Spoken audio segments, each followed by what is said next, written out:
Hey guys, welcome in to another PUBG game show, but this time with a slight twist. This is PUBG Jeopardy. I'm Mark Power, joined by the amazing Beamy, it's Chris and Gustav, heading to head. For those that don't know how to play Jeopardy, we've got a series of categories that have points valued against them. The higher the points, the more harder the question, but there's a twist. If the person gets the question wrong, they all get negative points, but if they get it right, they get the plus points, but they also get to pick the next question. Gustav, I hear you're going first, mate. Are you ready for this one? I'm locked in. I already know what I'm picking. Nice. Beamy, are you going to win, or are you going to leave it down to It's Chris to carry the loads? Who's taking this? Gonna be full coin flip. We're gonna see how it goes. We'll see. Chris, you've done a few of these before, mate. Slightly different. You ready? No. I'm not. Always confident, Chris. Absolutely love it. Right, let's get things cracking. Obviously, Gustav, you have the first pick, mate. Over to you, mate. What category, and more importantly, what value do you want to go for? Send me on a history 1000. History 1000. We're locking in. Okay, history for 1,000 points. In the very first PGI, this team came in. Oh, Beamy buzzed in first. Liquid. Team Liquid is the correct answer. Talk about a way to get going there. But more importantly, you now get to pick the next question. Map's 400.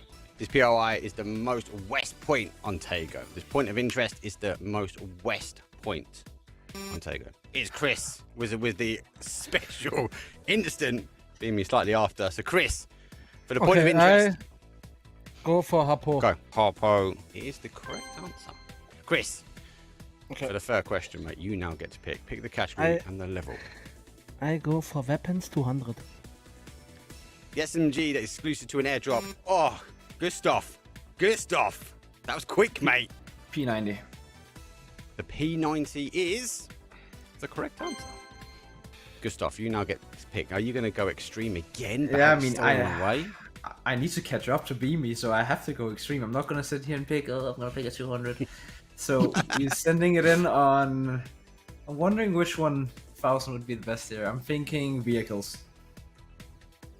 The amount of land vehicles in PUBG. What is the amount of land vehicles in PUBG? I'm not bothering, bro. I'm not bothering. Any guesses? Gustav has buzzed. He's going for it. I mean, I'm lost in this one actually, but I'm saying like there's 13. I can confirm to you that is the wrong answer. We got no other takers. Okay, 24. Close enough. Close enough. That was close 24. enough. Because no one guessed, Gustav, I'll let you go again. I'm sending it on a map 1000 anyway. You're going for a map 1000. You sure? Yeah, I'm sure. I need to catch up. According to the Lord, Kang Jae Mao was serving a sentence in this point of interest. He was serving a sentence in this point of interest. I'm sending it in. I think I'm I know. clicking Go the ahead, hit the buzzer. buzzer then. I'm clicking the buzzer. Okay, go on then. Go on then. This guy was serving a sentence on Tago in prison. Okay, what's the prison? What is the location called? What is the name of the location? Is it not called I can't prison? just take prison. Tago. No. There's a Am bit I- before prison. There's more. There's more to it. It's not just prison. It's not just prison. There is a bit before prison. The sentence and prison, they go hand in hand, Gustav. So you ain't getting a point there, mate. So there's a name of the prison. I just need to know the name of the prison, mate. It's very simple. But it's very simple. You were gonna laugh. You're when full it of appears things. up. Like you are gonna be so tilted if you don't get But it. I'd say this. No one Tago else- prison. I'm gonna tell you this. Okay, this one for free. That's wrong. Okay, now you guys, Chris, Beamy, you got the option to buzz in, mate. You got 5, But if it's 4, wrong, then 3. Whatever, Yeah, I'm minus sending points. it, I'm So sending it. Beamy's going in. Let's go, Beamy. I mean, Okay, let me fucking just- Hosan prison. Hosan prison is the correct answer where he was serving. This is. Did I lose 1,000? Yes, mate. Yeah, yeah. And someone else I'm gained gonna 1,000 rage quit. as well. I'm gonna rage quit. that is crazy. Beamy, what category and what level do you want to pick? That would take 1,000 weapons. This AR has the slowest default reload speed. I mean, I have to go here. Oh, but you Let's go have one. attempted to go, but Chris has got first in. I'll just go with the M4. I can confirm to you, the M4 is not the slowest reload speed. You have buzzed in, so you're ready to go, right? I Beamy have is no playing idea. safe. But you, I have no what do you mean idea. you have no idea? You've buzzed in. You hit the buzzer. Yeah, but I I can see have it. to. Either I'm gonna win this or I'm gonna go minus 6k. But I'm gonna go with. Give me one quickly. Give me I'm one. gonna go with the farmers. The FAMAS does not have the slowest reload speed. One final person. If Beamy wants to buzz in, he can do. But he's got such a lead, he could just throw it away with 5. Give me you boss in here. It's too 4. boring if I don't. It's too boring if I don't. No, Beamy's playing safe. He's buzzed in. We've hit the buzzer. I'm just gonna say mutant. The mutant no is not the correct answer, unfortunately, guys. So no one gets there. So there's minus 1,000 points all around there. So let me just update my scoreboard. I can confirm the G36C with a whopping 3.8 seconds, I believe. Is the one. So I just want to confirm we understand the concept of the game, that we need to get the questions right. You've gone aggressive, you've gone hard, we've got no more 1,000 questions up for grabs. That's it though for episode number 1. We'll be back next time where Gustav is going to try and climb back to victory as he answers the remaining questions. See you guys next time.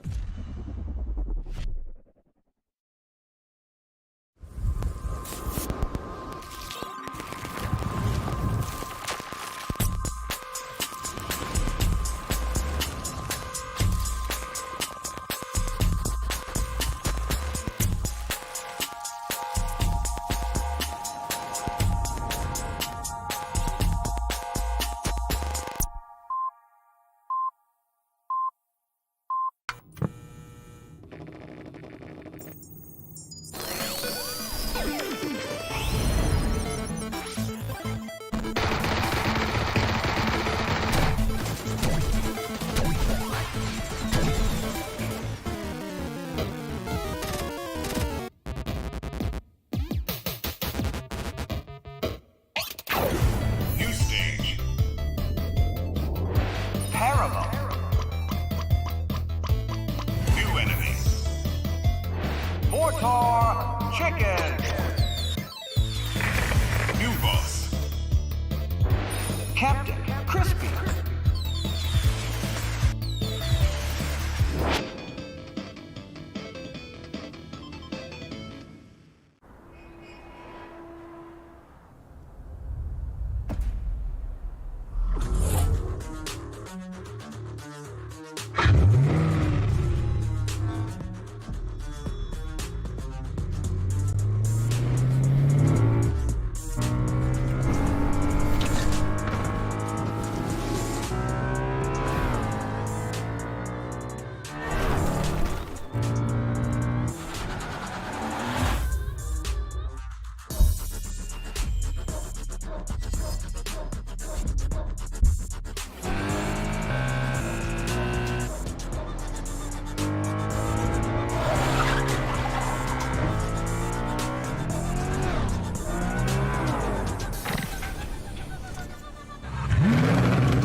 Hey guys, welcome back to PUBG Jeopardy with a slight twist. There are no more big questions to be had, but we still have lots of questions left on the board. It's Chris. Let's start things off, mate. Give me a category, weapon, history, vehicle, or map, and give me a level that you want to pick. I go vehicle, 800 points. This is the amount of water vehicles in PUBG. How many total water vehicles do we have? It's Chris. You had the question. You got the first in. 6? 6. I can tell you. It is close, but it's not the right answer. Gustav, straight on the trigger. I didn't even get a countdown. Gustav, how many 5 water vehicles? 5. 5 water vehicles is unfortunately the correct answer. Well done. Yeah. Okay. Well done, mate. Hey, oh, you got me. Zero. You got me. Okay, Claim back some points. have 5 to water explain vehicles in now. total. Map for 800. Let's lock it in. This map has a point of interest named. Oh my days. Beamy, I didn't even finish reading. You buzzed that one straight in. Rondo. It is Rondo. I can confirm that is the correct answer. Take a history 800. According to Esports earnings, this player's. Oh my days. Beamy straight on the trigger. Gustav, you're close behind, mate. But Beamy. I'm on higher nick it. ping. Beamy. I'm on higher ping. Oh, is that what we're putting it literally. down to? Loki. Confirm that Loki is the correct answer. And that there is another 800 points. Weapons 800. This weapon has the highest headshot damage per bullet. It's Chris with the quick buzz in. Links. We can lock in Lynx, and I can unfortunately tell you that that is the correct answer. Lynx has the highest headshot damage bullet in the game. Chris, what category and what level do you want to go for? Vehicle 600. These 2 vehicles have the most capacity in the game for a player. Beamy, quick on the buzzer. The electrical bus on Rondo, and then the Miramar bus. So yes, it is the van. Obviously, we've got it listed down, and the Pico bus. One more question. Final question here for episode number 2. Beamy, over to you again. History 600. This event had the largest prize pool. Gustav, straight in there, so you did make the buzzer back. This event had the largest prize pool in PUBG history with over $7 million. What is that event? PGI 2021. PGI 2021 main event is the correct answer. Yes, GG's. We're clawing back. We are clawing back. So with that final question done and dusted there for day number 2 for PUBG Jeopardy. We'll see you guys in the next episode. The final countdown to see if Gustav can make championship.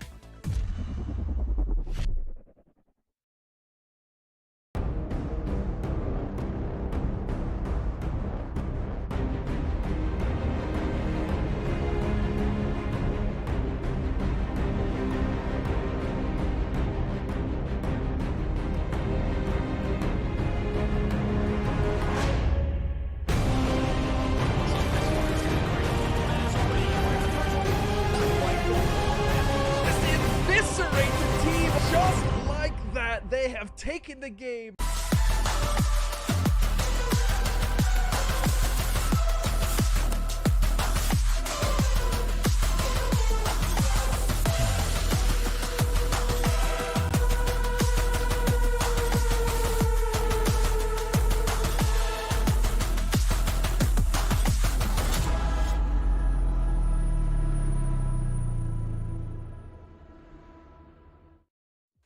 Welcome to the final day of the PUBG EMEA Championship Fall group stages. We've had 2 days of groups going down, and today we'll find out which 8 teams are making it through to the grand finals in 2 weeks' time, and which other teams will have to battle out their positions in the last chance qualifiers next week.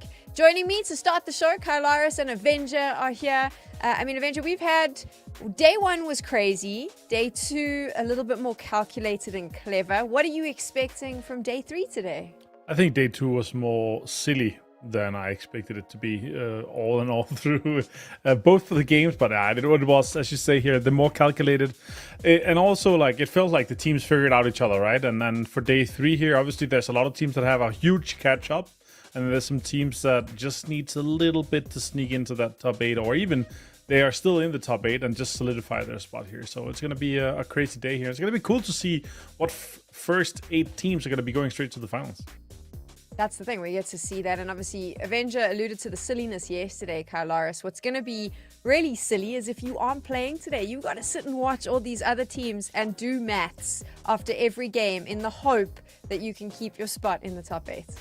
Yeah, unbelievably scary, I suppose. Well, I think we're guaranteeing basically Krint and Foot not making it through from that top 8, right? And then beyond that, Bushido is going to be watching with bated breath at 84 points. It is going to be very close to that cutoff point we feel here going forwards into day number 3. Do you think it's rough for a team like Foot that is repping a bigger org, Kylaris, when they are falling into the last chance qualifiers? I know we talk about how it's great, they have more PUBG that they can play, etc., but I do presume that the name that is following them puts pressure on them. There is an expectation for them to be in the grand finals. Do you think that they're disappointed now, sitting here going, well, damn, now we've got to fight our way through 2 more days of games next week? I would say it's rough considering that they've almost always sat in that position throughout the last, I would say, 2 years now, right? Like if we had to really stretch our minds back to when all of this, these problems began. However, I will say I think it is very good that Foot as an organization has continued to put stock in them and has continued to support them, despite having some kind of fleeting results where we believe that some of the components of this team can ascend to better positions. So I think it is a matter of time, but I still think it might take a little while still. So, you know what? We're seeing the teams that are going to participate today. Obviously, another big name that we'll be seeing is FaZe. And I suppose the question is the same here, Avenger. And Kylaris mentioned with Foot, it's great that the organization has continued to put stock in the team. They've continued to trust them to figure it out. Does the same go for a team like FaZe, a big name like that, who also hasn't had a very good year? Yeah, for sure. I mean, they need to make it to PGS and PGC. And this tournament is just the last situation where they're going to be able to get points, right? So 68 points for them is obviously a great start, but we need to see it done in the finals too. Like, it's easier teams that you're statistically going up against that we're playing with 24.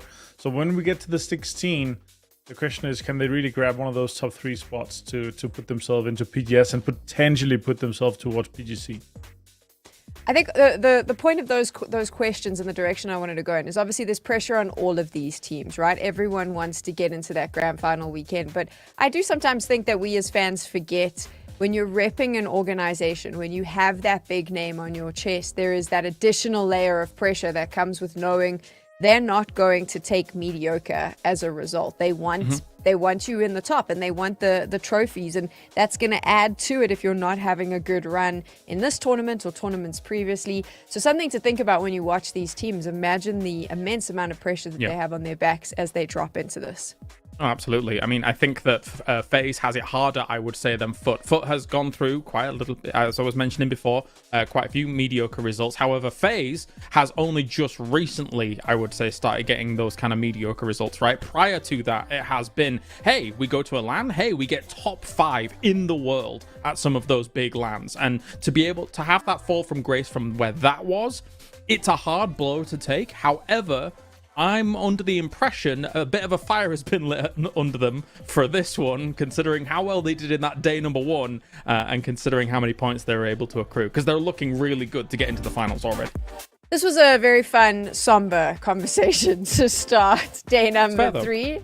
And you can see there, obviously, in those overall standings right now, FaZe, based purely on day number 1, are in the top 8. That's a really good position for them to be sitting in, Avenger. This was where they were able to finish, and they'll be happy with that now, in the hope that they can continue that momentum today. And I think BB Team as well will be hoping to be able to do the same. Yeah, I mean, for sure. That's really the case for BB Team and FaZe coming in here today. It's like, okay, guys, we are so close to actually be able to take the number 1 spot here. And if you're not superstitious about it, you would be wanting to win group stage, right? You would be wanting to come in here and put yourself in that kind of confident spot and say, guys, we won the group stage. We've already been dunking on all these teams that we're playing against.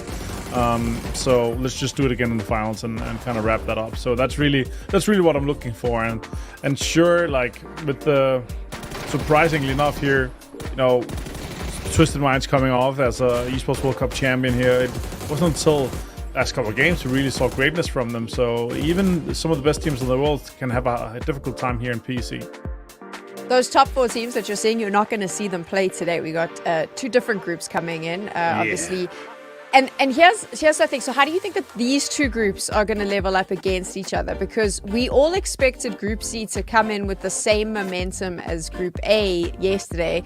Didn't quite play out that way, Avenger. So what do you think is the lay of the land now in day number 3? This is exactly the reason why playing in Group C is some of the most difficult times, right? Because you're coming in against teams that have already played against the other great teams and have already warmed up, have already been put in a mindset the day before, and they have all that preparation going to the next day saying, guys, okay, we need to improve from this yesterday to this. The other teams are coming in somewhat cold. Sure, scrims and ranked and all these things is a factor, but nothing compares to the regionals. Like, it's just such a stronger and deeper competition that your first day, if you're not coming off strong off the bat, you're going to need to kind of work into it, or potentially by the end of the day say, guys, we need to improve this, and this for tomorrow. If I had to make a prediction, Sam, I think it's a top-heavy day. I think that you got BB Team, FaZe, Na'Vi, Eternal Fire, Twisted Minds, all of these guys going to be coming in and getting some big games under the belt.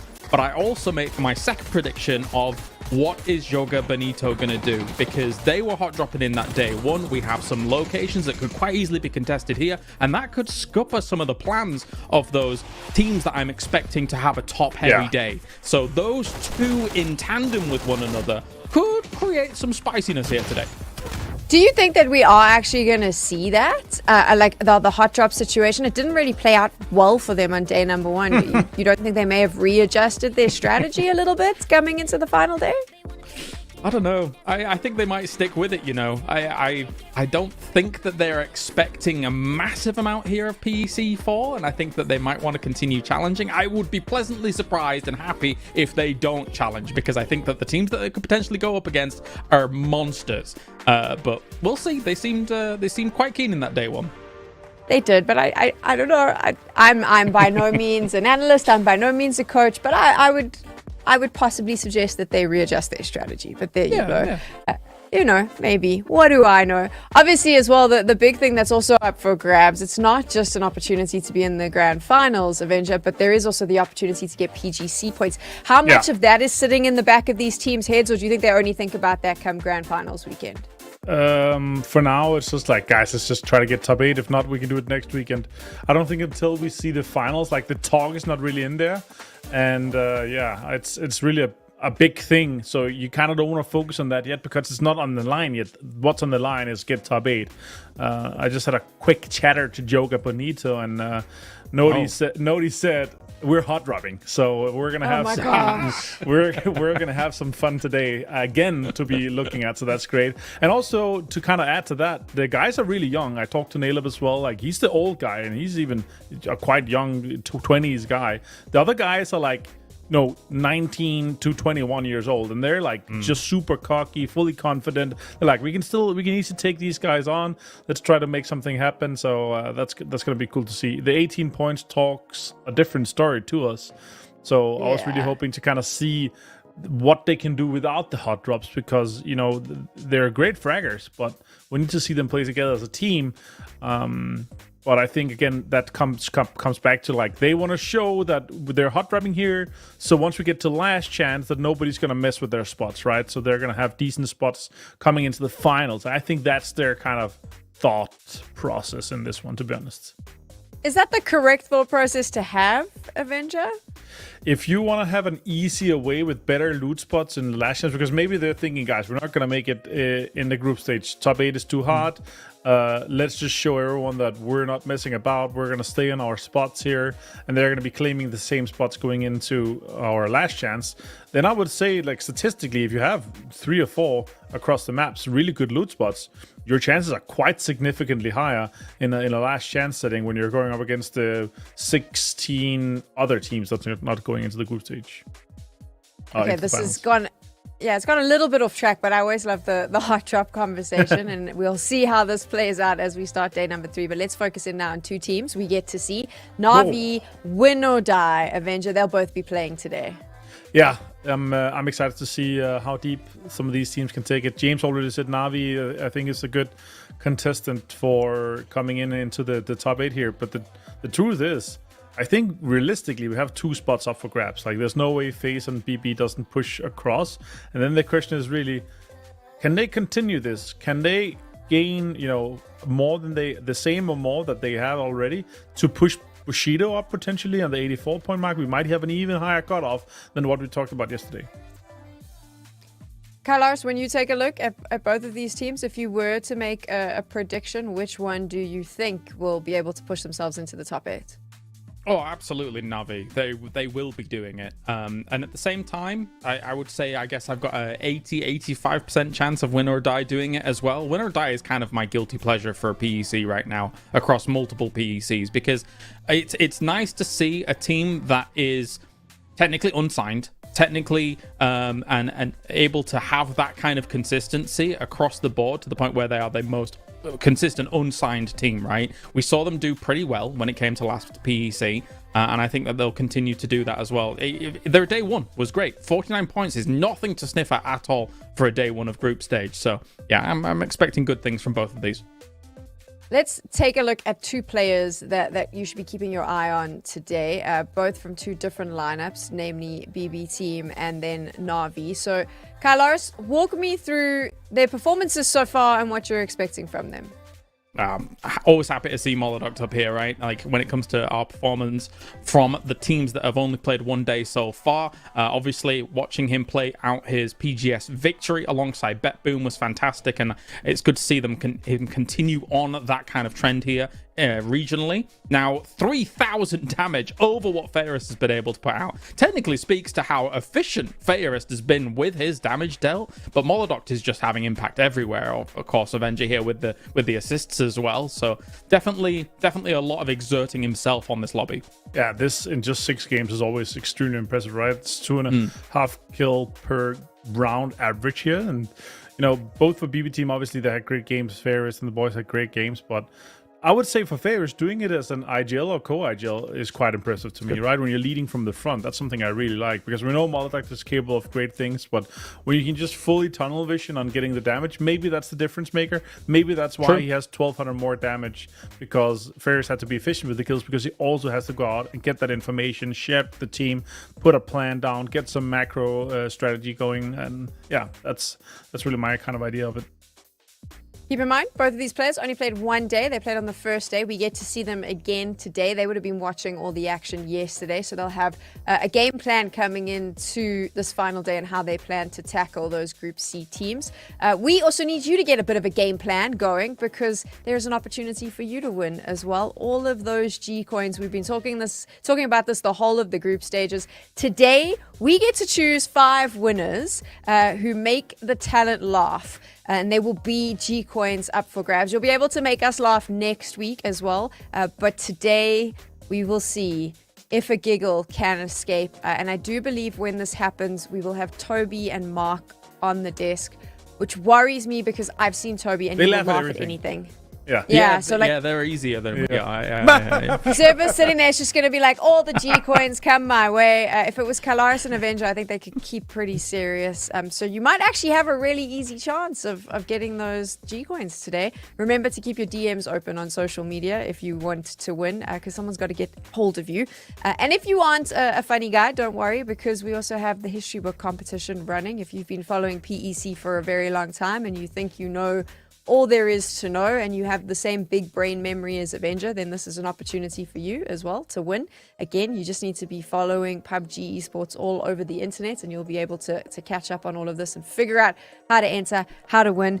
There is the art contest as well, which is submitting your own skins. I'm curious, while I'm talking through all of these, Kalaris, which has been your favorite so far? If you had to choose one to enter, would it be the art contest because of your Warhammer background, or would you have chosen another one?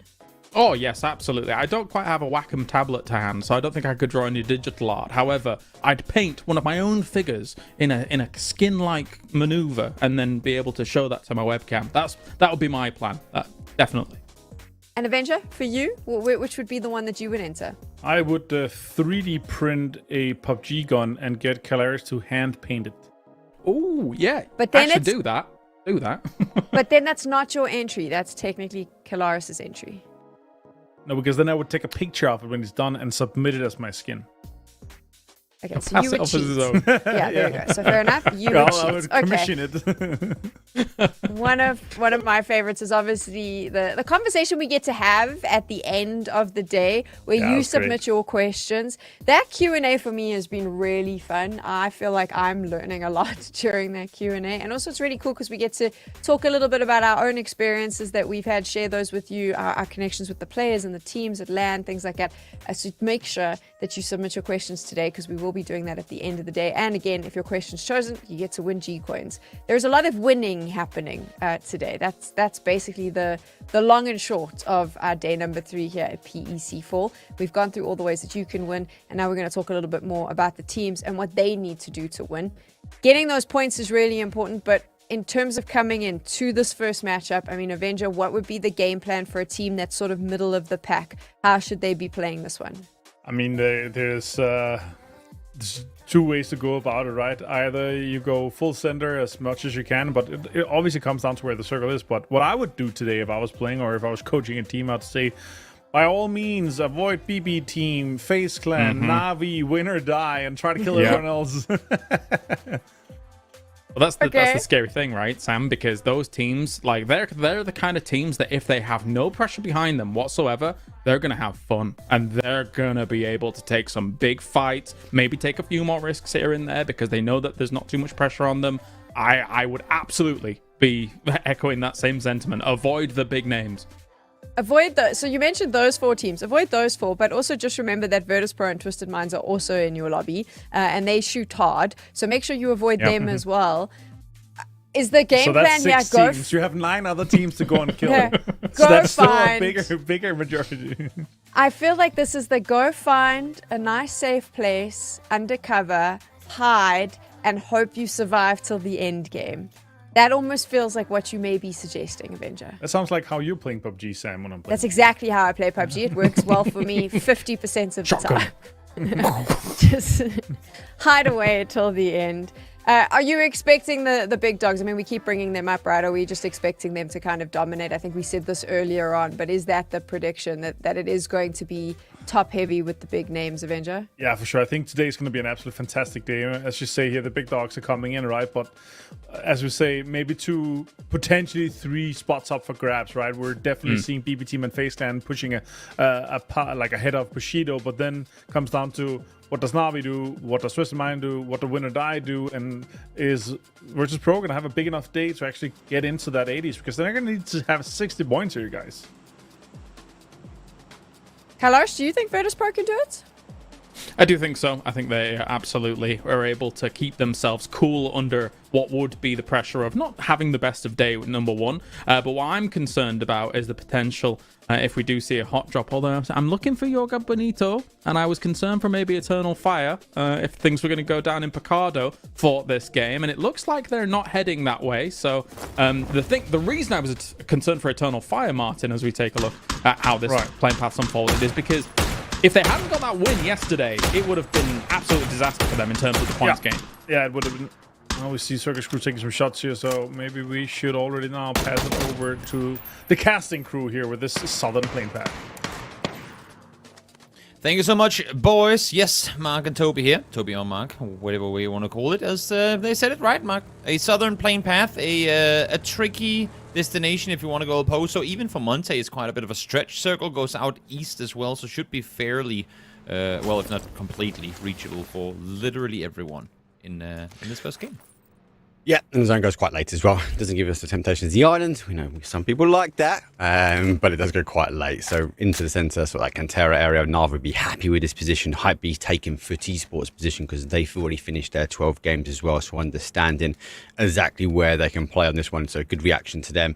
Got the opportunity to speak to Noak actually today to kind of understand what happened. And they said they made a couple of mistakes, Toby, day one, and it's not really how they felt they played coming through that kind of open qualifiers. So dominate, aggression, that seems to be the play. So I'm intrigued to see how Hypebeast unfold these final 6 games for them today. At the moment, they're in a good position from Impala. Yeah, true. Do you think they have what it'll take to be able to do that, though? I mean, in this lobby, now that we add the likes of Twisted and VP to the lobby as well? I do. Look, you got to remember, they picked up Fuzzface, right? So he brings a depth of knowledge. And just from what we saw in the open qualifiers, they have the ability to dial up aggression, but I also like they have the ability to pause and stop and recalculate. So push when they need to push. They're gone for a 2-2 split. If you haven't already, get yourself up on the map stream, !map. We'll get it into chat for you. So you can obviously keep it. So they've played from Impala at the moment, so towards kind of that Na'Vi split. So they're already making sure that they find a position now, and that comes from that depth of knowledge that I'm talking about. So I'm intrigued. I do think they can do it. For me, they're a team to watch. Can they make a top 8? I think it's going to be close. I will say, you know, just to finish off your point, the importance of having the map stream up, especially in moments like this where the looting game is going on, sure, but there's actually a lot of things happening that could have big implications for the late game. If you don't have the map feed open while watching a game of competitive PUBG, not only are you missing out, but I feel like you're also maybe failing to understand the intricacies of the early game. Because oftentimes we have people say, oh, there's no action in the early game. No, but, I mean, you don't also take pieces in the first moves in chess, you know? Like, you have to set up the board, and that's what's being done right now. Looking at BB Team, for example, down south of Los Leones, rotating on, and you have Respawn rotating in here as well. Not action-packed, not chaotic, but how they opt to approach the first circle could have huge implications for how they manage to set themselves up for circles to come. There's still plenty of space down towards the south, down, like if you wrap south underneath Los Leones.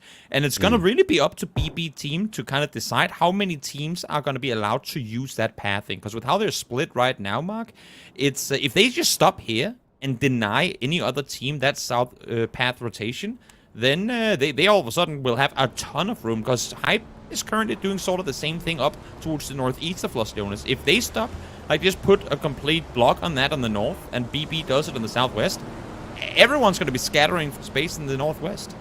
Yeah, it is going to affect pathing. Talk about pathing. Nixie, he kabooed out that window a little bit too early, and I think Respawn did see them, so not under the cover of the sandstorm just at the moment, but they've also sort of spread out across Los Leones. No contention here as well, so they've got the whole town to themselves. This will be a factor, especially if we see a southern zone shift here, but this is the downside sometimes to a 2-2 split. Fuzzface moves away, and we spoke about Jogger. Are they going to hot drop? No, they're going to get themselves the ball straight away. Gets this one. No, he gets the second, and they're falling apart. Jogger, they have to reinforce this. I am baffled by the fact that they actually opt to stay and fight this. They have a 2-2 split, but deciding to commit to trying to keep this position under control makes sense, because it's a very valuable position if the circles end up coming this way. But Norwich doing a lot of damage, able to shut down the first two, and now all of Hype are here in the compound. Yeah, good hold from them. Brixie also getting involved, so they did play out that compound, so VP also get a kill confirmed under the way. Bomber does get a knock with that molly. Unfortunately, though, Jogger, they're down to 2. Simon's going to be there. Sawn off on the other side of this door. Level 3 vest to stand up to the test of time. It does not, though. And Hype Beast wipe Jogger out. 1 game down. Not quite the hot drop, but it is an early exit for this team. Good start for Hype, no doubt about it. I will say, though, still, given that they had that 2-2 split and a chance to regroup south, dangerous decision-making. But as you were saying, they need everything going their way in order to qualify through groups. So why not say, you know what? We could back off. We could also try and see if we can get 4 extra points to kick off this game. And they do so now without taking any casualties too. So good on them for being able to pull up to this compound and net themselves 4 points. They might also, on Jogger's side, be looking at this as a, let's just see what we can get away with. And like when I spoke to Squeaky yesterday, he was like, look, we're going to see this group stage as kind of a also test, and we're expecting to maybe go through that kind of last chance, come back next week and compete in the best of 12 to make sure we get a top 8 position, right? Maybe they're doing the same. They're being aggressive. They're showing a stance. Great knock from a doozy. You should be able to get that flush. But they're kind of setting out their stance here, hoping, maybe praying that they're going to get through next week and then meet these teams again in the final weekend. Flourish actually got to crawl to safety, and I think he is bled out too much. Yeah, he wobbled down in the end. I was going to say, if he didn't actually hit that last bullet and he got to safety, that would have been pretty big. But as you can see here, the team just ain't around. There ain't a whole lot, if anything at all, that his teammates could do to pick him on up. So, not going to happen. 0-1-0 will be down 1 early on. And they're playing towards that south side here. BB team have neighbored them as well. We just saw the circus go on the southern rotation as well. So they're going to be coming in down by the port. No one in that southeast corner as well. So they've got a bit of sun. On the other side of things, though, Twisted Minds coming off from that sort of power grid area. They sort of played very passively through Bacalo, knowing Eternal Fire be neighbouring around that area. So they have taken their time. I think they're trying to figure out exactly where they've gone. And then the other side of things, TMO, again, a team which I expected at least a few more points from them after their first 6 games. They've got a little bit of a reset here, but they're resetting against a team we spoke in the pre-show. Win or die, we know they pack a punch. This would be a odd fight to take. Not so much on the side of the Myth of, because they're set with their backs clear. They know that, because as you can see here, they have Sparta looking the other way with perfect lines of sight, kilometers down towards the south and the east. But for Win or Die, now that they realize their opponent's here, just keep it bouncing. You know, if you're coming in from the west trying to bounce east, you see an opponent, just leapfrog one step further. Like, swing it all the way around and try and see if you can get in further east, which they should be able to, had it not been because Kitchen, with Squeaky in the lead, are now coming in from that hard eastern side. But even then, there should still be space for Win or Die to make their way out there. Having said that, they are seemingly going west instead, which, as we can see, is quite a bit more crammed, at least as of right now. Yeah, it's an uphill battle for them, isn't it, Toby? If they want to try and take that fight downhill right now, like, to the compound. I'd rather go away downhill. Let's wait for the zone. And there's been a little bit of a divide between the teams as well. We see a few teams sort of pitching up, setting their stall out in the south, and also we see kind of that middle ground towards the north as well. These other teams sort of hoping and praying for that northern shift. We do have water on the east. We do have to factor that in a bit later. But I think we'd expect to lose that a little bit early on unless we get a crazy shift. See, I think we're going to reach a interesting point in terms of pacing in this lobby today, kind of halfway through the day, where right now, even though it's a long shot, there are still teams down in the bottom. I mean, quite literally anyone, if you look at how Slam performed yesterday, anyone could still theoretically make it straight into the top 8, depending on how they played today. Even, I mean, the Myth of Kitchen and Hive down in the bottom. But when we hit that game 3, I want to say maybe even halfway through game 2, you're going to see teams that are just going to admit defeat. They're going to say, you know what, we're not going to qualify, and that's fine. But then it's up to them to figure, do we then just play the Joker role of seeing how many other teams can we pull down with us? Like, do we go crazy aggressive in the early game, or how do we change up our pace? And teams have to be ready for that, especially the ones on the cusp right now, to kind of estimate, great, when is that chaos gonna infiltrate this lobby? Will it already be from the start or not? Well, this circle could definitely bring some chaos with it, Mark, as it still has, well, literally the entirety of Los Leones in on the south. Yeah, I'd say the same thing. Los Leones being completely in, that's going to maybe ensue the godlike of Toby, as he does claim the zones, and maybe we're going to claim some chaos now, because, yeah, a lot of teams can potentially hide in there. That means we're going to have higher numbers up later game as well, so that mid to late game becomes a lot more chaotic. A lot of teams, though, on that rotation path, we just saw Win or Die obviously play away from TMO. They had the emergency pickup as well, so they're now going to fire their way in. Again, an option for them is to go into Los Leones, because you expect to be able to hide in the city. The rest of the teams, though, they're pathing on the east and west, and eventually we are going to start seeing some of these bottlenecks as they put up to the ridges. They have to clash. And that's the main issue, right? Because Los Leones plays such a big part and no one wants to go for it early, teams are forced to try and scatter for positions in the field. You can see here Myth of able to get out of the castle. Actually, you know what? Respectable decision-making on the side of Mouse there, because, again, they need a good game. If he pulls up on this solo, realizing there are multiple casts there, they already have a spot. It's far out east, but they're in a much better position to rotate further south, or north, for that matter. Kitchen, that is. So, smart on Mouse to go up for info early and then back off here. Because as we were saying, because no one opts to play Los Leones proper, Mark, it means there's only really so much you can do with the space that's around, because there's so many open fields here too that you can't utilize either. Yeah, and the open fields are potentially going to be gate kept here. BBT on that south side. Win or Die didn't go into the town. They sit now on the higher ground. VP also sitting on the higher ground as well. So a shift back to that southwest of the town. Won't expect mass amounts of teams just to move in. There's already kind of a fortification, these kind of carved forts where these teams are going to try and farm these points as the rest of them try and work their way in. Some big 2-2 splits, though, still going underway. Na'Vi being one of them as well. Hypebeast changing theirs up slightly. They've taken the compound. They did claim the 4 points early on and also played down a little bit more towards the south. Now, this is the south side. These are the fields we're talking about to a degree, as BB are seeing Circus. But now we get a slight put up here. Oh, that should be free. Oh, no, not quite. Voldemort shooting early. There's an answer now in the head of CC. You never know what's going to happen with that. He looks to one side. Luckily for Voldemort. CC, I think, got blinded before he got to peek right. His teammate in Lhasa, I believe it might have been, baited the attention for a second. allowing them to stay put, and the only revenge Tarkus is going to get off of that is a top tie-up. So, not a whole lot for them working, but at least they got Flores back up alive. He got taken out by a Doozy earlier, but they've been able to get the rest, so they are at least still 3 up. 3 up for now. Oh no, Esports just looking. That's so unfortunate. The run through flashed 100%. Just looking the wrong way. Oh no, Esports don't hold the 5 stack on the outside of town. You see now a clash very much on that west side though, as Hive looking to try and work their way in. Hands of Hope is there, but they can, like some of these other teams, really spread across the edge here. So Echo is in front of them. I wonder if they can identify that he's a solo, and they're using the Sandstorm a little bit sort of behind them to blow them into zone, sure. But at least at this moment, I'm away from danger. It's not bad timing for them either. Quite the contrary. It couldn't really come at a better time for them to be able to get around. They don't know that it's just Hibago in that compound, so able now to use the cover of the Sandstone to make their way further southeast. This next circle, Mark, is going to have huge implications, if not saying, like, we can literally eliminate half the server from being able to win it, as we do swing down towards the south with unplayable circle center. I have no clue whether this one is going to swing east or straight into Los Leones come next circle, and I don't think teams will either. Roll with the dice, Toby. Oh, Told my you, lord. you'll jinx these zones. Well, doesn't mean we're going to see some chaos. Hypebeast just saw on the map, though, that 2-2 split's playing off for them as well. They're able to collapse. They've got an element now in this zone. VP on the high ground, seeing the migration from multiple teams. Only 1 kill so far. They're going to really pick their fight.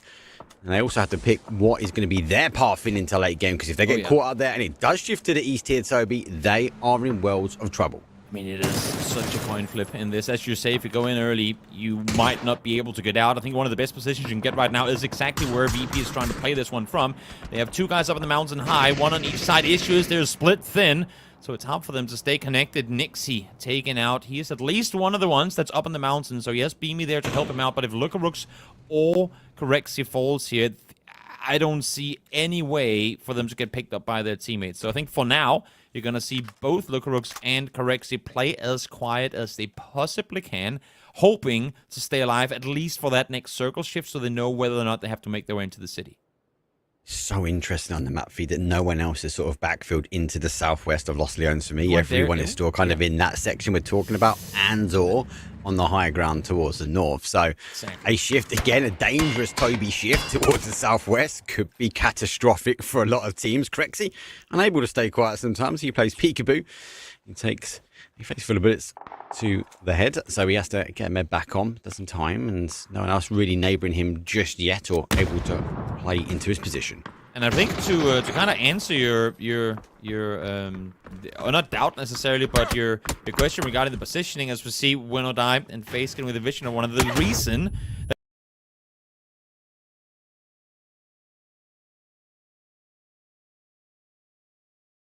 chaos comes around next circle should we go Los Leones. But if you're in Los Leones now, having to get out if this circle shifts east, there is nothing you can do. You're going to be running side by side with opponents, taken out by everyone else outside the city waiting for you to come out. So they're saying, let's play outside now, then we can move in. We literally won't be able to do it the other way around. Yes, as Martin says, isn't it? Don't go to the city unless you know it's going to win there, basically.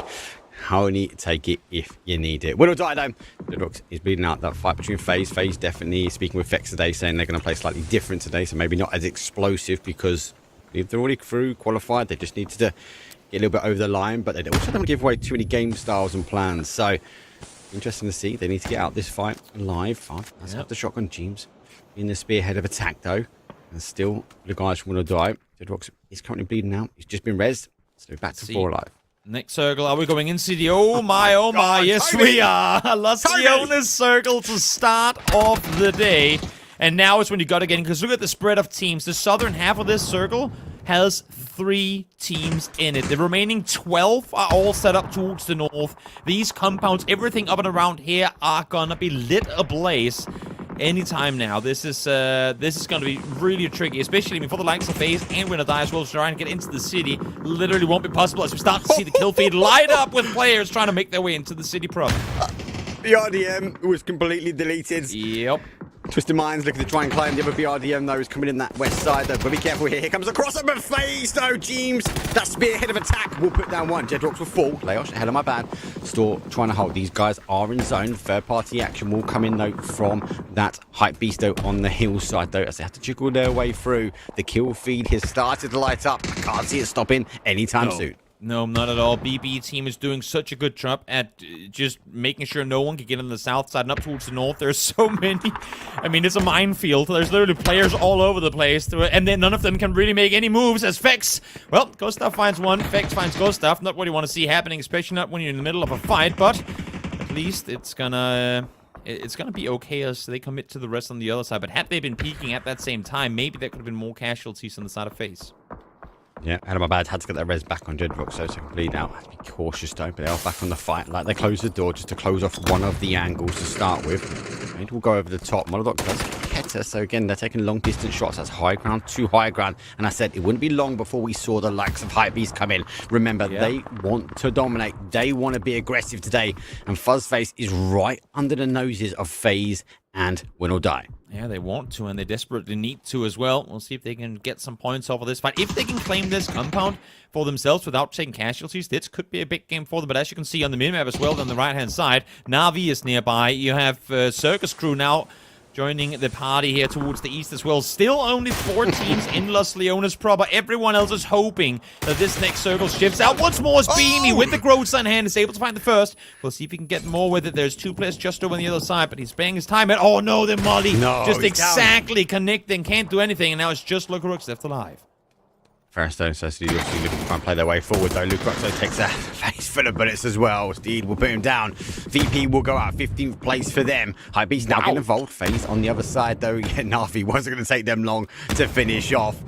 FaZe on the other side. James says, hello, my bad. So 1 remaining player now for Win or Die. Does get the spot, though. It goes. Bomolovo comes in. He gets the confirm. Now the green light's on. They notice another team sharing the compound, and FaZe have to draw attention over. Exactly, and for FaZe, I mean, they're in a bit of a weird position here, too, because they also just heard that Navi's fight came to an end, so they know now that there's going to be a team set up above us, meaning we can't that easily transition from building to building anymore, because we might just be shot in the back when we're trying to make a run for it towards Hype. Circle, send us up on the mountain. This is an atrocious circle for anyone having to try and fight their way in on the southern side. BB currently outside Circle, looking forward to seeing what they're planning on doing here, because they do not have an easy entry to this circle at all. Yeah, do you like send it towards the base? Do you become king of the hill and become attention? There's the houses in the southwest, like it's... Yeah, be in their position. You've got a bit of cover, but you get stuck there if you go there too early. Oh, here comes the other BRDM. It rolls into 0-1-0. The grenade is not going to do. The Baku just laughs, though. Hiru jumps out and puts him down. Now, Taras does get one. Has to draw the attention, but they're already down a body, so final player can be for them. And the BRDM was just a pure distraction, but not for Global Army. What a shot from the other side of the road. He's got to commit to it as well. Got to cross over. Trying to help out. Hibago is still stuck in the vehicle. Can't get out and get a rest on his teammates. Napa is nowhere near. Has to make a run for it now. Trying to deny that crossover. But he's out of the street. Seen now. Good headshot connected with the famous Sense 0-1-0 out in 12th. Good spot as well from Global Army. Good here. Transition comes through. Back to the other side we were talking about before. BB did go to the base of the mountain on the outside. And left-hand side of your screen, that's where we're going to be ending up at the moment. No, BB charging the nades. Going to go for a triple throw. Kitchen, unfortunately, without a kitchen to stoke a fire from at the moment, because Circus Crew is going to perform their act on the other side. I feel for Kitchen. They just have to try and stay alive just until Circus get close enough. And that's exactly the thing, right? You said it. They can't peek over. As soon as they stand up fully, they're going to be shot in the back by a Circus Crew. So they're pinned in between these two teams, hoping that somehow they'll start fighting one another. But right now, BB team allowing the utility to do the war for them. As Field first now swaps over to the Orc, finds the double headshot. Able to take one more down. There's just one player left alive right down below. Moldog peeks on over, finds one with nade in hand. Jumps on him, but Nima is able to get the first. Will be taken down in the end, though. And that's going to be Kitchen out in 11th. So, I mean, questioning what BP was going to do, how they're going to play this, will they just run it straight at him? Again, they just want to get themselves over that kind of 80-point threshold, right? A couple of games, and BB will be relaxing at that point. 475. Definitely run them down. Now looking for the next target, trying to clear this east side. They have an understanding. Ferret is down. Sunset does have the safety of the rock for now. Well, first of all, take him out. A little bit of a calm before the storm, but BB feels like the next target is secure and acquired. Yep, do we swing back towards the city? I mean, again, this circle center has a gigantic mountain in the middle of it, so it's going to be a ring around the rosy. No one's up there except for, well, a crate. So we'll see if anyone's going to be able to get up there and get the crate at the end of it all. But for now, it is everyone running around the bush in the middle. The bush here being a mountain. It's going to hard shift down towards the south now, though. So this fight will have to come to an end sooner rather than later. 50 seconds to go until all these players are going to be forced to make a move. I actually really like Navi's position here. They're playing it so well. They've not committed in now. They've seen the zone shift away. They're going to get ahead of this one and then focus their attention back to the north. It's a good play for them. It's going to be difficult for Hypebeast and FaZe to come out this alive. BB team relocate as well. Fix does get one. Whoa, James gets the second. They might make the early rotation, but that there could be catastrophic for Navi because the circus crew roll up. I loved the idea that Navi tries to wrap around, but they did not realize that this fight had stalled in between FaZe and Hype. I think they thought they were fully committed to one another, but there was space for them to look to the other side as Vard runs around the corner, finds a double tag onto players on the other side, but won't get enough of it. 2 down, make that 3 down on the side of FaZe's shotguns galore. Bumble finds one, now he finds a double with the Org, and now it's just Vard left alive. Hypebeast? You mean Hype feasting at the moment? Let's see if they can find it. BB team get involved with Vard. Only 3 kills here for FaZe. So they just want to have a little bit more of a quieter day compared to what we saw. I think they made their statement already. With a shotgun in hand, we know Vard can't be counted out. Na'Vi extending themselves down towards Fuzzface as well, so looking to try and get involved, maybe save a few kills. Bomb over, shotgun swaps over towards the Org. A little bit of spray comes through the window. Vard does the damage for 32. Doesn't get the connection, jumps on the outside though, but Vard puts Bomb down. Well, able to get the first. Still one more to deal with though.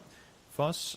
Trying to see if he can make an end of it for his opposing team. Of course, getting out from here probably won't be a factor, so it's a matter of who will get those few extra points at the end of this. Hypebeast desperately more needed than FaZe do, but I'm sure Vard won't make it easy for Fuzzface to try and make anything happen. He's going to go for the rest here. He's going to be fully blinded off of that. I say that, but no, it flew too far, and Vard nets himself the double, shuts down Hypebeast. You can never count that guy out, can you? Shotgun in hand or not. Vard's here to stay. Should be able to get that res back on as well, but BB team have potentially locked them out of zone. Back towards the heart of the city. Battlegrounds just dodges a grenade. As it flies past him, now drives his way forward. Does follow with the blue zone nade from Respawn. Battlegrounds right up on the same building, on the same garage.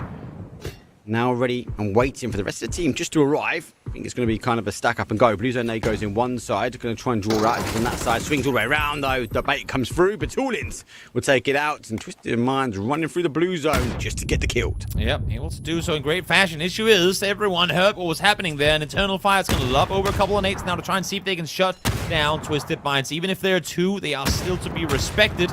One nade bounces on into the building, but somehow Twisted Minds. I mean, Battlegrounds, is he wearing a Hurt Locker suit? I'm not sure. But so much damage taken from nades, and he might actually be able to get the res on up here as well. Finally, a nade comes through. That's from Arta from the other side, able to get the flush on one. Battlegrounds still alive, fully blinded now, though. Just holds down the left-hand trigger. Knock comes in on one side, but Trait comes through in the other. Trait does come through. Should be able to get that red. Circus Group also falls as well. Arta launch that nade out, gives red position. Ferris will hold on. Final player here for Na'Vi. FaZe Clan out in 6, expecting BB team to try and hold him off. But don't forget, BB team now on a huge 2-2 split. 2 in the south, 2 in the north, and they conquer the whole of the east. This is why PUBG, especially around city endings, is so incredibly unforgiving. Twisted Minds went through so much to get to where they were. They survived for 25 and some minutes. They get away with a 3-point game after all of this. They fell out in, I think, 7th place or so 8th, and only get 2 kills to boot. So, goes to show. It doesn't matter how much effort you put in. When we get into these city endings, there's so many more solos that get to linger, and in doing so, it just becomes practically impossible to get placement points if you don't make it all the way to sub 8. Yeah, or into, like, the last really, circle, really I late. should say. Yeah. Yeah, and you're reliant on it to try and get to the buildings as well. And the fact that we've seen it shift towards the east just exposes a lot of those sort of path and routes these teams need to take. Eternal Fire, as we said yesterday, didn't quite have the fire in the belly at the start of the game. They did close off well, so maybe this is what they needed to come back here for their day number 2. Ferris plays Peekaboo though, goes for the repeat. Good control from him, puts the Mad down, has the opportunity now to get a med on as he keeps his head undercover. Blue Zone is not going to help though. He's going to charge his way forward. Gets a connection, but not quite getting the second player. But damage pretty much is done here.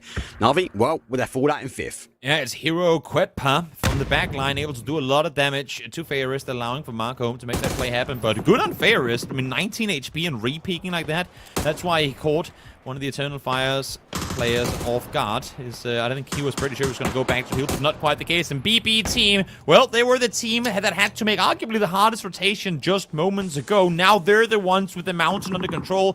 9 kills in the bag. All 4 players still alive.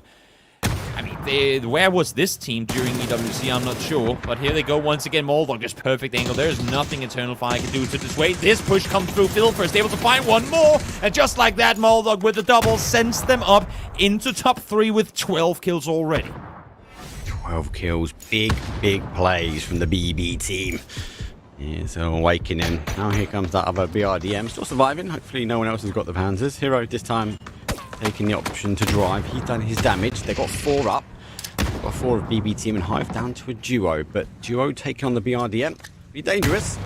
Nade will go through. Blue Zone to follow. A lot is to be said with stacking up this util. A lot of these teams get it. Nade does get the nade and it's a good knock. Fortunately for Hive, they got one final player. I don't see how BB does not win this game at this point. They have the entire hillside on the top under their control. They're sending players down across the street now as well to try and shut down any sort of crossing. They know full well that they have the opponents inside the building on the other side. You have a Hive player inside the PRDM now running out. Rux, ooh, with the MG3 finds a double hope though. Will get one in return, and now it's a 4v3. PRDM in favor of Hope, but BB has the high ground and the circle.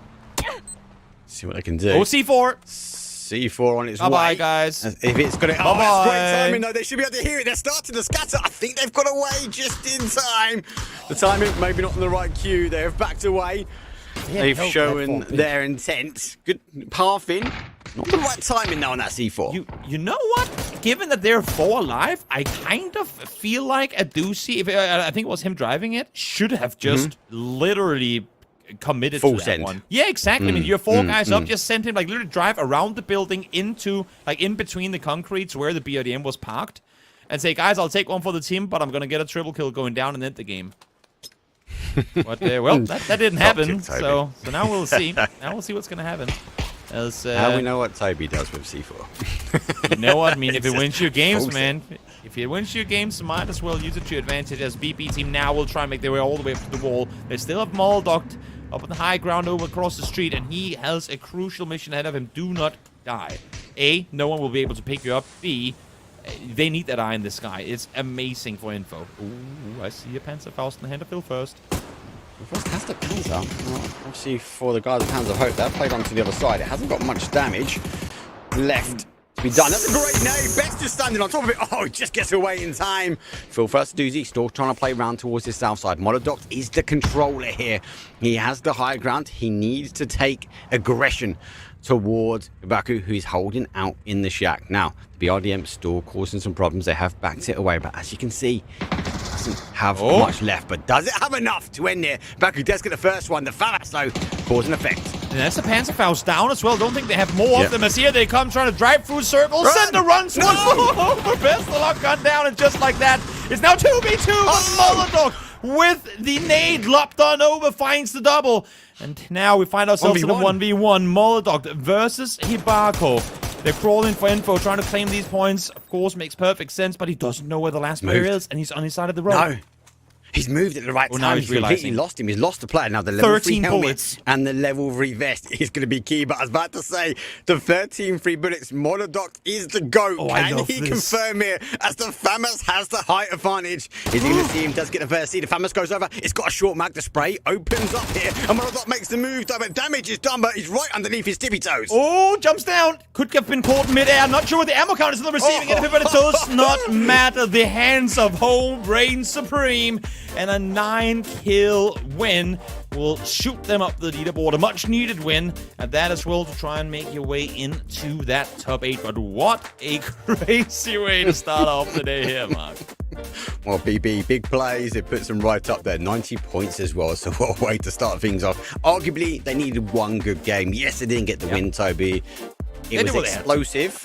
They did what they had to. Yeah, I agree with that. No doubt about it. Should Phil first maybe have lobbed that Panzerfaust earlier when it was parked on the other side of the street? Maybe, but you know what? They did so many things absolutely right that I'm not going to take anything away from them. Incredible start for BB with a pseudo Los Leones ending to kick things off here.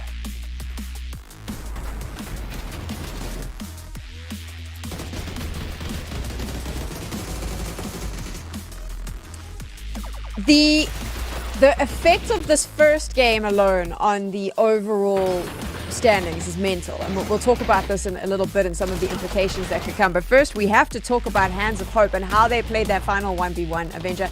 So impressive, and I thought because Molodox had been our standout player in the pre-show, I actually thought that he may be able to take it, but not the case at all. Hands of Hope had his number there. Yeah, I mean, this late game is like, you have a BDM, you're making the most of it, and then all of a sudden there's just chaos, and Molodox is last player standing. And that should never have happened. And then this case here where Avad hits the pan twice, that was so unfortunate for FaZe. They actually also had a pretty good opportunity coming in from the northern side here. I don't think I've ever seen this. I said it in the moment, right? I don't think I've ever quite seen that happen for someone with a shotgun. At that range, you should be insta-knocking them, and especially a player like Vard, right? But yeah, kind of crazy. But impressive to see Hands of Hope taking the win overall. BB team absolutely blasting, kind of doing what we expected them to do, Sam, here, considering we were expecting some of that sponging to go on. And to that point, that's why we're deliberating as soon as we come back where we think these numbers are going to end up going. Because if these top teams do continue sponging, there's a world where, you know, some of the teams that we think should be going through might, but there's also a world where some teams don't. So we'll see how it goes throughout the day. It's absolutely mental on the overall, and we'll get to that a little bit later after the second game. But I'll talk you through a little bit now. Is that there is a world where even if you are over, I think I said you needed more than 85 points. Avengers hit 84. I think Kylaris hit 83. None of us. There's a world where none of us are right, and even something like 88 points Avengers not going to be enough to get you into the top 8. That's crazy. That's not a world I thought we would be in. No, absolutely not. If everything lines up perfectly and, you know, BB team, they slow down a little bit, FaZe gets a little bit more points, like, they're both going to cross Slam G on 88. And, you know, if then we see Na'Vi, Twisted, Virtus Pro, win or die really step it up, we could see Slam G out. But I mean, I'm just saying it's a possibility due to the fact that BB team already here in game 1 have that many points. But I don't think they're going to slow down. I think we're going to see BB team absolutely destroy the lobby today and sponge up a lot of points. I think they win. I think they win in the overall in terms of group stage, because like they're already that close to GK currently. We had a chance to see in the highlights them up against FaZe, but obviously Hypebeast, we've got to give some attention to them. Look at the points they were able to get just from kills alone, Kylaris.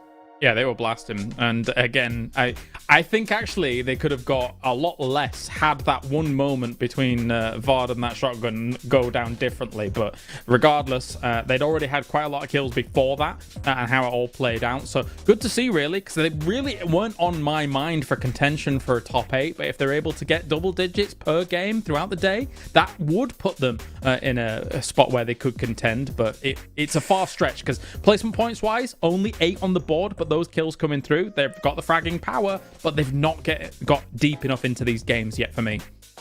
So there is a world where Bushido doesn't make it through in the I don't top think 8. they make it through. That is, you don't. That's where we're sitting with 84 points. Yeah. It means our cutoff numbers are all wrong, and we'll have to change them. But what are the various scenarios? So, Avenger, my understanding is the various scenarios would be if we have FaZe and BB team sponging up points. Yeah, then right? then Bushido might be chilling. But if BB team and FaZe kind of slow down a little bit, FaZe Clan needs 9 more points to cross Bushido. That's easy. That's happening for sure. They're needing 15 more to cross. Or 13 more to cross Slam G. That's also happening. Then the question is really Nadas Vincere, win or die, potentially Twisted Minds or Eternal Fire to get 40, 50 more points. Then we could see, you know, Krint is out, Foot is out. There's no doubt about that. The question is really just who takes over those spots. But Bushido, I think it's likely that they're out. Like I think there's a big chance that both Navi and Win or Die, and maybe even Twisted Minds, pop off. I would be scared a little bit now if I'm Slam G, but I think there's a world where BB Team comes in today and says, guys, we are owning this lobby. We're gonna drop 40 points here, by the looks of things. But like a team like Twisted Minds now, and we are pulling your attention to the bigger ones. Twisted Minds, they're going to have to get 50 points in the next 5 games. Doable for them, Kylaris, but also still a big ask. Yeah, definitely doable. Definitely doable. The one interesting thing for me this year in particular is that our cutoff in PEC Spring was like 76 points. But because of the way in which our top teams are playing towards the end of the year, yeah, it's gonna be rough to try and be as low as that. We're not seeing that, considering what we've seen over just 2 days of play, plus 1 game, of course. Yeah, but I mean, this is quite unheard of for our region, I would say. I'm also just surprised, like Virtus Pro, Twisted Minds, Avenger, they're the names that we speak about a lot because of what happened at EWC, the performance on an international stage. Not really showing up here, let's be fair. On day number 3, it is only one game, I know, but they looked pretty demure yesterday as well. Yes, it's the Group C curse, and by the looks of things, I think Virtus Pro has almost all globals, and most of the PCs have been in Group C, so they're not enjoying life currently. I think if they could swap anytime, they would. But it's always like coming into these lobbies here when it's your first day, your first games. You're coming in against teams that's already having, 40, 50 points. That's just so difficult to mentally kind of put your mind to that. It's like, okay, these guys are already having a fantastic time. They potentially already qualified after 1 or 2 games. So just to wrap this one up before we move into our next game, Kylaris, in a perfect world, what you kind of want is FaZe and BB Team to sponge if you are sort of sitting mid of the pack, because then you're in a situation where there's still space, right, to get in there. Whereas if some of the other teams in the top 8 start getting points, it may be a little bit difficult for you. Am I right in saying that? Yeah, have them sponge, and again, as long as you're not the victim of that sponging, then and you're avoiding them, that would be completely okay. It's a problem. It really is a problem with them looking as phenomenal as they do right now, and I don't expect them to slow down. We'll have to see how that game plan plays out for these teams as we move into our second match of the day back to Miramar. We're about to see that playing path. Avenger, I did not expect it to be this mathematical and this hype only after game number 1. Yeah, you would expect something more chill on a Sunday here, but like we're going to have so many teams so extremely close here. Good thing is for our last Miramar here of the group stage of PEC for fall in 2025. We're going to have pretty decent playing path here, starting from the southeast, going up to the northwest, though. So most of the teams are going to be able to either stretch or get into their spot quite easily here, James. Yep, we are, and Yoga Benito is landing on Twisted Minds here by the looks of things over in Power Grid. They were expecting it. They said they didn't like the play path in the previous one. I think they do this one here, Martin. Yeah, it's going to be some hot action here for Joga. Let's see if they can make a dent in the Twisted Minds workforce here for the boys. We'll throw it over to the casters. Guys, enjoy this one. Thank you so much. They've already hit the ground, and well, Yoga Bonito have 1 win in a hot drop in Power Grid yesterday, and a loss as well. So we'll see what they can do. I feel you chanting on the Yoga Bonito boys. I'll hop on the Twisted Minds bandwagon, then we'll see who ends up coming out victorious. Not the first time Twisted has had to fight for this position either. So we'll see. In a hot drop, anything can happen. So who knows? Maybe they'll come out victorious. True. I think Twisted Minds have the experience, but I love that they've stuck to their guns, Jogger. They're going in. They're going in. And Eternal Fire, already seeing this, are moving on the south as well. So there'll be a third party action, potentially from them or from the north from Hive. So the longer Twisted Minds are dug in the trenches, whoever comes out victorious over here is going to be under pressure straight away. Zone has come over the top, though. We do have, I suppose, the Power Grid within. It's more within the east side of Zone, pushing over towards the west. El Pozo is in. We have a little bit of unplayable very much on that west-hand side as well. So teams are in. Cautious, though, with the hot drop. You can see, as we see Dante running around for a gun. Not sure what caused this to take place, but he's going to fall to Arthur. You can see that the way the Twisted Minds kind of landed, got guns and backed off. They know that Yoga Bonito plays with absolutely no fear. They're just going to push on forward. But I would also argue that Twisted Minds has that much more to lose going down here. They still can make it into the top 8, and with how much the top teams are sponging up the points, as I said on the desk, the threshold is probably going to be a bit lower than previously expected. So they do not want to have a 0-pointer here. They just had themselves a 3-point game, and they usually are very good on Miramar. So 3 points total on their last 2 Miramar games would be a terrible way to finish off the group stages here. As we see Arta, well, where he was in a 1v1 before, which he won, now he finds himself in a 1v3 because the entirety of Hive has come over to pick up a blue chip from a teammate, and there's a Panzerfaust being lopped upstairs. The no counterplay gun comes into effect once again, and Schengen gets himself a knock, with probably a flush to follow. There you go. Rock's able to clean it up. Let me ask you the question. Can Twisted Minds make it? It's like 9 points, 10 points a game on average. They would have to do. Minds. If we are talking at that 85, 84, 83, whichever way the desk wants to land on it, it's a big game every game here for Twisted Minds. Can they do it? Yes, but they have to do it every time here, Toby. Yeah, I mean, they would. I think there's going to be a big jump in between. I mean, from where FaZe are right now and upwards. So we'll see. We'll see if it's going to be all the way up there to the very top or not, as we get a replay here of Kadoosh! shoot the wall behind the guy and you're golden. He almost took himself out with it too. As the knock and flush comes through.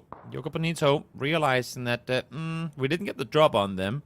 We didn't get the upper angle to make a play. Now they're sat here waiting, arguably in better positions, and the only way we get to them is by transitioning through the open. Are they actually going to stay here, or just call it quits and leave? Because obviously the circle is with Power Grid kind of right in the middle, so they're not in a hurry to leave, but at the same time, they're going to get out of here with nothing if they don't take this fight to Twisted soon. And other teams might start looking this way. As I say that, win or die, very close to this, but no shots being fired inside leaves them no real reason to expect there to be 2 teams here. This is exactly what I was about to say. Jogger are now on the downside. I know they've sort of surrounded Twisted Minds from a top-down perspective. It looks like they've got the control. Twisted Minds backed into the corner. Twisted Minds are in cover. These teams are going to path this way. They're going to rotate into these kind of positions. And Jogger being on the outside edges, they are going to receive the pressure there. So again, the tide might be turning. Twisted Minds with that depth of knowledge put themselves in cover. They're like, hey guys, come to us. We're happy to sit here at the moment. We've got zone. We don't need to rush. Exactly. We'll see.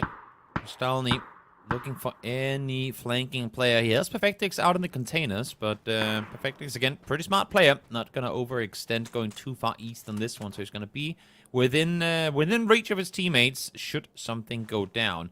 Having said that, he heard Chris Stalny over here just moments ago, and you can see that's kind of what he's tunnel visioning. Then his friends are going to be holding the warehouse proper.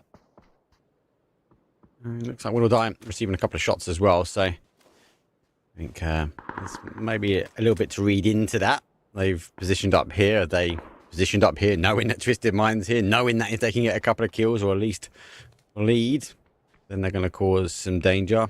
Obviously, I wouldn't have also be too surprised for them to expect there has been a hot drop here as well. So we'll wait and see. Looking at the other side, though, we do have FaZe now working their way in from the east, following that same sort of area that we are with Win or Die.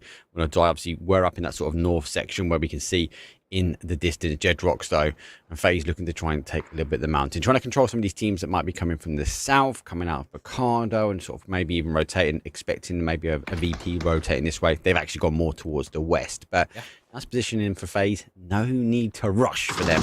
It should be cool, calm, and collective. Not at all. As shots do come through, that's finally Win or Die opening up from behind, and it's actually going to be Golden Marco with Eternal Fire, finding one on the complete opposite side. Lou, headshot, body shot connected, takes down Not in return. So 3v3 for the time being. Don't think Perfectus is going to get up in time soon, but there you have the bolty in hand of Nailab, finds one. Lou, though, once again, able to respond more damage, not on the backside of it, just Lou. Holding this angle, finding the double, gets the flush confirmed as well, and just like that, only one player left on the side of Yoga Bonito, and that is Nailab. So, Rez is now coming through. Are we seeing a full commit to this push, though? Win or Die is close by, but they too have FaZe on the other side they have to deal with. Lou, oh my god, free from the sneaky corner, no vest, no helmet, gets the res on, final player comes to the charge. Nailab does get it though, but Lou goes for the drop shot. They do clear it. I think there is no knocks on the side of Twisted Minds that I think from the south that they can play into. Code Marco does get confirmed on the adjacent side. So again, I did say there will be teams that be looking for that aggression. We see it from Win or Die, expect it a bit later from them as well. Eternal Fire also the same. So they can contain Twisted Minds. Big point games is what they need. Now they need to go get a resin and get that recall underneath their belt. To do is just this. Gets his vehicle reparked for the mid-off to... I'm not sure they're planning on staying in this exact position for now. I think they just wanted to figure out what's happening down below. They are, of course, well aware that there's an entire team in the compound to their south. But as you can see here as well, scouting towards the west, trying to see what's available. As now, I mean, Schofield, you died to BP team on rotation last game. Are they going to be his kryptonite? Is it going to happen 2 games in a row? 2 out of 2. Wait and see. Dizzy does have the Panzer, waiting for them to come knocking on the front door. Monodoc does do some damage. There you go. He finds 2 for 2. Now swaps over towards a grenade. Going back for the other door. We'll get the information here. Gets the spray clean as well. BBT, well, there's no respawns left for them. They drop in 15th. Yeah, down goes respawn. As the Virtus Pro now too find themselves in a close quarter engagement, or somewhat at least, up by Brickyard. You have CC peeking over, winning the 1v1 against Lukarok's. Great timing on the flash there. Silas over the top trying to help out as well. Catching one in the open as they came rotating on in and sends VP packing. They're not comfortable enough right now, VP that is, that at 30 points they're guaranteed to be in by any stretch of the imagination. So they gotta back off, trying to avoid these early confrontations. Not sure if maybe they will try and come back and pick up their teammate, but with where the circle is right now, 010 has no reason to leave their spot. So I think VP is gonna linger. Like they'll be in the area, and then they'll send one back for the chip later. I'm with you on that, and especially with so many respawn points where they are. They're kind of situated in between 4, so no need to rush. 30 seconds until we see phase number 2. Hypebeast Star coming in on that north side, so this is the most northern team now as they work their way down. Game number 1 winners are just below them, which is the Hands of Hope, who are spread out across the compound, and then we kind of have a trickle effect all the way down until we get to Power Grid, where everyone is kind of converging round that sort of Twisted Minds drop. So wait and see if this continues. Are people going to start picking out where TM are sort of landing? We'll have to wait and see. Get up. Yes, go for a little bit of a 180 spin. Here comes that zone shift. Looks like from that mini-map, it is a heavy shift down towards the south. Power Grid store in, but so's Picardo. Such a trick. I mean, we talked about coin flip circles last game where you have Los Leones on one side and the east on the other. This is well with the Power Grid plateau and the entire kind of face of the mountain going down towards that south from where Win or Die is right now. This is also a gamble situation. Do you stay north, try to plummet into a compound south later if you have to, or do you go for one of the compounds down south and then make that treacherous drive uphill into the mountains if it swings north? This is going to be an incredibly hard circle to... Well, I mean, you literally cannot predict where it's going to end up going, obviously, because it's only phase 2. But it's gamble time. I think you're going to be as close to the mountain face as possible to try and rotate to wherever the next circle might take us. Right, rotation. We have our TMO team. The Myth-Off as they pass by Hive.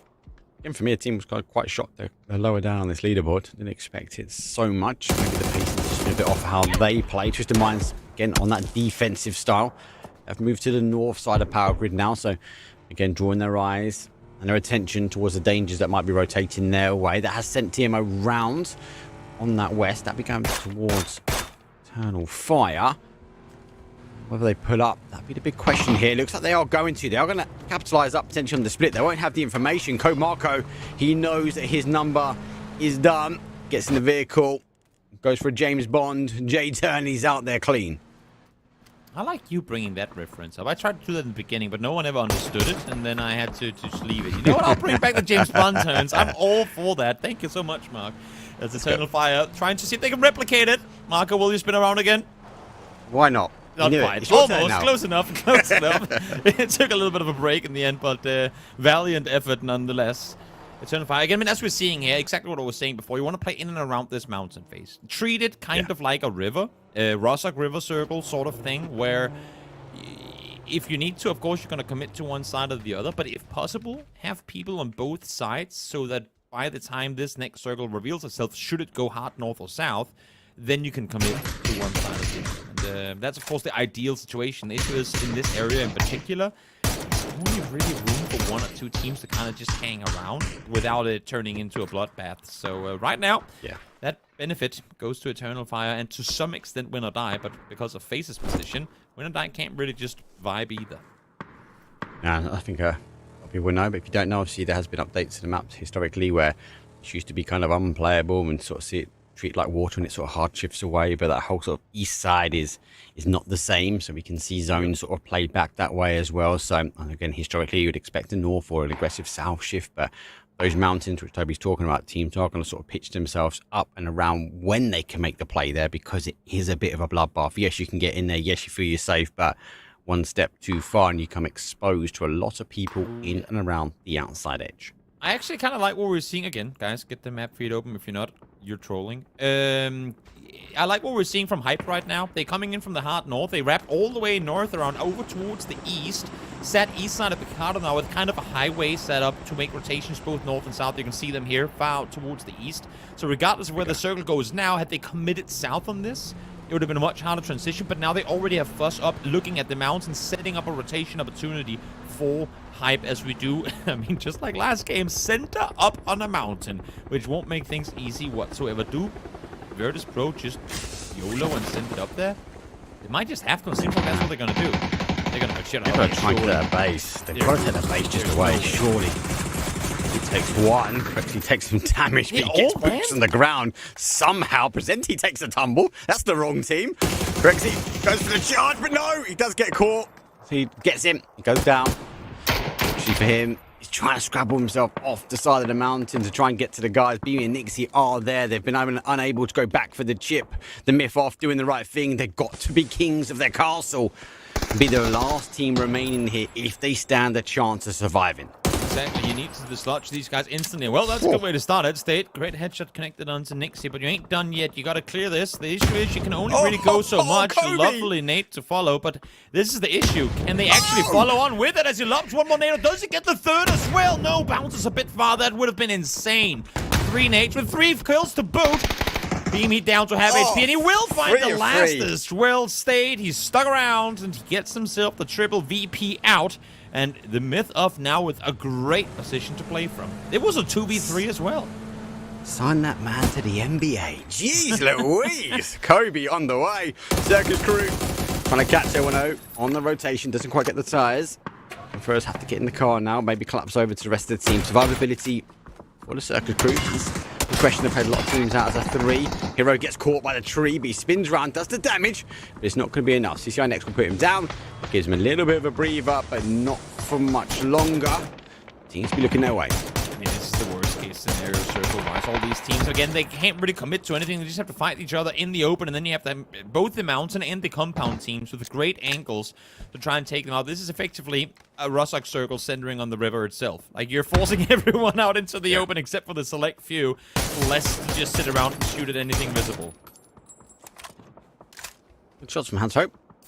Unfortunately, now they are outside edge of the zone, so it's slightly aggressive. A little bit of time to play with, though. 33 seconds before we start seeing that sort of push them in. Here comes the mortar fire. It's under rain. I'm about to say it's coming from BB team. Quick kill confirmed, done for them. Global Army crawl his way in towards zone. Can't see it happening. Gotta leave. As he's taking a peppering from distance. Yep, trying to make their way closer towards the circle. You can see Hands of Hope catching them on all sides here. Great setup, trying to take them out, and they do so swiftly. Lane. Good job on them. No casualties on their part, as they can now move towards this next circle, which, by my calculations, should go northwest, and it seems like, no, actually, we're centering up once more. This is a hillside ending. BB team blessed with the, well, one of 3 compounds in this next circle. But it's TMO up in the mountains. If they opt to maintain to this 2-2 split, they are beyond ballsy. Like, this would be too much to try and maintain control. We'll see, though, if they succeed. Again, this is part of the update to the train which we talk about, right? It's so crazy. But I think, can TMO even get back to a 2-2? Like, Bad Boy is looking this way. He's potentially opting whether he can get across here, but they have to take a huge stance. Arguably, let a lot of teams just base themselves up against the mountain. Let the numbers fall down. Levante, hearing the cars chase him down. He does swap back, though, from the Panzer to the M4. Does a bit of damage, though. Opts to go back here, Steve. That's all they got to do. Poke over the top, cause the damage. Try and get the kills. The actual Panzer does get the connection, though, from Levante. He's looking for some more. He's the only one that's put kills on the board for the team. Now he's looking for another Kobe. One more. Will he be able to put another point on? this is the issue right now, right? All these teams down below trying to fight one another, and they, for good reason, cannot focus on the teams up high because, well, they have a team staring at them right across from them. And it's brutal. There's literally nothing for these guys to do in a circle like this when you have so many teams left alive as well. You have to try and move first in order to get to the position before anyone else does. But at the same time, if you go here first, you're going to be shot at by not only the teams coming up your way, but also the guys already set up on the mountain. And this shows the importance even more for the myth of to clean out Virtus Pro as fast as they did. As had that skirmish still been going on, they would have been unable to do anything about all of this. But now, with them having the mountain to themselves, they can do a lot of damage to the teams down below. Just was able to get the knock onto Hello, my bad. Should get the flush to follow. Mark will make that, not you. Able to do some damage with that. I'm here still, don't worry. It is Mark. He'll take it, a little... Why is Eternal Fire not shooting at them? How are they getting away with standing on the side of the mountain completely exposed to Eternal Fire? I suppose they've got more damage and pressing issues with Kitchen one side and Hand of Hope on the other. Underarm, bounce off the backboard. Oh, no, cooked slightly. Had he not cooked that at all, that would have been perfect. But maybe it's the muscle memory reflex of always pressing R before you start throwing a nade. Hadn't he? Maybe that could have been good. As Squeaky headshots his teammate with a bolt. That's not something you see too often. But you know what? What happens to the kitchen stays in the kitchen, I suppose. As Vex goes down, face down to 3. Unfortunately, they're split as well, so they're both down, and they're not going to be able to get recalled back just yet. Milestone playing Peekaboo, Hype Beast. As you mentioned, that big rotation from the north down towards that kind of east, now the southeast as they work their way in towards the zone. Play Peekaboo. Two from Kitchen. Stay on the other side. Worrying, though, his phase are closing in. Heads up display, though, comes for Jeeves. He picks up one. Bomolovo is down. No, it's going to be there. First face with a long distance. He's got the nade out. He has to back away now. As Gustav puts a great nade back, but the confirmation on Jeeves is done. Good pressure from Fuzzface, but I'm not sure where he's going to go from here. He has the, Squeaky and the entirety of Eternal Fire on the southern side looking towards him, so not really a whole lot of places he can go to. The issue for FaZe is they also just cannot ignore this because there is such close pressure. As you can see here, VAR trying to hold off the north side pressure while the south side pressure is coming up the hillside. So Gustav now all on his own, trying to fend off here. Will be able to find the first. Bumpil falls down. Nawik is still alive as he swings the smoke. Catches one with a flash in hand, but it's Kitchen from down below doing damage once more. Nade's gone too far. He'll be safe for that. Does get the opportunity now with the smoke to help, but no, Kitchen is now starting to fire up, though, for the appetizers. Gustav will fall. Got place for them, but again, FaZe done enough. They just need a couple of points each game. They'll be okay. One for this one. More games left. Nipper, no helmet. Unfortunately, a little bit of a run, but he has some timing. Hypebeast have to get the res on. He has to be cautious, though, because Eternal Fire now starting to look his way. You say firing up for appetizers, mate. We're at desserts at this point. They need to be bringing the whole thing if they want to do anything. But, well, Niba ain't going to do that. Sheila sits him down. As you can see here, I mean, it was tough for Kitchen. It was actually kind of interesting. They had an E pickup set up before Virtus Pro did, but opted not to take it when this circle swung south. Maybe they were afraid that the jump up here would just be, I mean, you know what, them going up and feeding points to opponents, which well could have ended up being, but opted to try and play it in from the south, and look like that got them. Now, they do have 2 up on the hillside trying to make something happen, but it's just Mouse and Elsk, and it's not going to be easy at all with the entirety of Twisted Minds looking their way. Side of zone has played out slightly. We did see Circus Crew and Hive sort of sharing, but they're going to split though towards the kitchen though. Twisted Minds driving his way down. Miles gets one. Actually, he's going to fall on the trade. Example. Going to be there, trying to find him. Elska's a little bit higher up though. Nade will go over towards the top, using the smoke to their advantage. Batulins is there as well. Dangerous duo. Information now gained, but now going to be denied. Elska still laying low. Batulins tries to cross on over, but he does see him. Elska laying down. The repeat comes through, and the fade away from Batulins will put Kitchen out the kitchen. A little missed timing on that one. Had a potential to try and peek for one another, but didn't quite work out for the meantime. Now Extends trying to stand strong against this. Push come through, stayed there to help them out as Hive are sent packing. 10th place for them, and good on Na'Vi to be able to get a little bit of help from up high. Well, the gods from up high, the myth off. Out to 7. They need a big game here. Unfortunately, they are kings of the mountain. They can continue to relieve the pressure.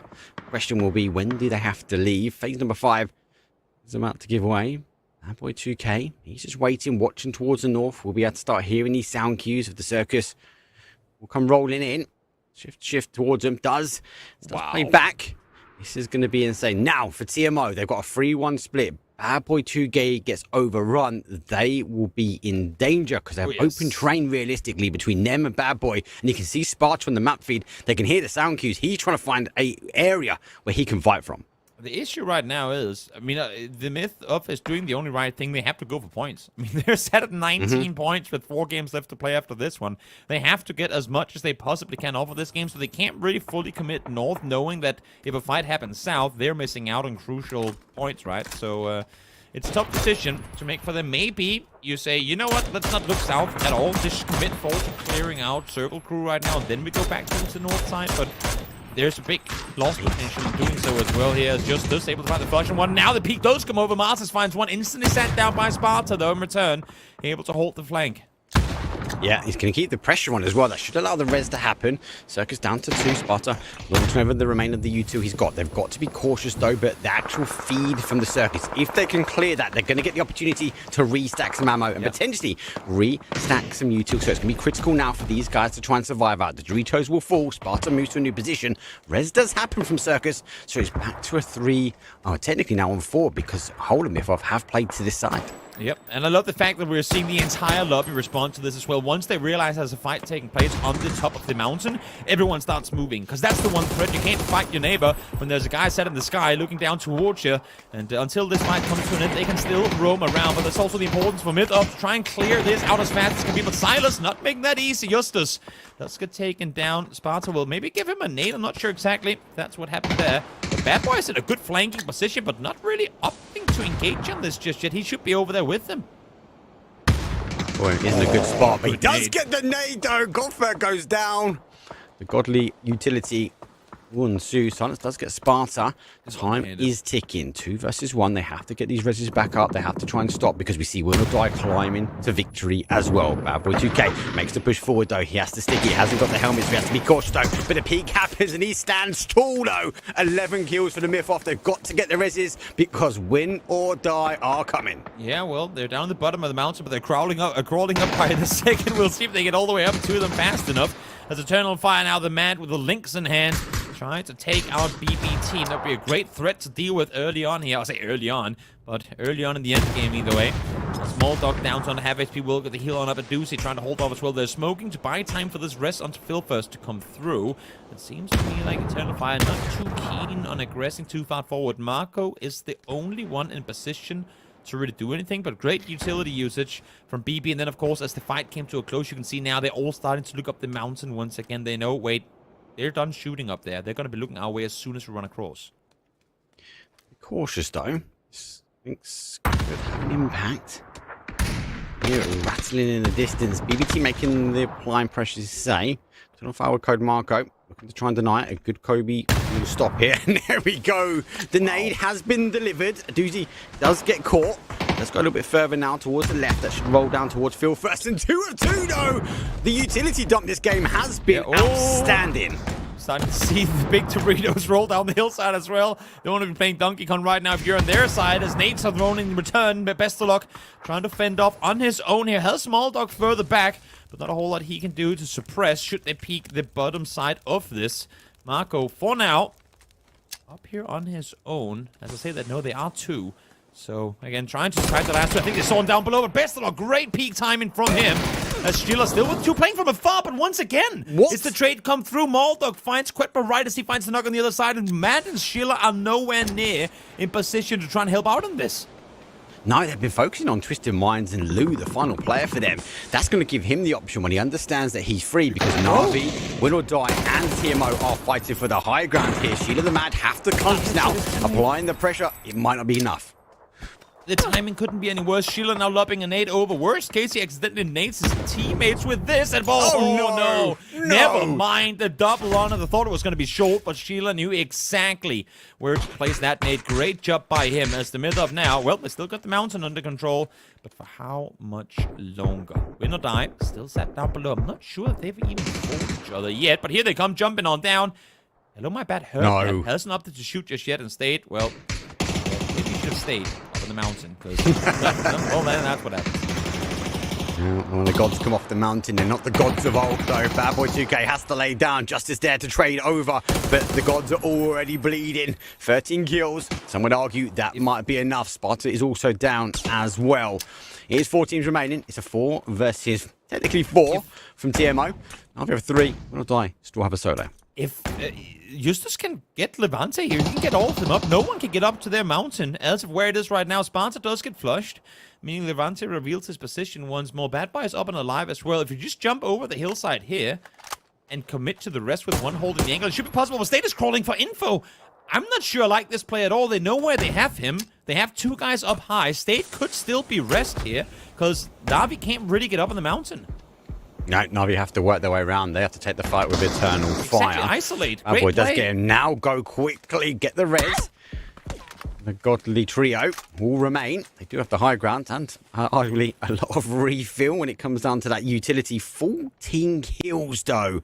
The gods of old. Even if they fall now, Toby, this is a good game from them. Definitely. 2 teams that needed good games here as well. Also, Eternal Fire up top 3 guaranteed and 10 kills so far. We take a look at that Nate once more. Oh, the bounce off the backboard. side. Wow, perfect ankle. It was actually going to be far, I think, had it not gotten that left hand bounce there. But Sheila, good on him, bro. Good on him. Good. Utility this game, this round has been outstanding. Arguably changing the tide of some of the teams and able to fight and get clear as well. So, Myth-Off, we see teams in the high ground actually fail when it comes down to getting kills. They just hold out. They get bullied by teams around, but they've been able to dig out points. Steed obviously has been the big factor on that one. Smoke will fall down. Ferris down to a 1-shot. Sheila does catch him. Navi have to try and take the fight. Now the Myth-Off getting involved as well. Quick kill confirmed as well for Eternal Fire. 11 kills. Big kill games for both these teams. Issue now for the Myth-Off becomes if Eternal Fire, or well, you included, finish off Na'Vi, they have to come off the mountain. And Eternal Fire doesn't have to do much until they have to. So we'll see. We'll see if that means them denying up on the hill. Or, you know what, as I say that, Eternal Fire does have to run out into the open before. But if they can get down to the bottom of the mountain, maybe... just maybe there's a play for them to make. They haven't opted to send anyone there just yet as Marco is closing in on 1,000 damage done this game. They have been shooting at absolutely everything. Matt, 3 bullets left to work with in the links. Sitting there in the smoke. Oh, he's trying to go for it. Almost popped his head up twice. It would have been perfect. What a buzz cut. He just got himself side cut. Call it what you want. Wow. That is unfortunate here. Arguably as well, Eternal Fire need to take the kills from Na'Vi, not to get the points, but to get the ammo. These guys are literally clicking dry at the moment. It's a 4 versus 3. High ground versus low round. Can the Dragons take on the gods that hold? We'll have to wait and see. Komarko is under pressure. Feels like a bit of whack-a-mole though at the moment. This is the issue. Everyone's been fighting out in the open for so long. You can see Shilla's running around for anything. I mean, he has the ammo now, but he had nothing before. I think Matt was down to 14 bullets. That's why I might have just conceded for info in the back there, because he really couldn't contribute with a whole lot more. That's good, but does have something to work with Marco, though. They have to try and see how long they can stall this. They have Shilla up on the wall. They have Shilla on their side, and that's what they're waiting for. Have Shilla there for info. You take out the other guys when they jump off. Oh, great damage being done by Marco here. That's exactly right. That is exactly what we're talking about. Shida has made the play to the wall, and he now is going to be the anchor. He's got away with it. They don't know he's there.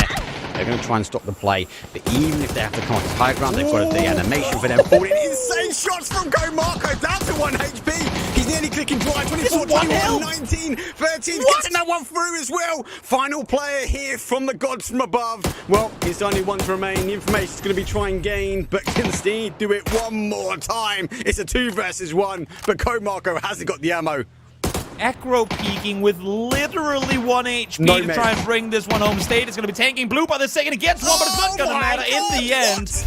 Eternal Fire brings it home. And you said they hadn't been lit the fire under them. Well, this game sure will. 24 points on the back, and a great game for them and for the Myth-Off as well. From the bottom of the leaderboard, now they set themselves further up and are in contention for a fight for those top 8 spots. Oh, the gods of old got turned away by the myths of the dragons in the end. No ammo, no meds. Code Marco, He drew the line and said, I'm going to take 2 of you out and we're going to get this win. And what a play it was. Good play. Both those teams, as you said before, needed big games, and both of them did deliver. Yes, I know TMO didn't get that victory that they wanted, but actually they got some kills, and that maybe will set them up to try and end out their final day with some big numbers. Definitely. I think they can see themselves very satisfied with what they were able to do up on that hill, because they did get contested a couple of times. They shut down Virtus Pro. They had other teams coming up and try and fight for it, Circus Crew as well. They were able to take them out and then go back to doing damage from above. So great game for them. We might have to recall that mountain, just make it Olympus from now on with the Spartans set up there, up on the mountain high, doing damage, throwing thunderbolts downhill. That's going to do it for the group stage for Miramar, as we now go over to the desk and let them break down what we just saw here. Thanks so much, Toby and Mark. We're watching the highlights now, and we'll get into the final fight. We'll have that conversation. But first, I want to take you to the mid game, because that was when we first got to see the Myth of pop off. Kylaris, it was when they start saying, hey, we don't want to sit on the bottom of the leaderboard anymore. Yeah, for sure. Cool stuff coming from them, especially kind of seizing the high ground and the way they were able to do it. Stade had the game of his, I'm going to say month, I suppose, because that was awesome to see how much he was able to do, not only with nades. As you're watching it here, briefly, I suppose, there, it was a double nade into a spray down, but crazy stuff coming in from them. Really, really impressive hold of that high ground. For sure. Let's talk about that Final Four fight, though, Avenger, and seeing Eternal Fire, seeing the Myth of both of them sort of using the terrain to their advantage, I would say, to get them into those good positions at the end. But break it down. What were we looking at?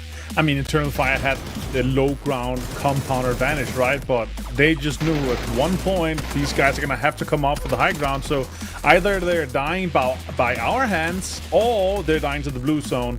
Stade tried to make it, obviously, all the way to the end. They actually managed to get so many kills here. I believe it was 15 kills they managed to get off the high ground here. So fantastic amount of points. The question is it too late to start like last Miramar here? And now they're swapping maps. Are they going to be able to bring the momentum into the other maps? I don't know, but Eternal Fire, man. The southern control they had, the push on here, Matt taking out Hackator and then just starting to spam the links as well. What a great end game we had here. Really cool. It was particularly important, of course, for Eternal Fire to take out BB team, because as soon as I see a circle like this with like 5 teams alive, I'm thinking to myself, okay, whoever out of Eternal Fire and BB team is going to win that fight will win this game, as long as people have to come off that high ground. And Eternal Fire did it very well. So happy to see them win things out against BB team and just hold the Myth of kind of dead to rights on that high ground.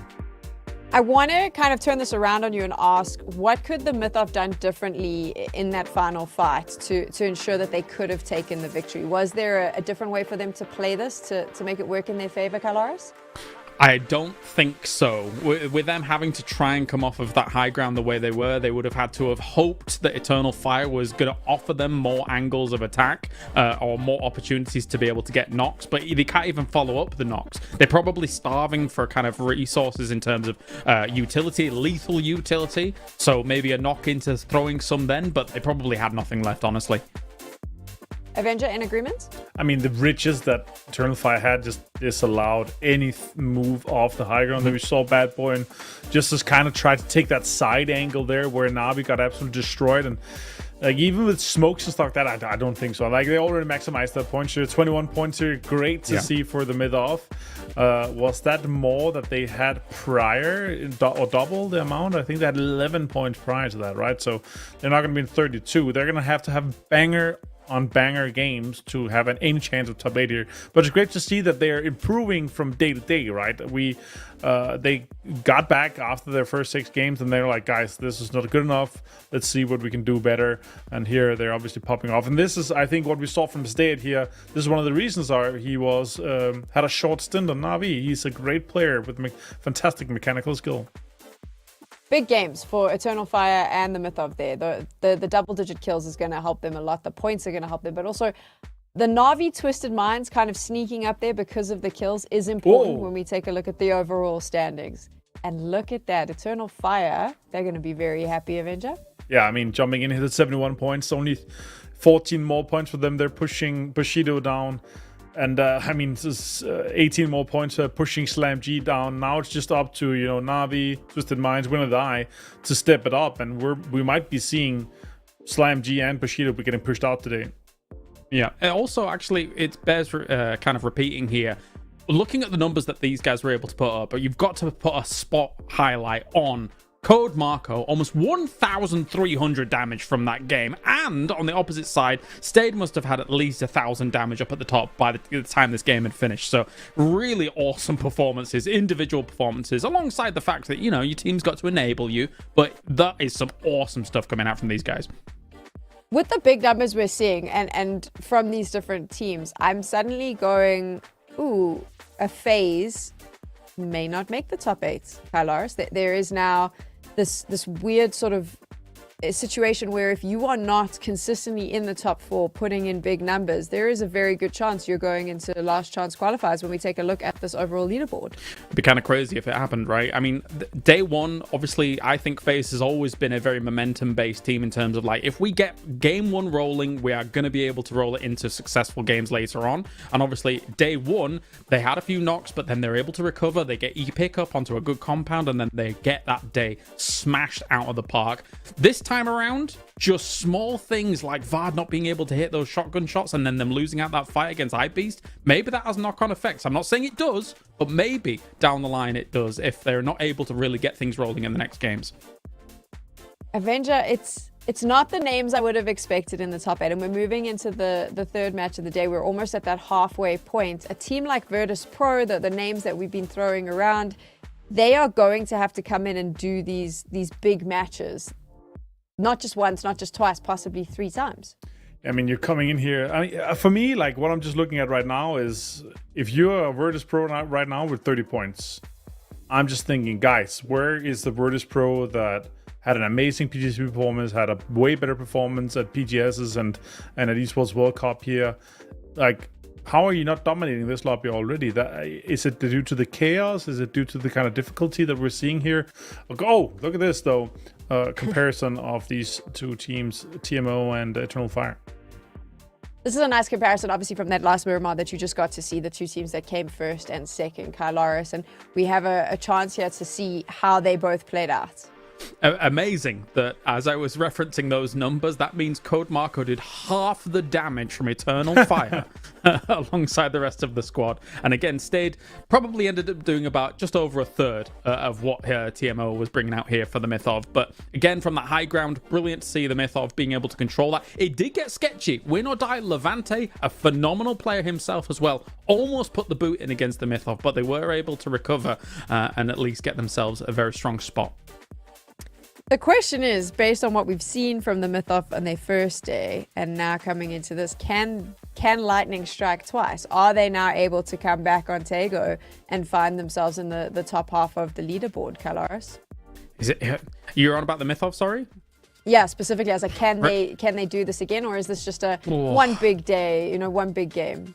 It's so tough, considering they came in at the start of the day with 9 points only. Like, to be able to, as that roster, make it continue throughout the day to get themselves all the way up to the top, it will be tough. But, I mean, they could. It really depends on what the circle affords them, what the terrain affords them in some of these positions, Martin, as we get into good old Rondo. Yeah, Northern Plain as well for this one here, starting over to the western side. And for just to wrap up the Mythov situation here, sure, I mean, you're going to have back-to-back banger games. I don't see it happening. It's good to see that these guys are capable of it. That's also one of the reasons why they dominated the EMEA qualifier as much as they did. These guys have a lot of potential, but you're going up such difficult teams. But the high ground that they had was just, it paid dividends so much for them through and through, because they could just go in and out, take the fights, get in, get the rests up, and stay strong throughout this one. But we're going to go over to our last rondo here of the group stage, James, here. And somewhat Northern Plain Path, not all the teams are going to be able to get into the usual spots. Looks like Yoga Benito not going to be keen for a hot drop over on test track with Twisted Minds this time, as the playing path was good for it, but they're not going to be going for it. Of course, they did take it away when Twisted Minds was not in the lobby, and now they're kind of just dropping over a little bit of trash drop, and the circle's not been kind to their drop either here, Martin. No, again, another Yautin Stadium kind of finish we're going to have here. So last one was actually quite the banger. I actually really enjoyed the way that GK managed to kind of wrap around. And again, discipline was really the name of the game yesterday. The question is really, does it continue here today on Rondo? I think we should go to our casters to figure that out. So guys, take it away. Enjoy our last Rondo of the PC fall for 2025. Thank you so much. Thank you so much, guys, on the desk. Great breakdown as always. As Martin said, Mark, we do have yet another very similar circle to the one we had yesterday with GK coming up victorious. I would hope to see us going somewhat northwest. Not that I'm on the myth of bandwagon necessarily, but just because in these circles we oftentimes go southeast towards Yao 10, or we go just straight east over towards Stadium. So getting to see something a little different, up towards the north would be quite interesting. I think we're going to go back to that town. Don't, We're going to go back to that side. I'm sorry. I haven't got the godly powers like you've got. But I do like this playing path. I do like this zone. Interesting, obviously, TMO have gone out, picking up from what the desk is saying. Can I do it again? I think it's going to be tough, guys. They came into today, as James was saying, that 9 points is just not what we saw. TMO seemed to be back after that game, but one game is a very small sample set of data, sure. Especially when it comes to the group stages, right? So, but they're in a position, as I said, GK, that they can maybe try and control, but how far do they want to push in? But Sheila, though, trying to push this pressure on. Schofield hits the handbrake as he dodged underneath initial M4 shots, swaps the MP5, but both click dry. Gets to lift with the scare. Schofield will be the third time he gets taken down on transition, and luckily for him, does not end up happening. He gets to go over towards his teammates and live with that one.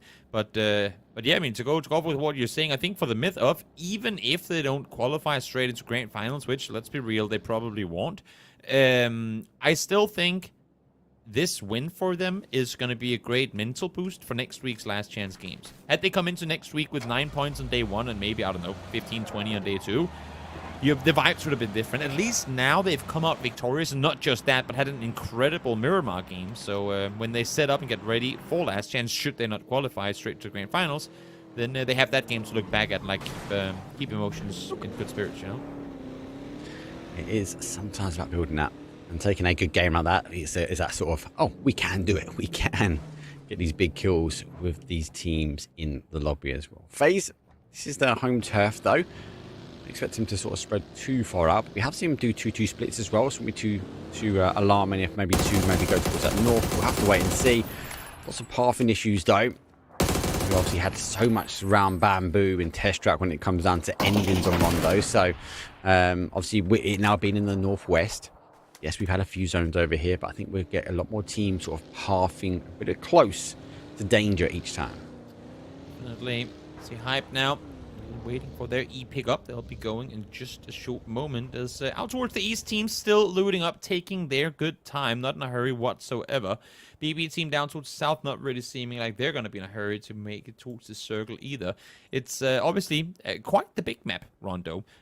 So teams coming in late realize, there's going to be plenty of space for us to play. We all know the center is going to be taken, but up towards the north, out towards the east, especially in the early game, there's actually something to play for us coming in late. So gonna take their time, gonna maybe get one of those hardspawn gliders, and then slowly maneuver their way towards the first circle. It's also worth noting, for those that might have picked up though, it wasn't time to Tego right now. We are getting the bongos out as it is time to Rondo. Whereas in Martin's case, it's out your condo. We're going to Rondo. So Tego will be up next. These things happen sometimes. We just pressed the trigger. I blame Toby. He said to me that he wanted to play Rondo. Didn't we? He said it wasn't time for Tego. So we're going to take this map first. Tego will be straight after this one. But as maybe like other people, I like this map. It's bigger. More pathing, more chaos. The bus on that one, man. I don't know, man. I feel like you just wanted another jouting ending. You wanted to see the chaos there. You wanted to see the gliders. That's what you were telling me earlier. First we on desk with Sam, and then I get thrown under the bus. And now I thought, now I'm safe. Now just with Mark, it's fine. James and Martin, they aren't here. Sam aren't here to do anything. And then you. Of all people, Mark, I thought I had you. You had my bag, but nope, not to be. Well, one guy that doesn't have, might not have Levante's back is his entire team, because he's rolling around in the zone now, being chased down by a BRDM as well. But good thing for his, Levante won't be able to hit these shots, and seems like he will be able to get towards his teammates safely. Not safely at the moment. When we'll die. going to try and get themselves above that line, the cut-off line. They are looking for a top 8. Top 8 will secure themselves to the grand final, so they get the opportunity to sit back and relax next week, as we do have the last chance where we again will be looking for a top 8 team. Well done, have been pressing and they have been very aggressive, so I think they'll be looking at this game and onward to actually say, hold on, we've not had the start we wanted here on day number 2. We just get into the kind of momentum swing that we want. They're sort of route into the zone. It's pretty clear at the moment. They've got Navi, they've got Kitchen up there, but that's about it. I think they'll be waiting for hopefully a zone shift back their way. If it does go back towards Stadium and that bamboo, they will be good. If not, they will be able to route their way in from the north, because everyone else is really centering round. But the Panzer comes out. No, look, does get CCI next though. Actually, not with the Panzer. He swaps over to the Orc and confirms it out. And ding, ding, ding. They get the option of a free PRDM. Well, free PRDM with 1 HP. Hopefully, they got some repair kits in the back to get it up and running. You know what? I will say this. As much as I personally dislike both the BRDM and the Panzer in esports, if we put like a luck thing on the Panzer so you can only fire it if you're aiming at a BRDM, I'm actually okay with it being in the game. A homing missile. Yeah, it can exclusively, like, you cannot pull the trigger on it if you're not aiming at a BRDM. And then it will instantly hit as well. I think that would be great. That would be great. In the meantime, now Yoga Bonito. Well, they've been very famous in the tournament so far for hot tripping all the time. This time they don't, but still, man, find early game engagements against 101. Simon, great angle over the top. Able to get the double headshot connected onto Flores. Take him down to kick this fight off. Nailed it though with the spoils of war. Charges forward. There's number 2. Global Army's down to 1 shot. He's going to go for the peak. Swap, but not enough. Spoils of war. Well, they favour Jogger. Not the hot drop, but 4 kills.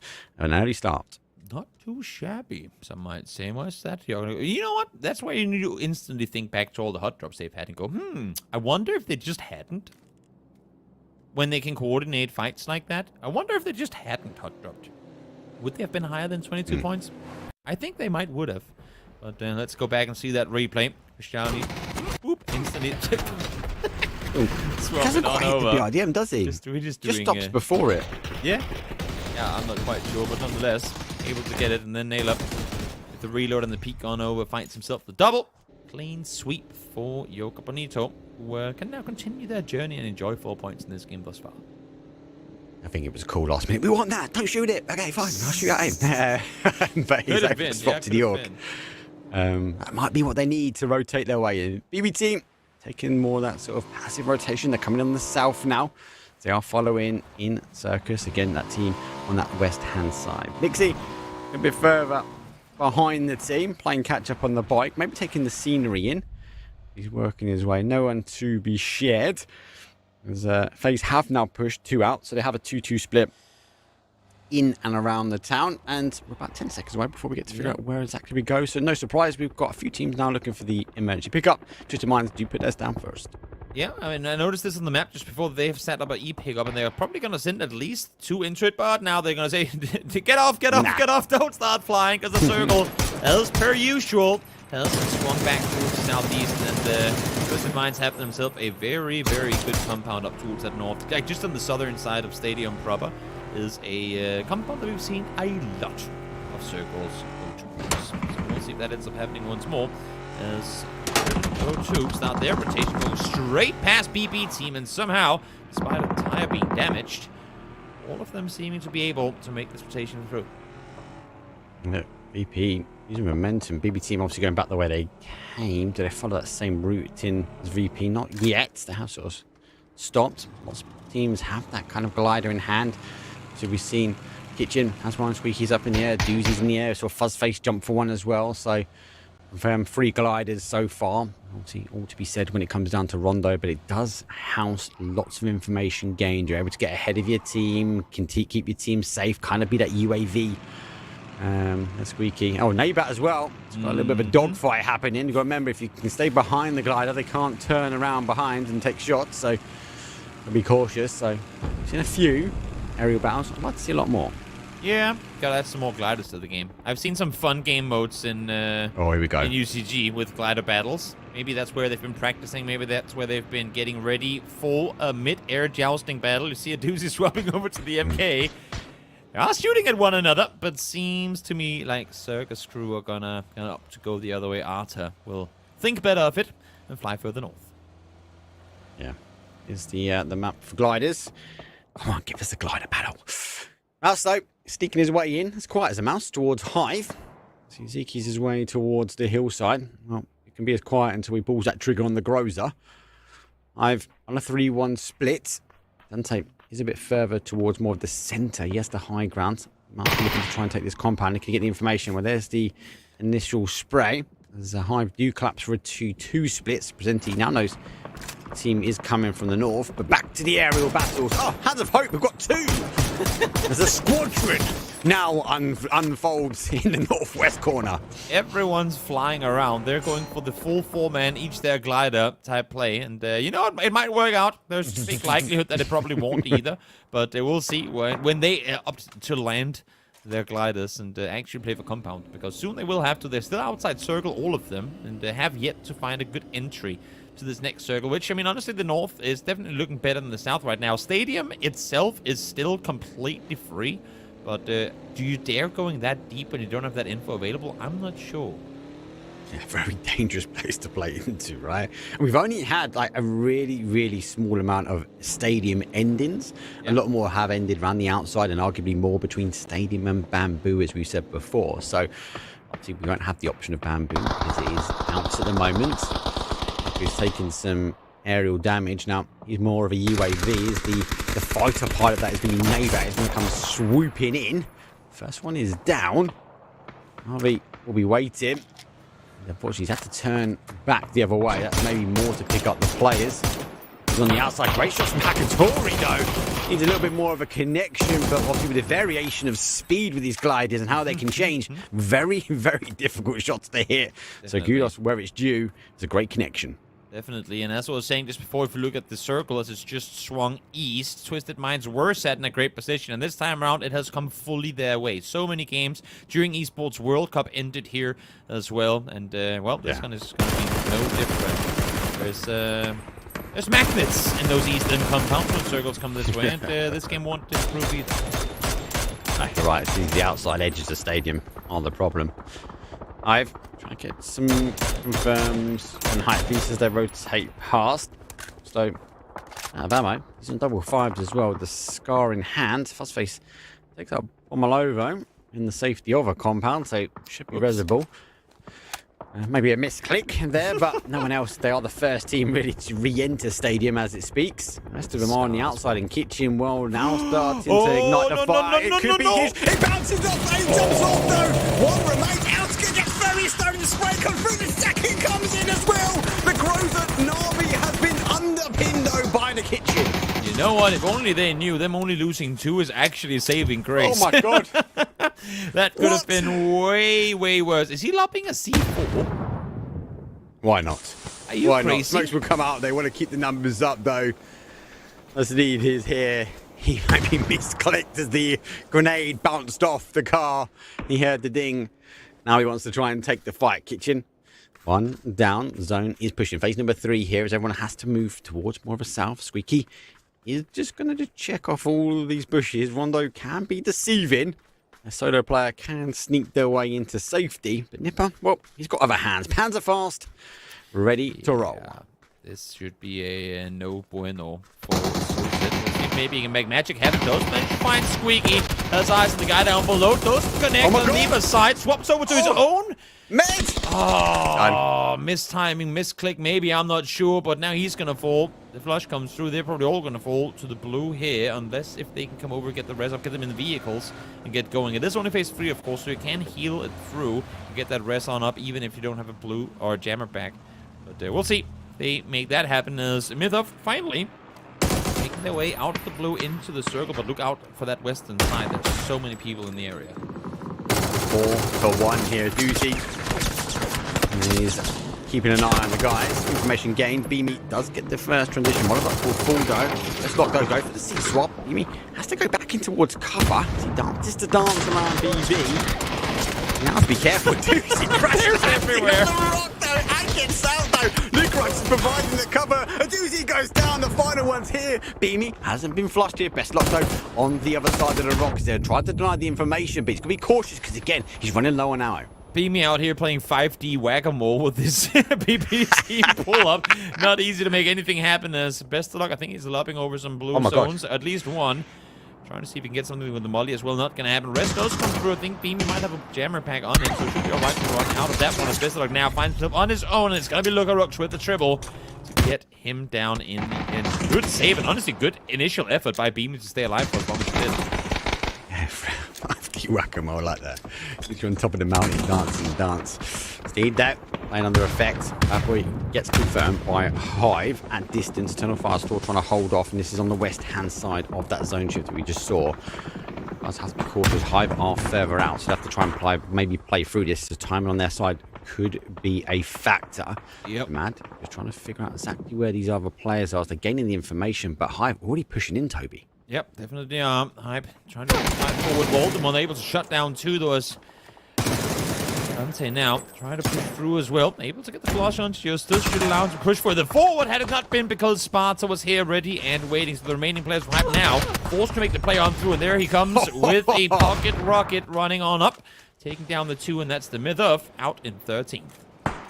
Nailed a pocket rocket right into the heart and soul. Unfortunately for them, they're full. CMO unable to go. Big game after big game. Circus Crew though, this is on the south side. This is now where we sort of clash. VP, FaZe and the Circus Crews. They find themselves to fill up between these two teams. Teams just get Nixie down. So the opening knock does start. Joker's really far out, but also as you said before, Twisted Minds, they've got high potential on this though. At a distance if they go up and over that ridgeline. And this is the issue with this circle. I mean, look towards the west. You have the 9 of 11 teams remaining in the game stuck out there. The center you can play because Twisted and Yoga Bonito are sat out east just fending off against anything coming their way. And you can't even look that direction because you're forced to take the fights to the people next to you. So really tough transitions towards the east here for literally all teams trying to make that happen. As you can see here, FaZe, they want to peek over. They want to take the fight to VP and to Circus Crew, but they can't peek too much further east because there's an entirety of Bonito players sat there just waiting for you to do so. No one's challenging him. No one challenging him as well. So they can just over peak as much as they want. They even try and play their way in. Telefire, 1 kill. They're running the gauntlet though against Eternal Fire now as TMO team have fallen. It's a loud wait. Mad. It's down on the other side. He's on the outside edge. He does pop the smokes forward. Cheat up or hook around the garage building. That's going to start opening up. Some of these Hive players, they have to draw their attention. The molly does come through and the Mad does stack up. Good connection on the molly. Yep. Circle popping. Goes east once more to be expected again. We've seen these exact circles in the past. And this is going to be no different. Takes my mind straight back to the Rock game that we had in Esports World Cup just a couple of weeks ago.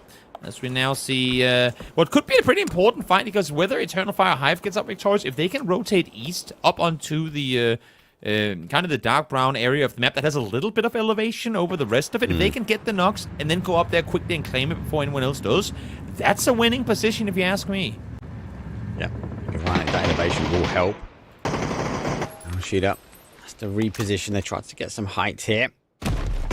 Buildings, the Doritos will fall. That's going to block off some of the shot. The smoke does also play a big factor. That's going to start to disperse. Hive going to be exposed slightly. Do they know about the final player here from Eternal Fire? Don't think it's going to be enough though. Shingen does pick him up. Eternal Fire coming off the back of a big win. They're now a dangerous duo. Yep. Definitely win or die, trying to transition across with the BRDM. They've been able to make it there, exactly what I was talking about just before. And this is the issue of this fight between Hive and Eternal Fire stalling for as long as it has. They needed this done with so they could look inward, but they're forced to focus one another, and win or die realizes that so they can try and cut them off and take the position setting up looking west. This is going to be so hard for either of these two teams, regardless who comes out victorious, to try and transition into the next circle. Exactly what we saw from Na'Vi. They wasn't on that game before. Didn't quite work out for them, but there is no pressure now for win or die. The Mad, the final player here, tries to back away, tries to find the safety of the wall. He's down. Looking on Rondo, and we're now wait. Hive looking to try and make that transition. Shots come through, down to a one-shot, the initial opening, but Schengen will work his way around the angles and put two down. Eternal Fire, they fall in 8th. Yep, look at Rooks trying to make more happen. He's on his own now, though. Vada's fallen. Vex gets the claim on Nixie, so all confirmed that he will be a sole player for the remainder of this game. As long as Nailed, of course, don't take him down before he gets all the way up towards Vex. I think it bounced a bit far, maybe. Yeah, no, it did. So, res comes through, but here comes the push from the other side, and that's again the issue of these fights taking too long to finish. You are just bound to get third-partied. Yeah, good play though. Good play from Hive. Understand they couldn't play into that north, so taking a bit of a gamble, but they have played to the south. They have found their way back in. Back towards Luke Rock's play here from VP. 5 kills at the moment. Spray does go through, but unfortunately he will fall. Then on the other side of here, Will Die getting underpinned straight away. And the DM is keeping him alive. A little dance from as he jumps out. Finds Nate. Nate goes he over lost the all top his teammates, so gotta do something. Why not? Right? Gotta do something. Can you get more with it? I don't think he will. His face falls in 6th. Still got plenty of health left though on the good old BRDM. We'll see if he can make something of it. He's trying to make the run forward. Lou with the Panzer in hand looks for him, but he gets safely over to the other side of the hill. But there's more Panzers in play. As we have Nappert sat waiting with one now as well. There's a player knock. There comes a shot over the top. He's able to get the knock. Don't get run over. There's a wild BRDM running forward. Nappert is trying to get into it, but he can't get there. Door lock, central locking store. In fact, it will roll its way on out. Unfortunately, did it go all the way out of the circle? Did it just continue? I don't know. Actually, his Battalions picked it up on the other side. It might have hit the tree. I'm not sure. Vehicle. Yeah, I think he might have picked it up. I think it ran across the street, hit a tree on the other side just before going out of the circle. Now he's going to get himself a BRDM. If you didn't like Twisted Minds end games in general to be like their stats for winning games be high enough, give them full health and a half HP BRDM to work with. That's not sure. Well, have they got it? I don't think they have, mate. I thought they were, but the rate that Battalions got into zone. Like, that was like Pico. It was pretty cool. Swift acceleration. Yeah. Definitely. True. Well, there's the knock on Battalion, so it doesn't matter what vehicle you got, I suppose. Links in hand for Simon, able to find the first. As Hive with the 2-man here, just hoping that you'll see a proper fight between Bonito and Twisted to allow them to maybe get a second place guaranteed. The issue is Krafton is on the very far southern side, and I don't think Hive has any clue that he's been able to flank all the way around them. Nah, it's a great play from him. Great play from him. Listen to me that here. Don't hold drop, and you might find yourself in the top 4. Yep. Let's see if they can close themselves down. There's another BRDM. They seem to have one as well. And a lead, so all the firepower. As Nate does find Presenti. Hive down to 1. Doesn't quite see him, though, but has picked up that sneaky BRDM. Doesn't make a lot of noise when it rotates in. I'm sure. There we go. Final one has been confirmed. So, 9 kills, big game from them, but it's a straight 4 versus 4. One more shot comes through the spray from the Org. Doesn't quite get the connection, but they've got conquered so much control of zone. The only thing I worry about, Toby, is Twisted Minds backed into a corner. That's a team I wouldn't want to face. We're also going to keep in mind, this is only phase 6. So we still got 2 more shifts to go. If these next couple circles shift hard west, Twisted are going to be setting a real good depot on that side, because I think had there been mortars in play, they would have been set up already. And I'm not sure. We have 5 nades on Simon, but not in a position to really utilize any of it right now. Of course, we're trying to get a good connection with the very last link shot available, as Nut now also has himself a crate. Final shot comes through. Not going to connect with anything, so he's going to swap back over to the DMR. Yeah, it's good play from Simon. Good play from Simon. He's put himself in a position where he could go get that weapon, knowing that he's going to run out soon. Straight up 4 versus 4. Expected to slow down slightly. I think it's all going to be eyes on this next zone shift. 10 seconds before we see that. Jogger should be in no matter what. They've spread out across these fields, conquered quite a bit of the terrain on the east side, and do have that BRDM to try and hold, but it does play back towards the north, holding Twisted Minds in situ. So the south side players from Jogger, 2 of them now out though. So they have to think about how they're rotating. Do they get into the BRDM? Do they play back around towards Simon? Maybe stop the rotation for Twisted Minds, or reinforce Naylor? I haven't seen Krastalny shoot for a bit. And I mean, obviously, he's not fully unnoticed, but if he can somehow kind of lurk his way further along the western edge of the circle and get into a good position, maybe that can create a good off angle for them to make something happen. But look at Twisted Mind's utility. They have no smokes practically. I mean, they have 5, but not a whole lot to spread out between them, but so many nades. And if there's one thing you know Twisted is good at, is, well, pinpoint accuracy with grenades in hand. So I think they're just waiting, saying, guys, we have the circle right now, so once you get close enough, you are going to be, in lack of a better phrase, bombarded. And don't forget, though, we've got a massive puddle in the middle. It's obviously playable, because you can walk through it, but swat up some danger. Simon, think he's trying to get to the next cookie jar. He's eating all the snacks he had in this one. I think he's toying up the idea if he can make that run. I wouldn't go for it personally, but I think there's a second guess in his mind. Maybe an opening knock here. A couple of connections on Lou, but nothing yet. It's the bullfighting. It's the red flag waving in your face going, come over here, come over here. It's free, and you know it. But luckily, he doesn't take the bait, at least not initially. I mean, they might honestly be the only play for him to try and make a run for it a moment from now, but they would really want to get the opening knock in order to pull that off. Do they have 2 BRDMs on that side and Twisted has 1? I'm actually not sure. No, I know they have 1. But they might have an additional one down there towards the west. They do have 1 for sure, but no, I think it's just just cars down the valley below, or dip below, I should say. The gutter runs straight west to east. As now 3 of the Bonito players have made landfall on the western side of this, up towards the mountain side. But again, respecting the distance here because they are too aware that Twisted Minds has plenty of nades left to work with. This is the thing as well. Look at how they're playing this one. Twisted Minds have isolated an individual. They know he's there. Do they stack up and go? Well, the argument would be there wouldn't be much cover over there. Keep him at armor's bay. Don't let Simon move. Now you know you've got 3 coming your way. Have they got panzers? Are they able to try and pick up? It's going to be interesting. They're nading the tree. Something tells me they haven't got the intel over the next ridge. They're looking to try and make the play. And there goes the car. They're looking to try and stack up. They're going to try what are you doing, guys? You're spinning each other out. But Tallins has gone the wrong way. He's T-boned out his own car, but they're still applying the pressure towards Simon. If they get this, they expose the rest of the jogger team. Yeah, I like this idea. They should. Simon was the one with the 5 nades in hand. They called the 3-1 split, and they said, we got to take out the solo. If we can isolate Simon, take him out, then we have a 4v3 and we have the advantage in our 2-2 split. Issue is, unbeknownst to them, the only guy they didn't anticipate to have the util available was the guy here. Watch out, man. You're about to nade your teammates as he's just parked here, ready and waiting, trying to get Patulins down as well. What do you do when there's a tank on the hunt for you? Kristalny now, though, on fire. Has to jump out, swings the corner, goes for the shot. Patulins not quite able to connect initially, but let's get him the second time around.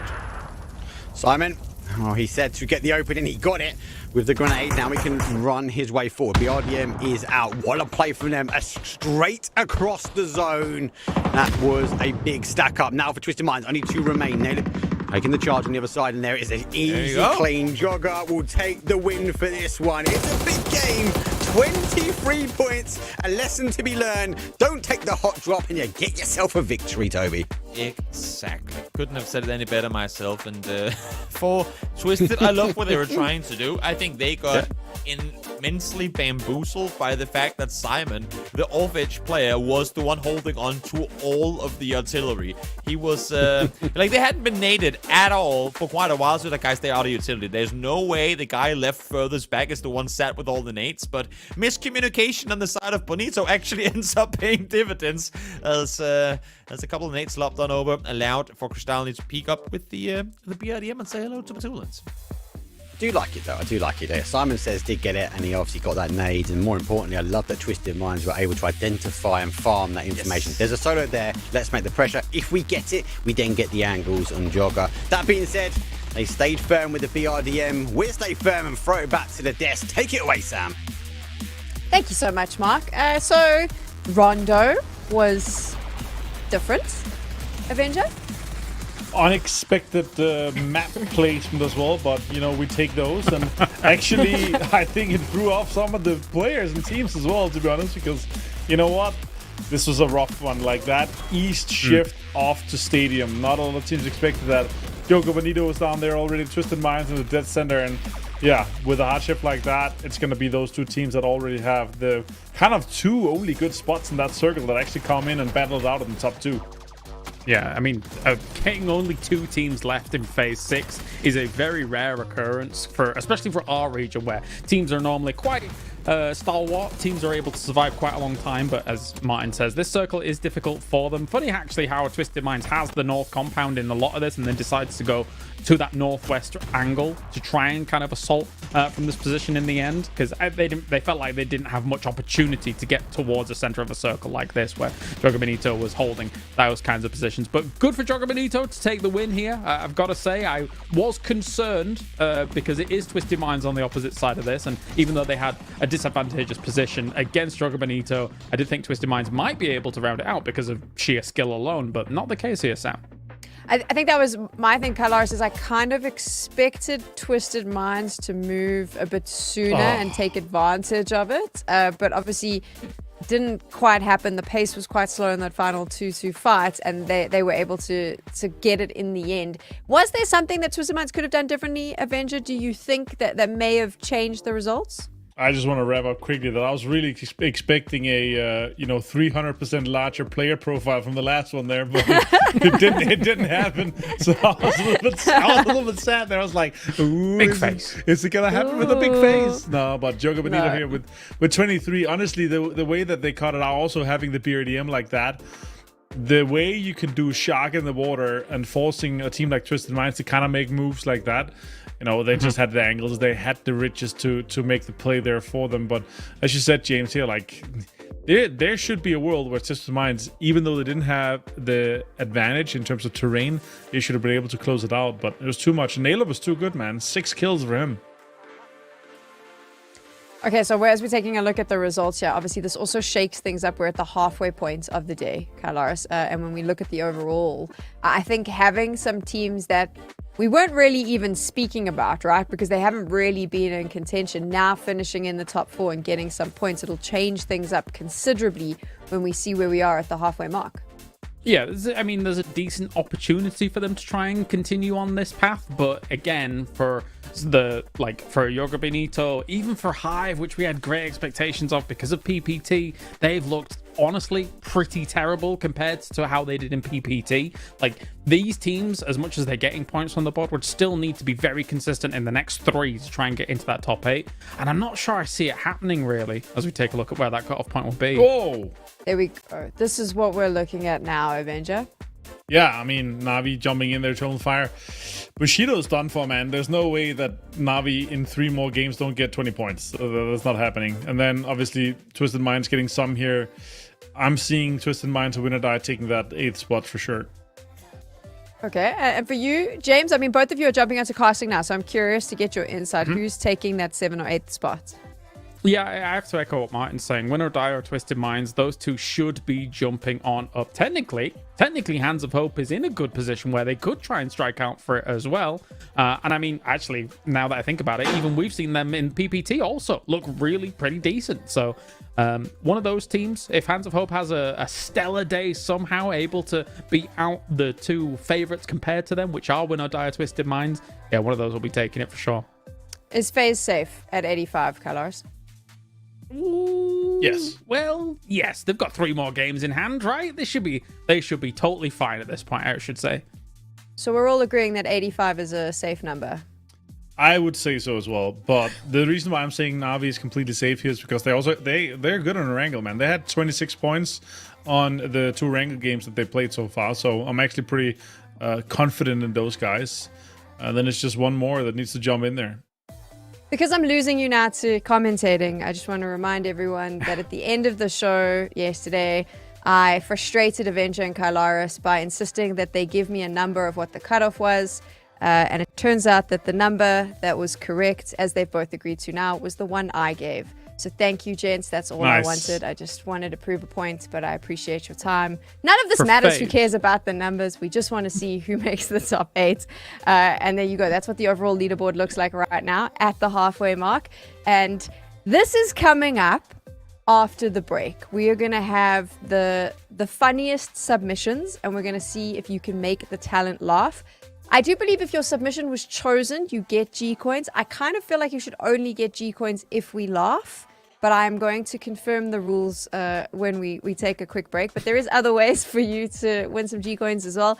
If you believe you know everything there is to know about PEC, then make sure you're following all the PUBG accounts on social media. You can enter there, and there's a very good chance that you could win some G-Coins as well. So lots of winning happening at the halfway mark. If you had to sum up what we've seen so far in day number 3, gents, before I say goodbye to you, Avenger, how would you summarize the action so far? Yeah, I mean, it's I can't say too much about this round here because it was a bit of a curveball, and with the shift and everything happening, I don't really want to say that, but it's really been the come up of, we have to include Jogo Benito here, but it's been the come up of the teams that, that's been in the chase, but it's a little bit too late, it feels like. If they had like a mediocre day 1, this that would have been doable for them. But now when they're starting in the, with single digits or when they're 20 points or so, then like there's no way they don't go, like they go out and get 20 points 2 more times here for them to get into the top 8. So it's all about building confidence here for the rest of the day, and to see if we're going to see the big dog kind of jump into that top 8 or keep the spot. We're saying goodbye to Carlos and Avenger now from the desk. They'll be taking over commentating duties.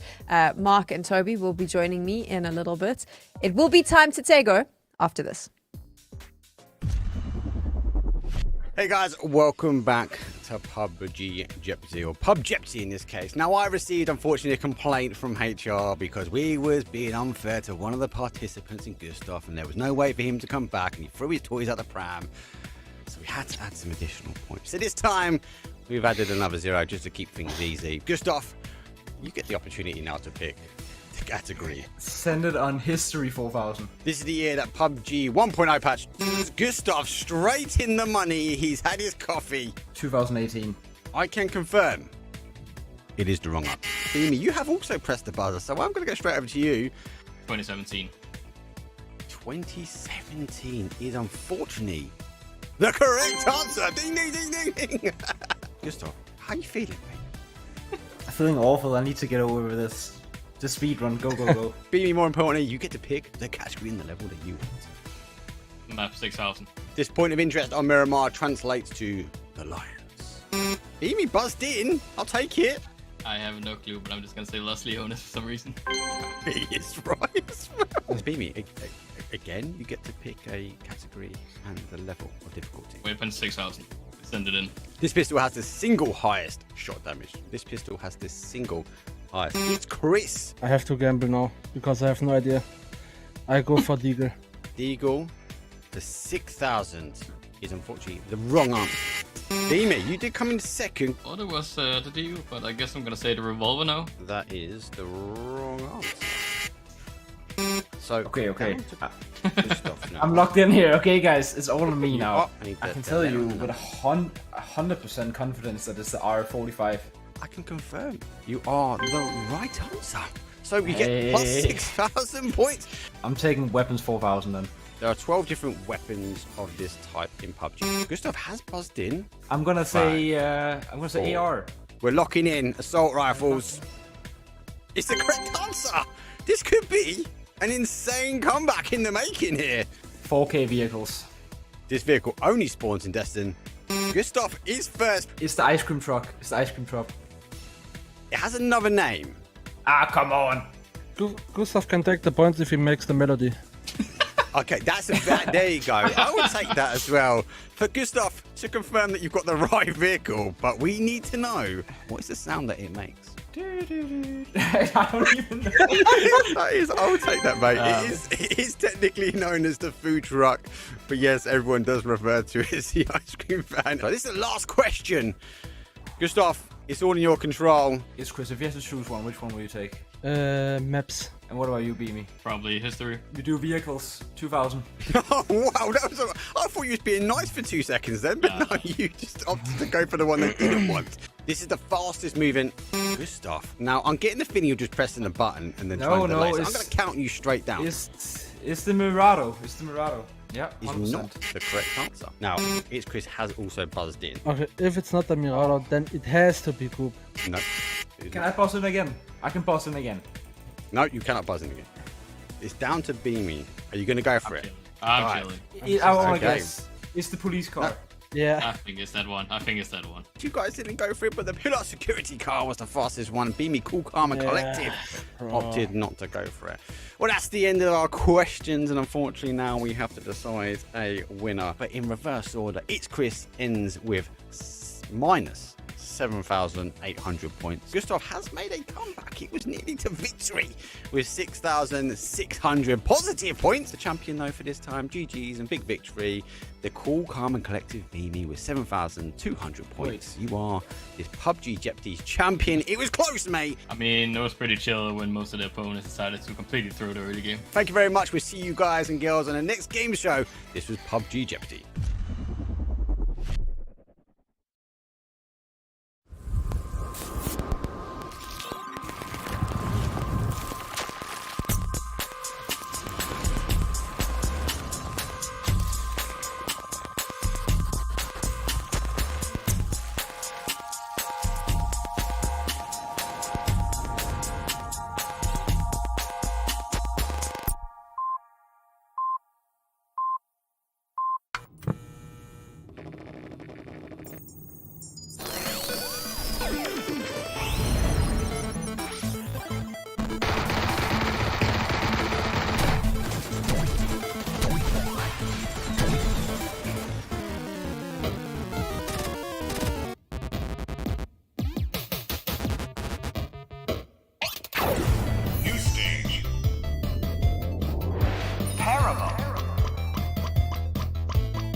Mortar Chicken. New boss. Captain Crispy.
Welcome back to the PUBG EMEA Championship for Fall. My name is Sam, and I'm here with Halfway Mark and 2 Point Toby. We're ready to take you into the second half of the day. Tago is coming up, but first, if I could just make you laugh there, I should get some G coins. We're hoping that you can make us laugh. We've been asking you for submissions through the course of the last few days. 2,000 G coins up for grabs if your tweet or AI video or whatever it is selected, but we're gonna see if you can make the talent laugh. Check how Toby has pulled a super serious face because he doesn't want to laugh at all, right?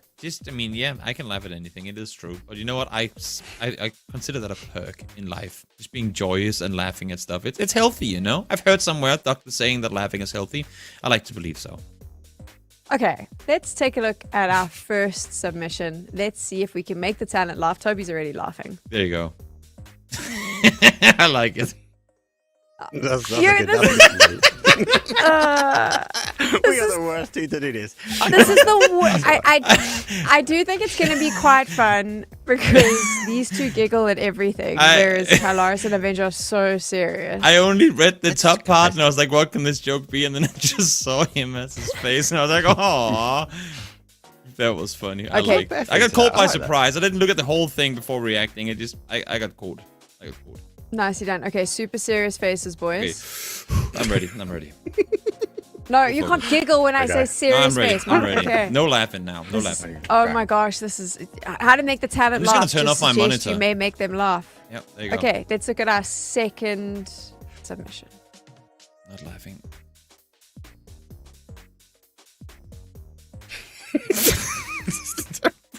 Okay. Why does he look so sad? Walter White, my man.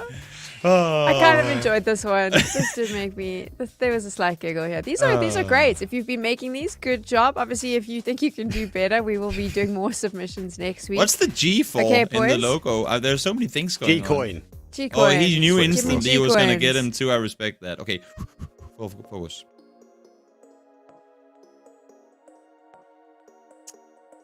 Oh, not a giggle. No, I'm not with that one. I'm not with that one. That one was better. Capital Yeah. B, like either you do the whole thing or you do none of it. I saw the spelling first, and that I was like, nope, can't have it. I like it. I do respect it. That was what you were worried about, was the spelling. Yes, that's what got me into like, nope, denied. Also, I'm not a hot dropper, so you won't find me in Pachinki personally. Maybe I just don't associate too much with the tweet, you know? That's what it is. Okay, good. I do like it, though. It's a creative. I like it. Yeah, I like it. But we didn't laugh, so True, sorry. true. Okay, you still get G coins though, winning.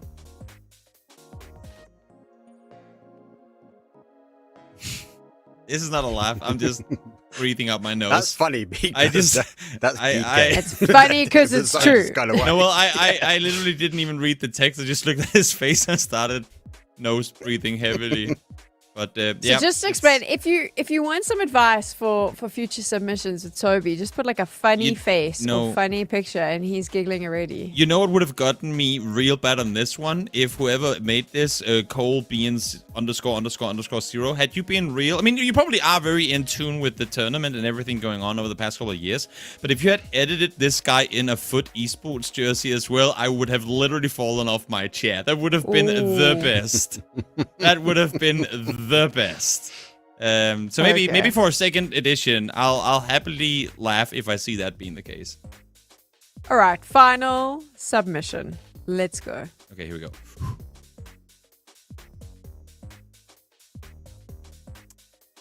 That's not really Not funny, but it's true. Yeah, but that's not really It's true, PUBG but it's not exclusive. funny. That's just gaming in a nutshell, no?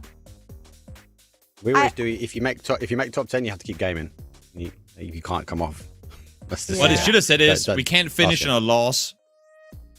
And then you go, okay. And then you keep playing because you never win, you know?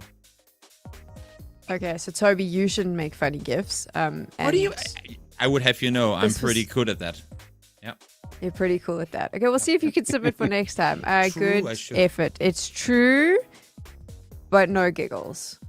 That's Got where it. I was expecting an AI video of Avenger breakdancing, so I'm a bit I was disappointed hoping we we'd didn't see get that. Martin as like a Transformer suit as a BRDM doing breakdancing. That would have been kind of sick. Yeah, but, we're just putting it out there that that's a potential creative idea for next week. But there you go. Yeah. Don't forget, if this is something you want to get involved in, you can submit if you follow PUBG online. There's G-Coins up for grabs. We will be opening submissions for next week, and you could potentially be featured. I do believe next week you will have to make Kylaris and Avenger laugh, which is rough. Tough. That's They're boring tough. Like, people. They don't laugh at all. Oh, wow. Wow, They that's just never have fun. No, it's true. It's true. They're always so serious. Okay, moving on. We're going to Tego now. I mean, gents, I haven't had a chance. I'm just changing the subject now. We're going into Tego. I haven't had a chance to ask either of you because you've been commentating so far. Thoughts on the day that we've seen and what we can expect from Tego, Mark? It has been quite aggressive for some of the teams. Obviously, you said a lot of the teams that we wouldn't have expected to be up there have been up there. Is it too little, too late? Most probably. Like, they need to do super consistency. So the fact that we've seen TMO do one, Tonify had a good game as well. They should be able to get themselves through and qualify anyway and stay up there. Jogger do one. Like, if it's another random team that kind of gets the points, it's interesting. You just need Twisted Minds to keep consistently at 9, and they've done it so far. So I wouldn't mind Twisted Minds getting a win in Tego.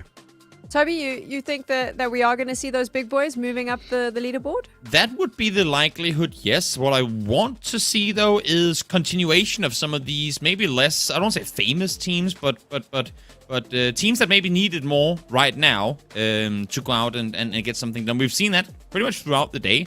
That these teams have been able to come up victorious. So maybe another mid-off performance or something like, maybe Circus Crew. Maybe it's their turn to finally get something going. I'm surprised. Just throwing a name out there. What do we think of this playing path? Early thoughts, Mark? Northwest down towards the southeast, right through the heart and soul of Tego is really good. So most of these teams will have their prior spots, so wouldn't be too hard. Depending on where the zone goes, Sam, is really what I'm looking for win or die. As I said the other day, they like to push in on phase if they can get away with it. So if we see teams play down south, if we see more of a southeast zone, expect win or die to maybe collapse onto that Bucks and SAR, depends on how far it goes. But yeah, easy playing path for a lot of these teams. Be interesting to see who maybe takes on. Toby, there we go. What do you think of that circle? I like it. Keep going northeast because we've been kind of young way too many times so far. Okay, Kylaris, Avenger, I think we need to get into the action. Yes, we do. Thank you. A mammoth task ahead for 9 teams in the next 3 games. That's suffice to say, as they are quite lacking behind what would be that cut-off point. There are 3 teams, of course, looking for that striking distance here, Avenger, as we have a circle centered straight on the myth off.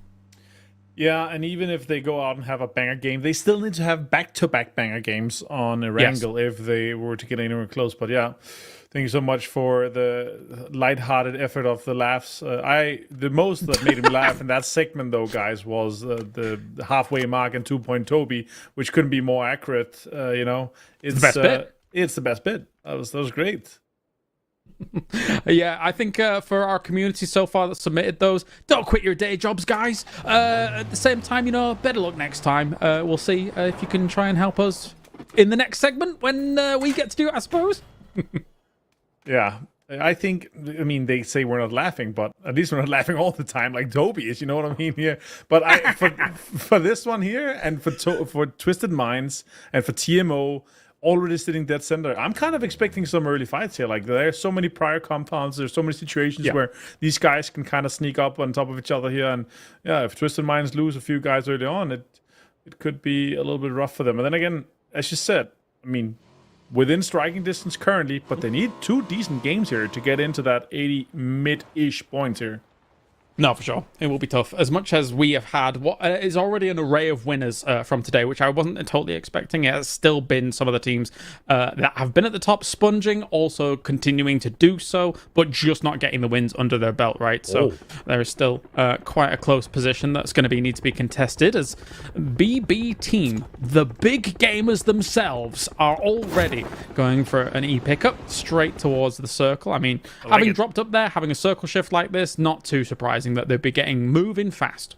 No, and with how the kind of circle is and the plane path worked out, they could drop far out east, get cast, and kind of move in. Yeah. And they would know that they're one of the only teams there now. Twisted Minds here, a little bit greedy, could get punished here from Eternal Fire or from TMO at this point here, it's a little bit scary for them. Obviously, they would, rather be in the final straight, but that's one of the teams that would come in and absolutely smash the last chance quite easily. Oh, Akatori finds CCI next here.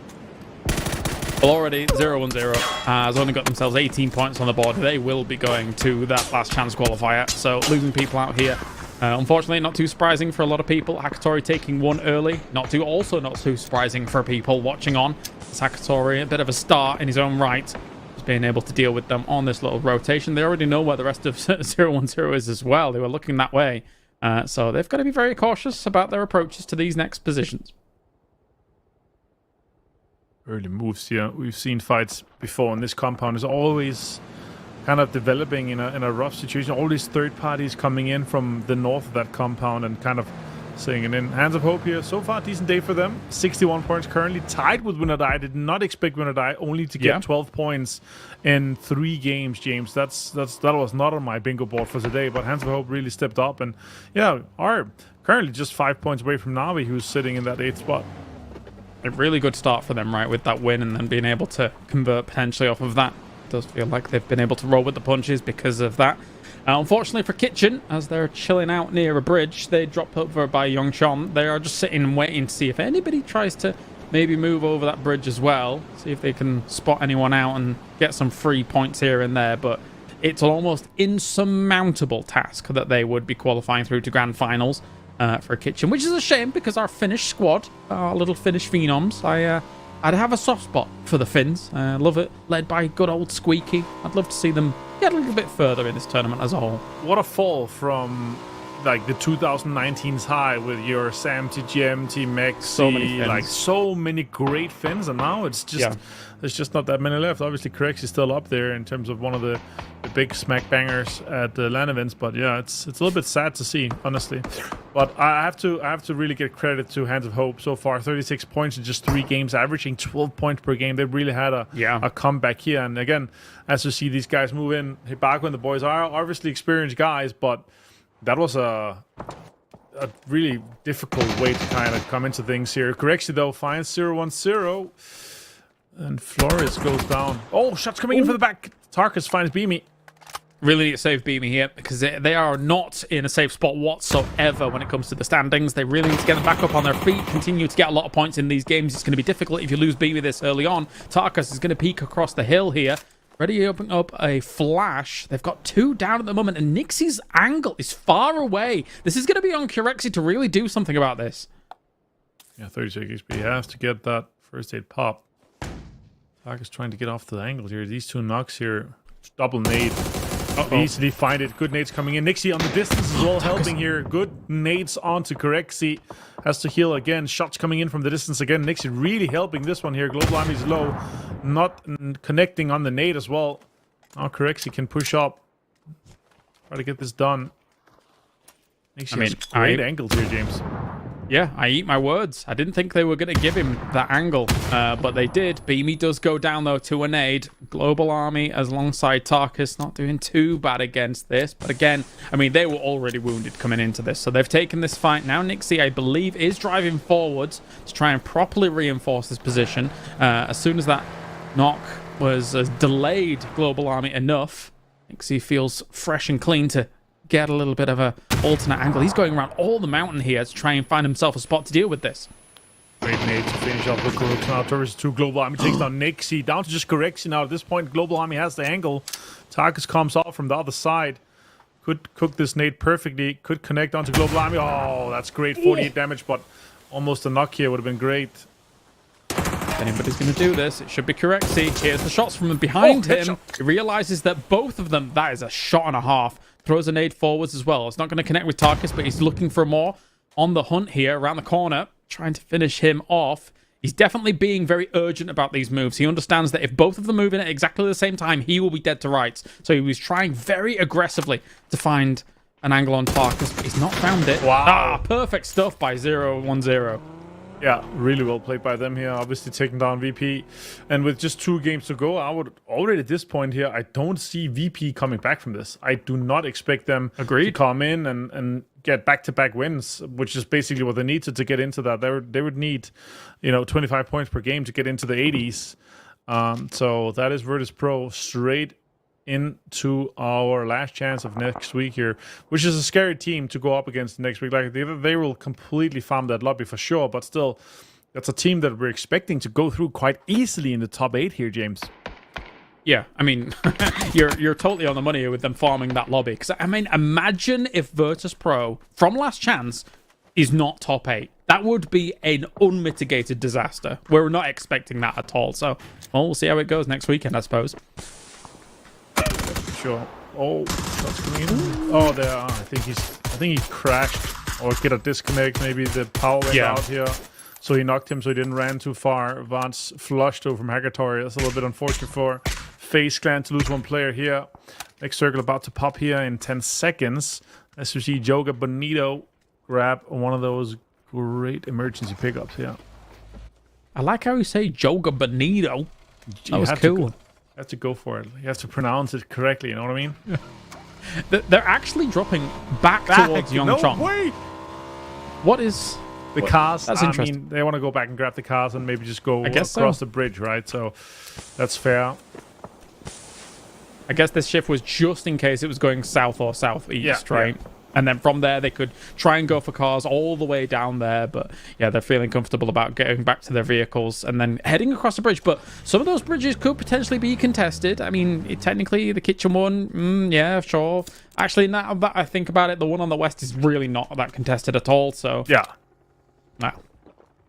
I'm not too worried about that, to be honest. Sure. Do you think FaZe will be able to get the player back, though? The rest, there's multiple rest station, even their hometown loot here. Now, Bad Boy tries to connect here onto Code Marco. Code Marco's running in the open here. Is he disconnected as well? I think he disconnected too. What's happening? There's an outage. Yeah, well, Code Marco's gone. A little bit of... I mean, the Mythov and Eternal Fire have been fighting each other all day. Not only that Miramar game, but then the following game, and then now here as well. They somehow, some way run into each other a lot. Stade will take that one. Looking a little bit further afield. As you were mentioning before, for James, he's getting that res going very quickly. This is the perfect res spot for them to get things going. I was looking at the map thinking, yeah, Buxansar, no problem. But, I mean, also this one that sits right on the edge of the circle as well. Easy peasy, nobody contesting. Yeah, and they might have the information that Navi was moving in cars quite close, or saw it from scoping in. Now here, Hive, team that we kind of hyped up a little bit, James, in our casts. We're like, and even in the desk here, they have been underwhelming, to say the least. Hive have been farming the PPT tournament quite heavily, and I actually expected them to be one of those, top 10 contestants here, but now they're sitting in 20th with just 31 points. After this many games here, it's just really rough for them, to be honest. I can only agree. I would go as far as to say I'm disappointed in what we've seen from them so far here in the group stage, considering what we've watched in PPT. And let's be honest, as much as TPP and FPP, they are different, yes. They're not that extremely different. You still have to have the same map knowledge. You still have to have the same game sense. A lot of the same gun skills, right? Util skills is a little different, but Hands of Hope crossing the path of respawn. They're going to be able to get away a bit unscathed here by the looks of things. No! Hero takes down Katie at the very end of this, and he was the last man in their convoy, so he's probably going. Yeah, well played here by Hands of Hope. Again, one of the teams on the chase. Good with a decent game here. Actually jump into the top 8. Hero gets the flush on KT, and yeah, respawn. They just have to stick it and run. They're not even going to get that rest later on, that's for sure. Shots coming in from Hibako as well. They're making a mess here on the northeastern side of this circle here, and actually quite easily can cross the bridge and get deep into the circle here. Next circle pops in 20. Kitchen as well, taking shots. Trying for it. Seeing if they can connect with anything, but not to be the case. Now, Hive was also kind of circulating around that area on that east side, all very disconnected from one another, and they're trying to find an entry point, but not really too much success at the moment. I think they understand that going across what is effectively that very shallow river, and then finding a spot might be a bit difficult, but they might just go for a mad dash here. They might go for a send, considering the problem that is this circle, because we've seen Terminal, as well as that kind of marketplace west of it, become a huge focal point in these circles before, Martin. Yeah, and with this being circle 3, like next one's going to go away from water, right? Shots coming in here. When I already realizing if we can get some early terrain here inside terminal or the market. Oh, Navi says no, so said finds hello, my bad. Big player to take down here. Yep, good stuff with the M249. A little bit unfortunate for Hello My Bad to have his car kind of almost stall there for a second in that one spot. But at least they've been able to find an entry point on the north side of terminal. This can hold them in a good position for quite a while, as Navi might be on the hunt. I mean, if they can weed them out, they alleviate a bit of a problem for themselves. If they don't weed them out, then they coexist and try and hold out teams together on that north side of terminal. Yeah, I mean, we recently just had a finish inside terminal, one of the craziest games we've seen for a while. Now Circus also trying to set it in here on the southern side of terminal. I mean, at this point here, so many teams are going to try to get in. And at one point, it's just going to be too many teams that they're going to crash and just go straight into a full team here. We already have 3, 4, 3 on the northern side, 4 on the southern side. You see, even here, EB joins in. Second emergency pickup for them as they came in from that far northwest side. So smart stuff, trying to go for it. Sprays go down from two teams here, Eternal Fire as well as Na'Vi. Nobody really connects too much with them, so they're going to be able to find a spot in exactly the middle of terminal. Respawn is crashing up against Hype Beast here. They're already disconnected. Schofield takes Bombilova, but Keter and Fuzzface do respond in kind, finishing off Voldemon. The Bombilova was gone. This is a little bit unfortunate for Hype to lose one player here. Like, they were trying to hold it on and kind of close this entire compound down, but a little bit greedy. Phase 3 here, splitting it. You're always going to get crashed or pulled up on. Someone's going to sniff out the information that you might only be 1 or 2 players. That's a great... Ooh, that almost connected there for Novik. He has another one. Okay, sure. We go again. Round 2. Fight. All right. Let's do it. Is there a third? I think I might have seen one as he was running around, but anyway, I've just coming in as well. Completely dropped. Yeah, still, here comes Keter now across the road to try and deal with Schofield's remaining position. Just weed him out. The south side of this, again, as you were mentioning, because it will eventually pull away from water, would be technically where you want to be. And Schofield's just in there. He has a car in front of him. He has the foldable shield in front of him. It's a double Panzer play. Look at Fuzzface in the distance. For the big Panzer potential. They are going to find him, and they're going to see it. Okay, a nade to start things. That's going to blow away the shield. Yeah, that could be enough. That's going to go deep. Could connect the follow-up too. Shots coming in. It didn't connect. Okay. It's crazy. Maybe they don't know where he is now. Oh, he saw him maybe. I think he saw him. He sees the shield, surely. Behind the car? Here he goes. Yeah, well played. Easy. Sniffed out here. Circle goes south here. They're actually going to have quite an easy entry point because they have a ridge ahead of them, but look at how many teams are going to go into terminal now. Look how many inhabitants of this place it has now. It's crazy. How many? 1, 2, 3, 4, 5, 6 teams already in terminal here, James. Who's the landlord of terminal? Who kicks them out? Who evicts all these teams? Because, jeez, that is a lot. I mean, technically, there's a world where more could move in. I mean, Hive, all they have to do is kind of swing in from that kind of marketplace area, and they're going to be also in there as well. Hands of Hope is also making a mad dash for it. I don't think they realize exactly how many teams are actually in here. They do lose one, and Hope JJ is also down as well. Hero trades against Quetpa. It's very down to the wire here for Hands of Hope. They're gone in an instant because so many teams said, no, it's too busy. It's too busy. They might even get the rest here, but if Twisted Minds crashes it or someone else kind of backfills it, looks like Circus trying to make a little bit of a move. I mean, the information is already out there. They know there's knocks. They know that there's time to be capitalized on at this point here, but he's going for the Schiller res first because the utility is coming in from other sides. But this eastern side is also one of the better ones. It's closer to the central side of the circle, right? So it's pretty good.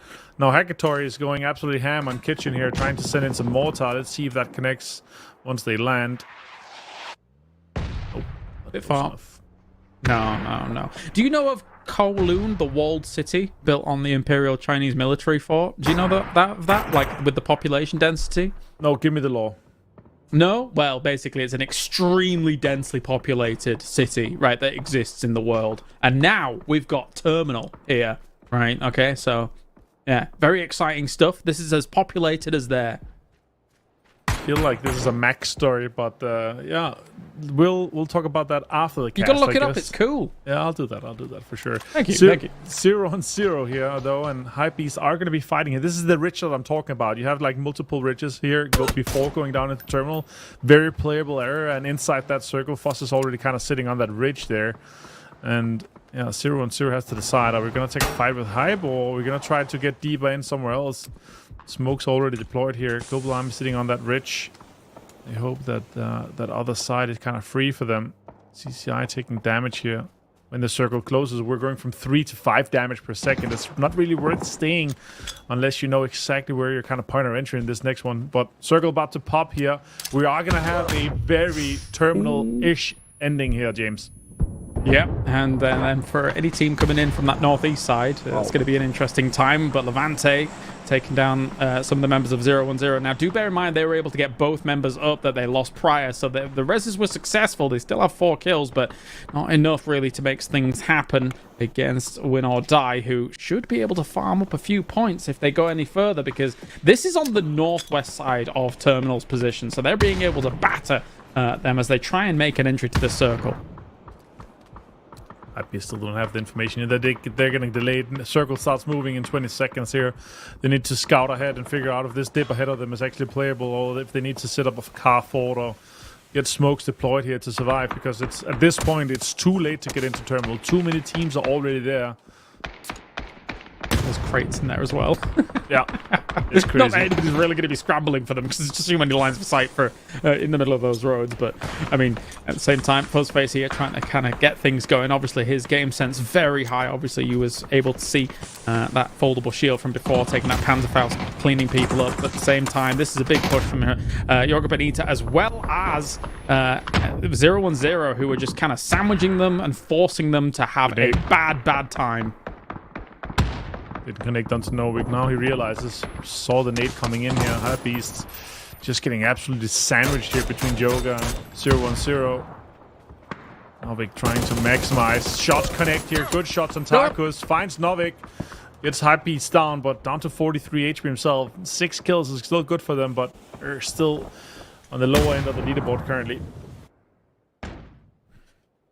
Question for me is, what is Twisted Minds going to do from this east side? Technically, they have Kitchen ahead of them. A few members here and there of the Myth of, but if for some reason we have a circle shift up this way, it's going to become unbelievably valuable to find yourself a spot here.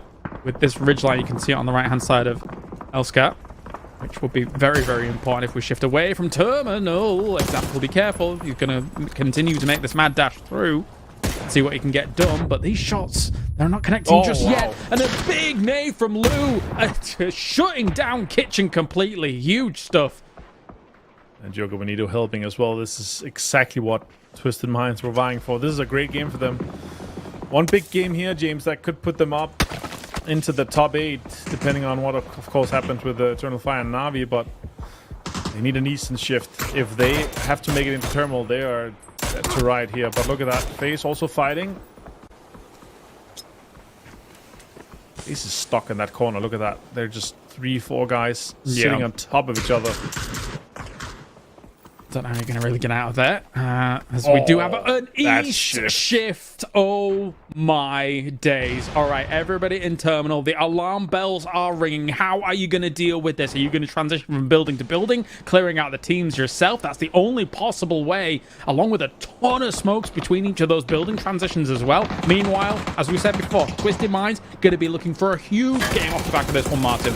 Yeah, this should be a WT win for them easily here, but FaZe cleans up.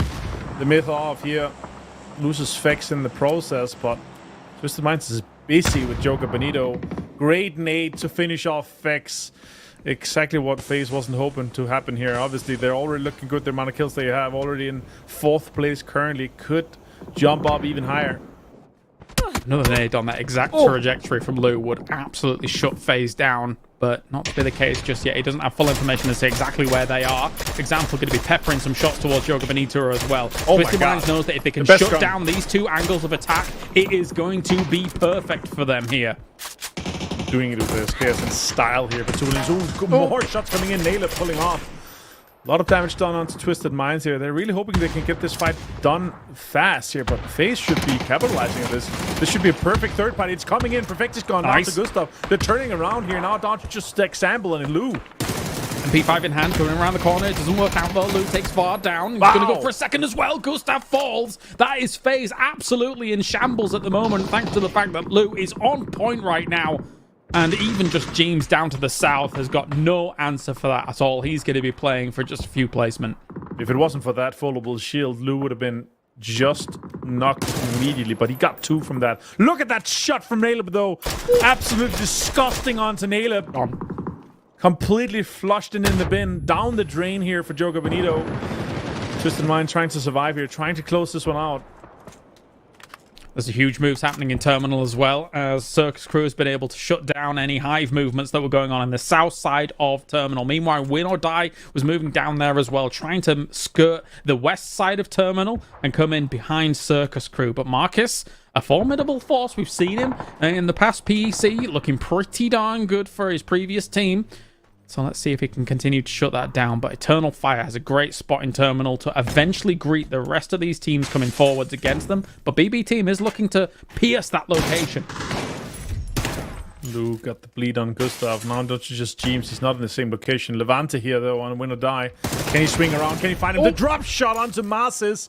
Nice. Circus is eliminated in the 8th. 1 placement point to boot there for them, but still super well executed here by Win or Die. Getting close to that 8th place. There's a reason we big up Levante in some of these situations. Let's take a look back at see what Lou was able to do with this double. Seeing him through the edge of smoke is perfect stuff. The eagle eye of Lou able to find that second player. Yeah, so well executed by him, and that shield was just absolutely crucial for that to be able to be happening here. But Jogo Benito, the thorn on the side for Twisted Minds. This could have been a 15 kill win if Twisted were 4 alive, but Jogo Benito just doing so much damage to them, making it possible for actually one of the teams to come out. If they're coming out strong, out of Terminal, they could actually take it home as well. I have to ask you, mine. Is there a world where Na'Vi sweeps north and is able to take the position away from Jogo Benito? That's exactly what they're looking for. Look at that. Jumping into the car here, coming in, trying to maybe do a drive-by, backfill into Jogo Benito. Shots coming in already onto... This is exactly what they're doing. Great call here by you. This is what you should be doing. They had time as well. Circle's not moving yet. Util coming out. A bit of Util dump. Could that connect? That could be great. That's straight onto the car. Damage, well done. Wow. Extends, takes down Simon, and an explosion again. Extends, cleans it all up. This is the perfect wrestling away, and this is an opportunity for them to come from Terminal, not have to fight through the enemies in Terminal, and maybe wrestle the game away from some of those other threats. This is the exact team that Bushido and SlamG was hoping for not to have good games, and it's exactly those teams doing well now. Twisted Minds doing it, Na'Vi doing it. Na'Vi could and should even be winning this game here with the amount of terrain they have on the northern side. Molotov finds James. That's FaZe out in 6th place, but they're already 90 points. They're safe. They have booked their tickets for the grand finals in 2 weeks. They're going to take next weekend off. And look how close it is from 7th through 10th as well. All of these teams still alive, looking to try and find themselves some decent position. As you were saying before, though, some of the teams will get pushed out of that top 8. So there is definitely spots up for grabs here. But BB team is just going to try and sponge up as much as they can. Nade goes out on the left-hand side here as the mat will go down. The nade actually does end up connecting, technically, but not doing too much damage. It was really Phil first that took a doozy down after all said and done. One is coming in here. Schiller taking Molotov down too. Joan Fire has an opportunity. Molotov's already in the book here for Schiller. Can he get one more? He runs in. Look at that. They saw it. Great smokes and great utility usage here for Eternal Fire. They're burning.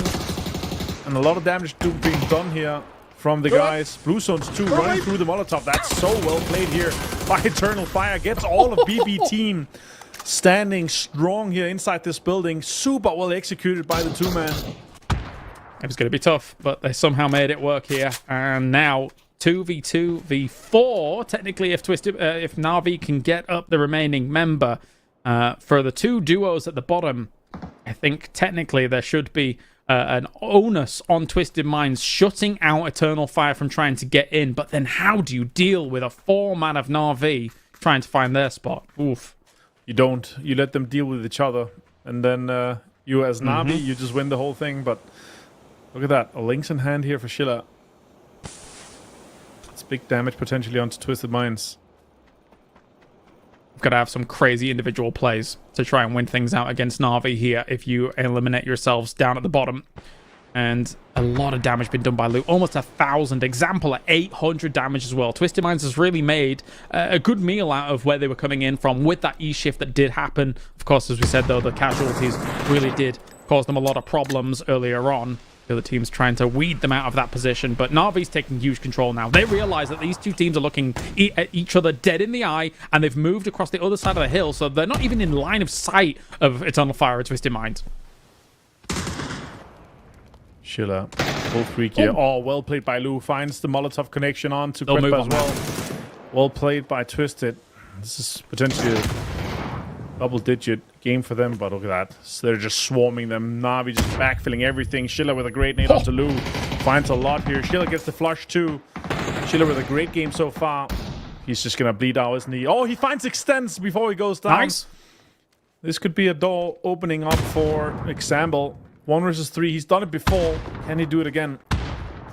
Yeah, but Na'Vi, like a trapdoor spider, is just going to launch opportunistically at this. There's no way they were going to give them any room when it was down to a 1v1. Twisted Minds and Eternal Fire eliminate each other, and Na'Vi mops it all up. I've got to say, Martin, that move to the north side, they identified it perfectly to be able to shut down where Jogo Bonito was, wrestle that spot away from them, and wrestle the game away from everyone else, Martin. Yeah, having cards available there is just so crucial for them to make that move there. And yeah, backfilling them already, obviously reading the kill feed correctly. Jogo Bonito was hurt, and with a few nades in there and a knock to open things up. Perfect play here for Na'Vi, right? That's exactly how you execute to get out of terminal there. And they're holding on to that northern spot for quite a while. Was it to secure cards to make sure they had an entry point out of it? I think so. Yeah, it's just rare we get to see a team win from a position like that, because normally you're thinking to yourself, okay, everybody's gonna kill each other off in terminal. There's not a whole lot of room or hope for those teams to get out unscathed, but that's how it all boils down. Na'Vi gets themselves a win. Let's head over to the desk here to break down our Tago for the day. Our final takeover here in the group stages, and Mark and Toby are ready to talk a little bit about what we just saw. We're currently watching the highlights though, boys. So Toby, for you, highlight from this particular map? I mean, I think what the desk talked about to finish things off here was pretty on point. How Na'Vi, I mean, playing slow into it initially, and then separate, instead of coming in and taking center of terminal, they knew that the important was going to be having an escape on the northern side. So setting up there, keeping people at a distance, and then having an exit out to win the game in the end was incredibly well positioned by them. A great understanding of where the pressure was going to be coming in from. How about you, Mark? Your highlights? Same thing. Interesting to see that obviously that's an Eternal Fire's drop point, right? So that's where they go for a terminal. They leave terminal, they sort of play out, and they're having to sort of work their way back. But yeah, it's got to be said though, Na'Vi holding that sort of top, that northern part of terminal, the game plan was always to take the win from there, and they executed it to perfection. They definitely did. And obviously it worked in their favor as well, Mark, with Eternal Fire and Twisted Minds kind of taking each other out as well. That was a bonus for them. The big boys did the work. Yeah, look, they're disciplined. They want to take the win, right? At any point they could have got involved. They could have come over or sweep their way around and apply pressure on the other side. But they didn't. They want those two teams to fight. Once they've done that, they secured the north side, and then they could just sweep up whoever's left. So really nice to see. Good show from Twisted Minds, still keeping that high level of consistency, 9+ points every single game so far. I mean, this is what you can expect, right? We're trying to qualify for the Grand Championship. That's what we want to do. And in order to do that, you've got to get points on the board. Na'Vi and Twisted Minds in a really good position. I want to draw your attention, though, to the teams on the other side of the match results. Specifically, Toby, all the way down there at the bottom. Virtus Pro, I feel like I can say now, as we've passed the halfway mark, they are going to have to play the last chance qualifiers, which is, I would say, is unexpected, right? Yes, especially given the performance they've been able to put up as of recent tournaments. I would say so, yes. While there has been some inconsistencies in what they've been able to do, overall, they have impressed. And that's on a global scale as well. Then you bring them into a lobby here where, no doubt, the quality of play, quality of opposition should be lower than what they're used to going up against, and not being able to perform here is surprising too. But it kind of goes back to the conversation we had yesterday where we included Twisted Minds in there being some element of chaos they have a hard time kind of controlling. I would say, though, VP usually fares better in those chaotic lobbies than the likes of Twisted Minds do, so I'm actually surprised to see them not doing a greater job staying afloat than what we're seeing here. Okay, so this is the overall leaderboard, Mark. Lots of maths are going to come into play now. We have 2 games remaining. There is now a chance for both Twisted Minds and Win or Die to push themselves into the top 8 and knock some teams out. They just need 2 big performances. Both of those teams more than capable of doing that. The likes of Eternal Fire and FaZe just need to consistently keep putting points on the board. Na'Vi as well. So there is a lot of space now for this to change up, right? Yeah, I think we look from Eternal Fire down at this point. Will any of those teams hold on? Obviously, yes, the 2 that are really hunting is that Twisted Minds and Win or Die. Those final 2 games are going to be critical. Now, Twisted Minds are on fire. They've got that high point average, as we said before. So I'd expect them to go in. Win or Die, they're not firing on all cylinders, I feel, today, like compared to where they were the other day. So I'm intrigued to see, obviously, if they can deal with the added pressure. That's the final 2 games. We know the Wrangles have been quite hectic when it comes down to rotation, especially with some of the zone shifts we've had as well. My question, though, goes back to that left-hand side, though. Eternal Fire doing well, but Bushido, like, will they continue to drop out? Maybe. I can see him dropping out of this now. So Win or Die had a top 4 finish on Erangel yesterday. Twisted Minds had a win on Erangel. Eternal Fire had a win. It is a different lobby, Toby, but we know that these teams are confident on those maps, which means there is space for them to grab some points. Yes, and it kind of feels like a tale all the time, as Twisted Minds always kind of stepping up when they have to in the end of things. And with 2 Erangels left to play and them currently sat 11 points behind Bushido, I would not be surprised to see them bring it home here in the end of it. Even if they didn't win that last one against Na'Vi, I think their momentum, their confidence in their capabilities is way above and beyond enough to be able to go out and bring it home. Let's talk about our EWC champs, Twisted Minds. Very slow start for them yesterday. We had hyped them up quite a bit. We said they were going to come out swinging, and then they weren't really swinging much. If anything, they were just skipping along quite gently. Very different look from this team today, Toby. Yeah, definitely. And keep in mind that these day 2 to day 3 statistics are with 3 games, or 2 games, I should say, more played on the first day than the second, and they're already outgaining that day, right, by 5 points. So definitely a better Twisted Minds we're seeing today, but also, I mean, we've said it over the last many years that Twisted Minds is a cerebral team, hence the brain on the logo. They are a team that needs data, that wants to see how the lobby works in order to adapt, in order to play into whatever they're going up against. And now you're seeing a day 2 Twisted Minds here on, well, the day 3 of the group stage, but still there, I mean, according to any statistic out there, they will always be better with more matches played in any given lobby. So they heat up as the tournaments go on. That's why they're so strong here when we come to the final few matches of any stage. Do you think we'll see Twisted Minds in the last chance qualifiers, Mark, or do you think they'll be able to secure themselves a spot in the finals? It's going to be close. I think they will secure a spot. I think Twisted Minds can deal with pressure. I know we spoke about this the other day, but yes, they might not have had the pacing when they first came into the lobby, and it was chaotic, though, walking in. But they're a team that I think they break down events not just by day. So, yes, I know we've got some experienced people that obviously are getting to these stages now, Sam, and they go, oh my God, we're in like the group stages now. Let's just take this one game at a time. I feel like Twisted Minds looks at like this weekend and goes, right, we've got a best of 12. Let's look at what is the average over those 12 games. I can't see them making a fall here on the last 2 games and dropping into next weekend. Erangel, coming up, a question that I've been asking each day because I quite enjoy the defining the day with a word. So far, Toby, as we move into our last map, 2 matches remaining, how would you define the PUBG we've seen through the course of day 3 here? With one word. With one word, because that's fun. Dominate. Okay. That's what you got to do, right? Interesting. Yeah. Mark, do you have a word that you want to toss in there? Utility. It's just been a day of utility. So BRDM, throwing grenades, Panzerfaust. BRDMs, Panzers, Chaos, and we've already had Chaos, so it has to go utility. Okay, Chaos Utility. I've already forgotten how Avenger described yesterday. I'm sure he'll remind me at some point. He had quite a good word there. But now we're moving into it. Erangel is about to take place. What sort of pace are we expecting from this one, Mark? Ooh, as much as I'd like to see a cool, calm, and collective for the final two games, the penultimate game is not going to happen. It is a north-east down towards a southwest pushing, and the name of the game was Disciplined yesterday, by the way. So. Thank you. That's very helpful. Discipline, which if I had, I would have remembered the name, Toby. Yeah, it's a good word. Good word to have in your vocabulary as we see this playing path. And I mean, we kind of set it up in the beginning of the show today that halfway through the day now with 2 games left to play, we might see a change in tempo where things could end up getting more chaotic at the end of it because some teams know that they're going to be in last chance and therefore they go out and dare to do some more. So will Twisted Minds make it? We're not sure, but I think the only way they shouldn't make it is if other teams get the better of them. But it's going to be up to them to make sure that doesn't happen.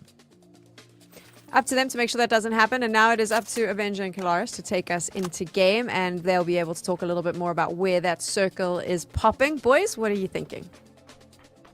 That's right, thank you. Well, Martin is hoping for that Stalber circle here, but that is anything but a Stalber circle, Mr. Avenger. And also, if I recall correctly, yesterday, wasn't your word you used to describe yesterday moist? I think you picked moist, right? That's definitely not what I picked. No, I could swear. That's for sure not. No. But yeah, I would love to have seen the style bending here. But we go off to our good old Gatka Fields Everest endings here. We see the western side. Not that many teams considering the plane path is already here. So Hive, poised to finally have a good game potentially, or Virtus Pro. But is it a little bit too late? Winner Die also sending it in a little bit. It's feeling late, right? Especially for Hive, who, again, I think we're both a little disappointed with what we've seen so far compared to PPT. But for a circle like this, technically, you should be able to do something from it. But as I say, a bit late. Lazar is in some trouble here, as he knows that other people dropped around him up on Stalber. So actually, to move between these buildings the way he is quite ambitious, actually. He could have, it'd have been a few seconds earlier, I hope JJ could have easily taken him down. Yeah, and with 2 decent games here for Hands of Hope, they could actually make their way into the top 8 if either Twisted Minds, Win or Die kind of falls off a little bit. But yeah, let's see if Hopes gets an opening here. He does. Easy opening here. Shots connect. Easy knock on to Lazar. Lazar did not expect him to still be here. Maybe expected him to just grab a car and drive off on the southern side. But yeah, great for Hopes to get this one here. And Hands of Hope get 1 more point.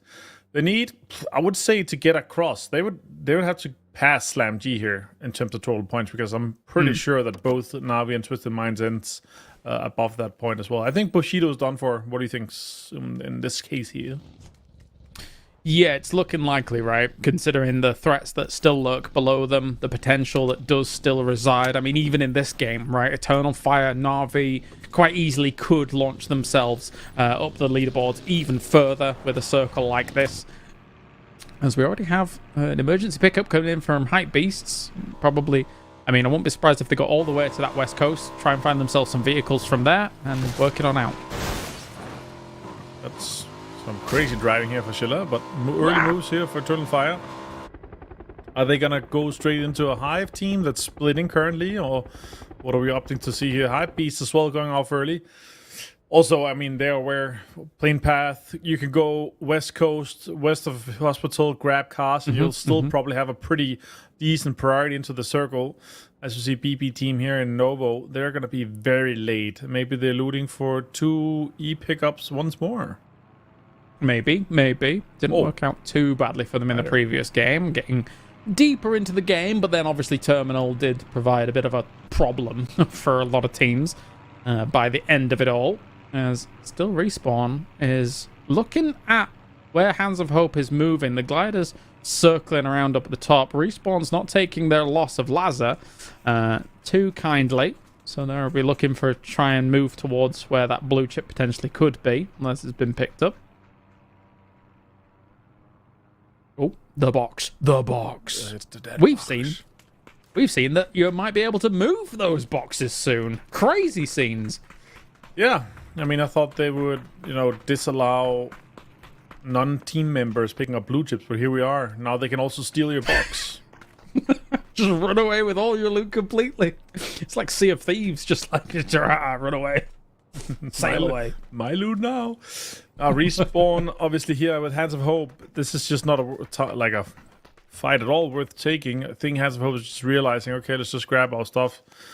Respawn is trying to make ends meet here with 29 points currently. There's no way they make it into the top 8. But then again, the more fights, the merrier.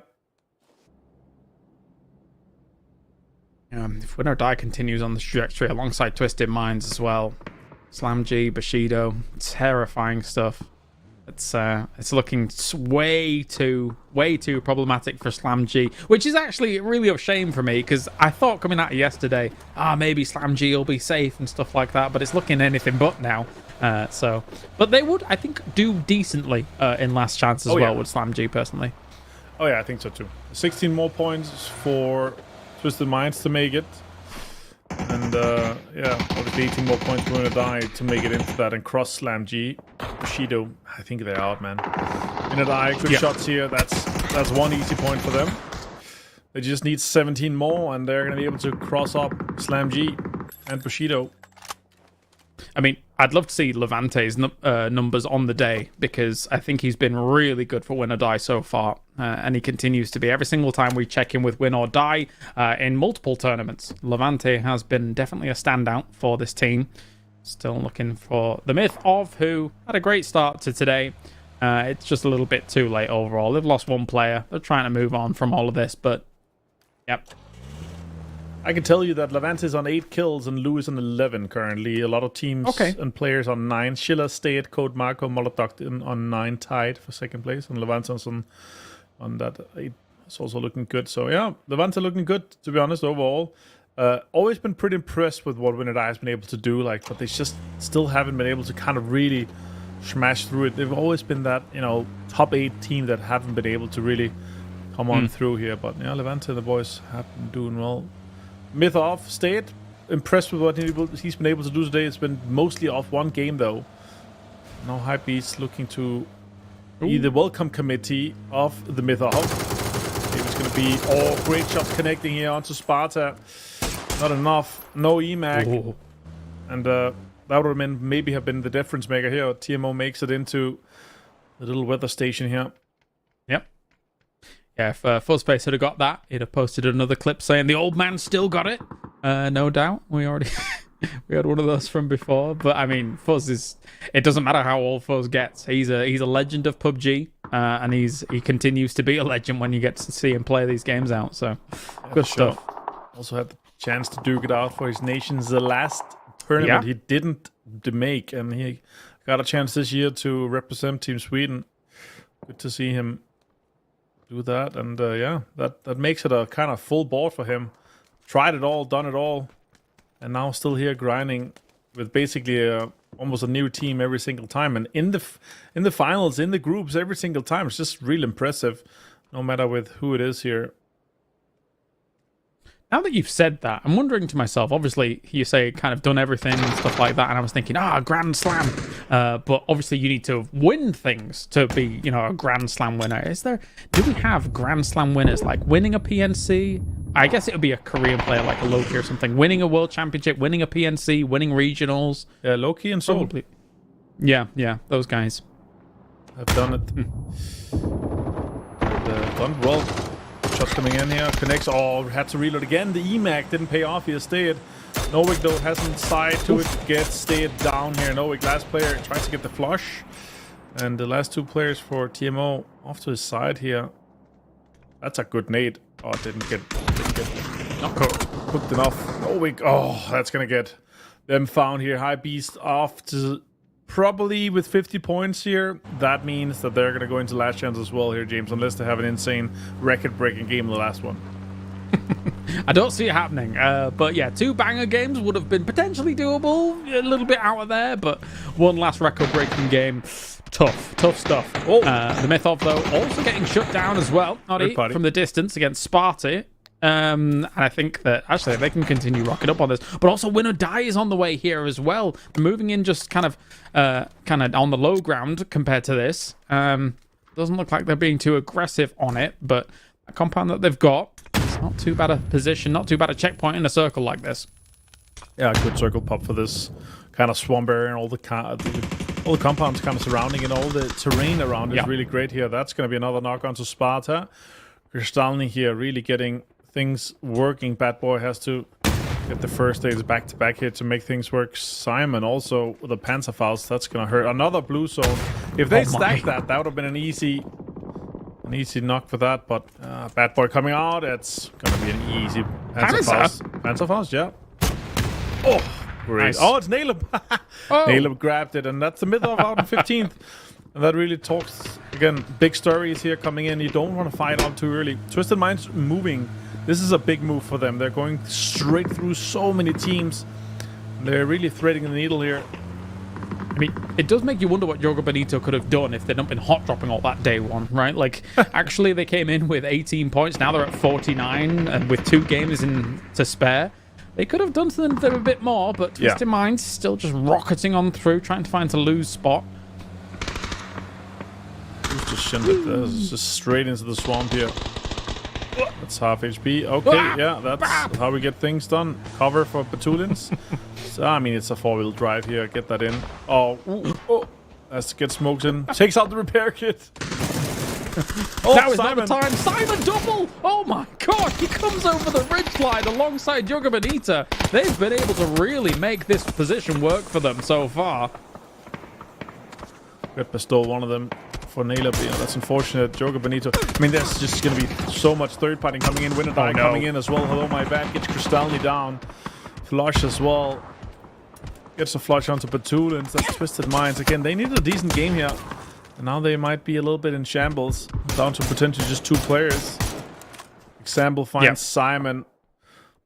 Well, from me saying they could make this position work to absolutely getting donked, that was there was just too many barrels looking that way, right? What are you supposed to do at that point? Absolutely nothing here. Winner died 2 kills so far. Actually looking decent here. Getting look at that. That's a knock. Mouse finds Squeaky. That could potentially be 1 more point coming in for the way of Winner Die. Mouse finds Squeaky. I like the way you phrased that. Poor guy. Getting run over. Now everybody's going to exploit this. I mean, Win or Die had this compound for such a long time, right? They know exactly how people are going to be trying to backfill them and how easily they could easily shut this down. Yeah. Twisted Minds. Look at this. Another blue zone. This is not going to connect, obviously, but still the pressure has been put on to Kitchen. Now they're fully aware how they are sitting here. Still a 2-2 split. Very greedy and very kind of offensive line here for Win or Die to do that. Zone's closing slowly. A lot of teams still off to the eastern side. If we see a shift south or even north here, it's going to be difficult for a lot of the teams to kind of get an entry point into it. I mean, the funny thing is, though, is that only on phase 2, we've actually lost quite a lot of players and a lot of teams.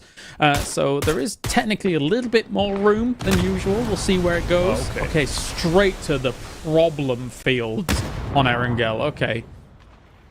Versus Pro laughing here. If it wasn't for such a rough day 1 for them, yeah, it would have been better.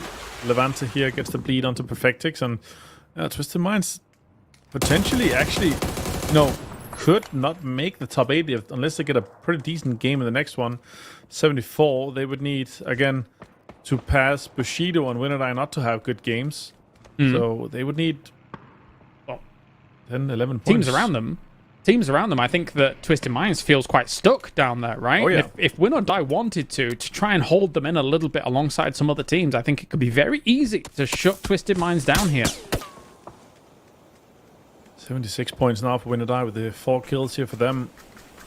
Looks like a pretty easy game for them to get into the 83, 84 point territory here. Very offensive and greedy kind of play for them to stick 2-2. Voldemort finds example. Just constant pressure here for Twisted Minds.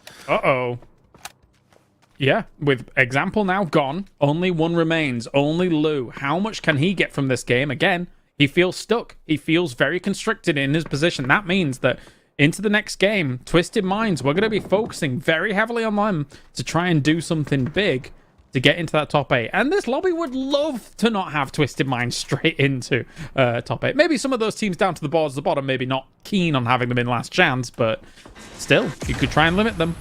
Yeah, for sure. If this next circle goes away from Lou as well, he's close enough to the chips and could make a play to try to get in and get the rest off, but I don't see it happening. I think they're going to get shot down. Rest station is also off the distance here. Nabat from Hands of Hope coming in from that northern side with a ERDM, full HP for him. Where's their entry point going to be? Are they going to maybe kind of try and wrap around north of where Virtus Pro is? Find maybe take that dip on the other side of the road? Yeah, I think the riches and the dip just above.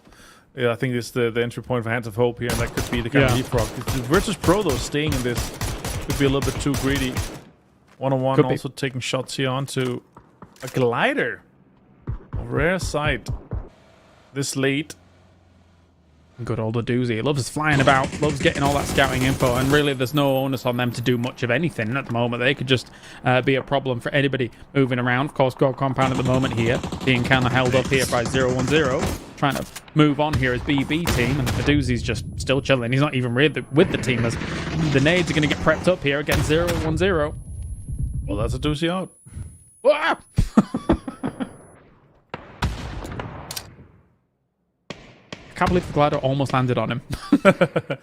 Yeah, Flores gone down here. Now, obviously, BB team realizes that that's the case here. That's a perfect circle for Twisted Minds and Win or Die to be gatekeeping each other. But now this team and BB team, oh my god, great utility here for Tarkus, and also connecting CCI Nix on Phil first. Down to just best of luck now. Half HP or so for him. They're trying to close this one out, get this fight done so they can move further. Too much concern on the side of BB team, other than just kind of losing out a situation for Pride, and Tarkus cleans them up. Cleans their clock. They're done for BB team. So out, meaning that they have a lot more room to work with, but now they have to move eventually up against the Hive position down the road. It's Hands of Hope on the north side. They were hoping for a bit more of an easier shift their way. Yeah. It does mean that they're going to have to move, but at least they got the good old BRDM on side. Yeah, I mean, they could definitely take some terrain here off, but still, again, coming in from the north, there's not a lot of playable area. There's not a lot of playable space, and you're going to have to pass so many teams that potentially could be shooting or having a Panzer here. So close to knocking him. 1 HP, and then Schiller finds him in the distance. Flores, obviously, I think he even got stolen by Silas, so... I do wonder for Hands of Hope, do they try and wedge themselves in between that little valley on that western, the little path that comes out of the hills? Maybe they try for that, but if they do, of course, there are lines of sight looking towards that from the west. So we'll see where they want to go. They're already making that dash from the north side.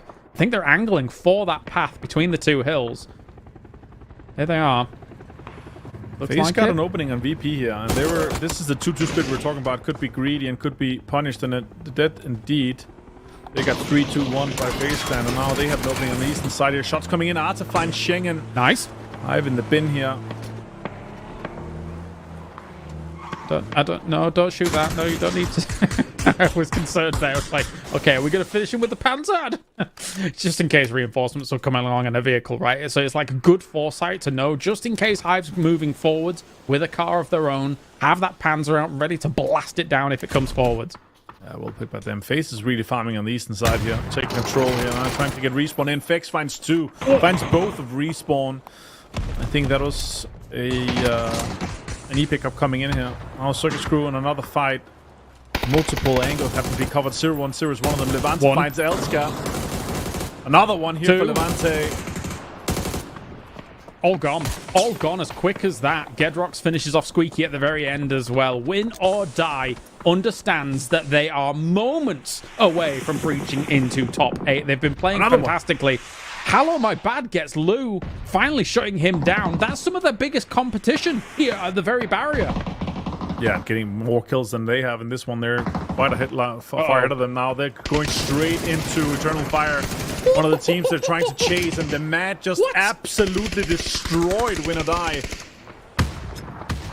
That was the perfect lineup for the Mad. We weren't watching his POV, we were watching Quetpa's. Yeah. But oh my days, the Mad instantaneously 3 on that spray transition. Barely even needed transition, as FaZe at the same time going to be hitting the position here of Virtus Pro. How will they be able to hold this off? Corexi taking down some of former teammates here, and Vard in kind. His replacement does shut him down. That's just not what you want to see. Your replacement coming in and doing that. Show Nixie, 3 helmet, 3 gear, 10 more bullets in the AUG. Can he connect? Molotov also in effect here. I don't think that connects into the... It does. It found Gustav. That's massive. Nice. Stun grenade coming in here. Now they can just Flash and go. swarm in.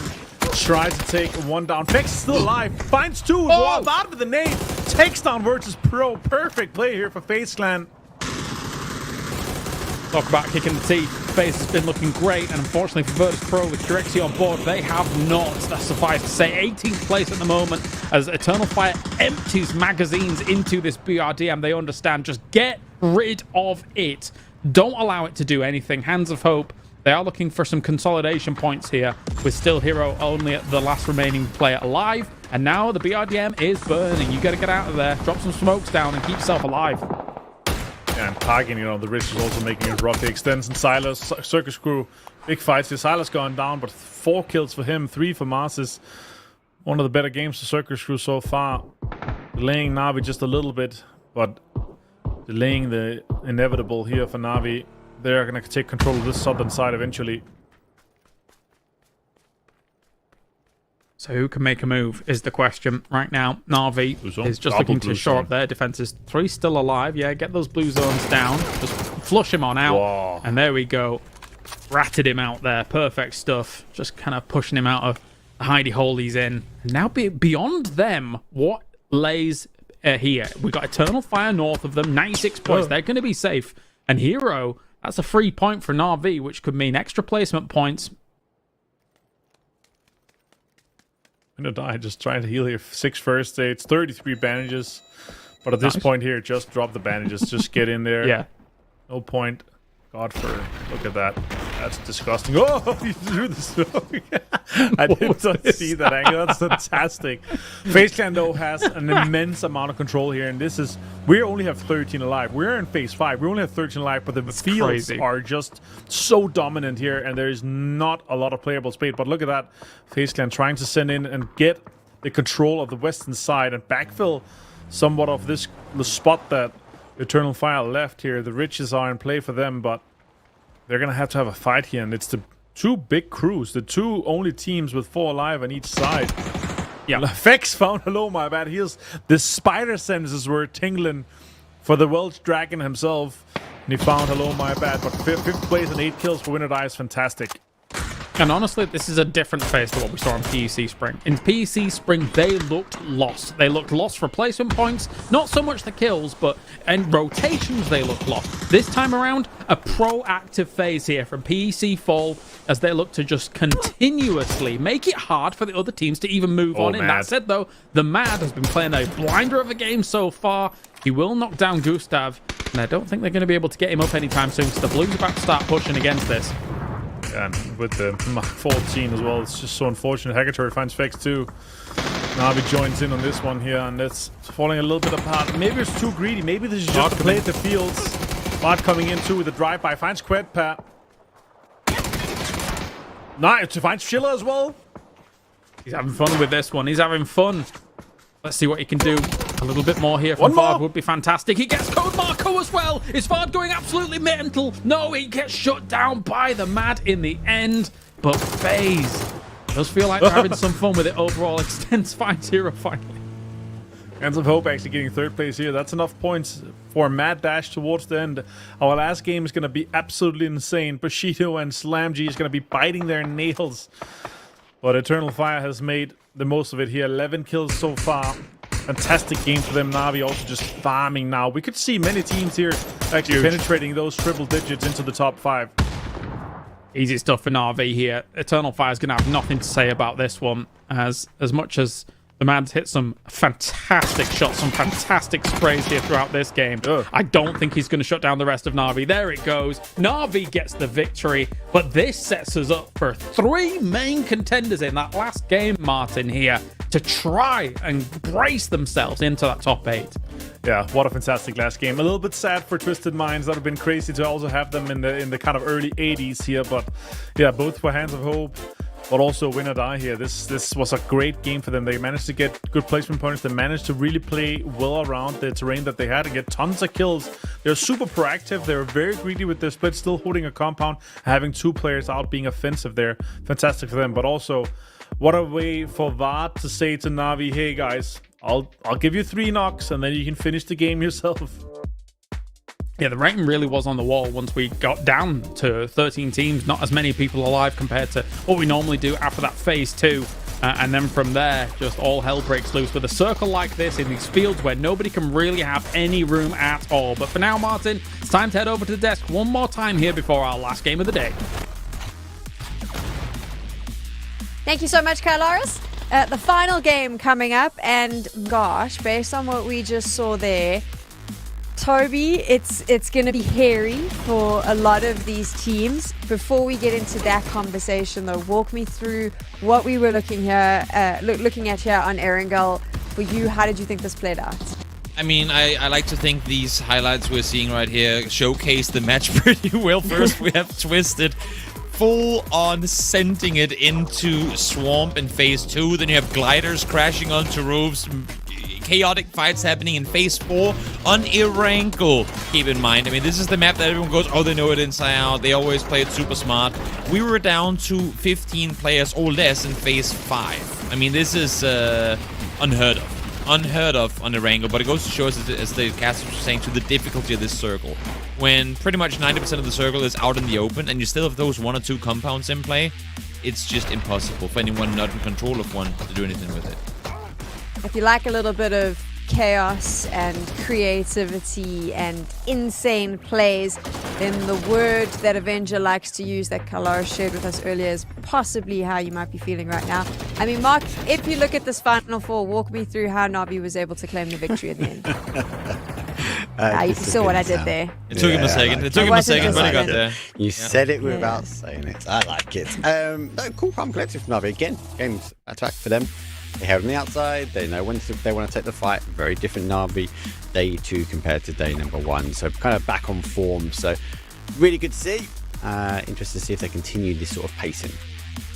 Made it really tough, though. If you look at those top 4 teams and the teams that were finishing towards the top of these match results, Toby, they've made it really tough for a lot of teams who are desperately trying to get points and desperately trying to find themselves in the top 8. Definitely. And I mean, for Na'Vi to go back-to-back and winning 2 games in, I don't want to say exact similar fashion, but close there too, of not wanting to get too heated early on, like playing out on the edge and then going out and trying to maintain that south side control for as long as possible. The circles, as hard as they were, really catered to their playstyle. And yes, I mean, seeing them on top for those teams in the hunt right now, it's not good times with only 1 game left remaining.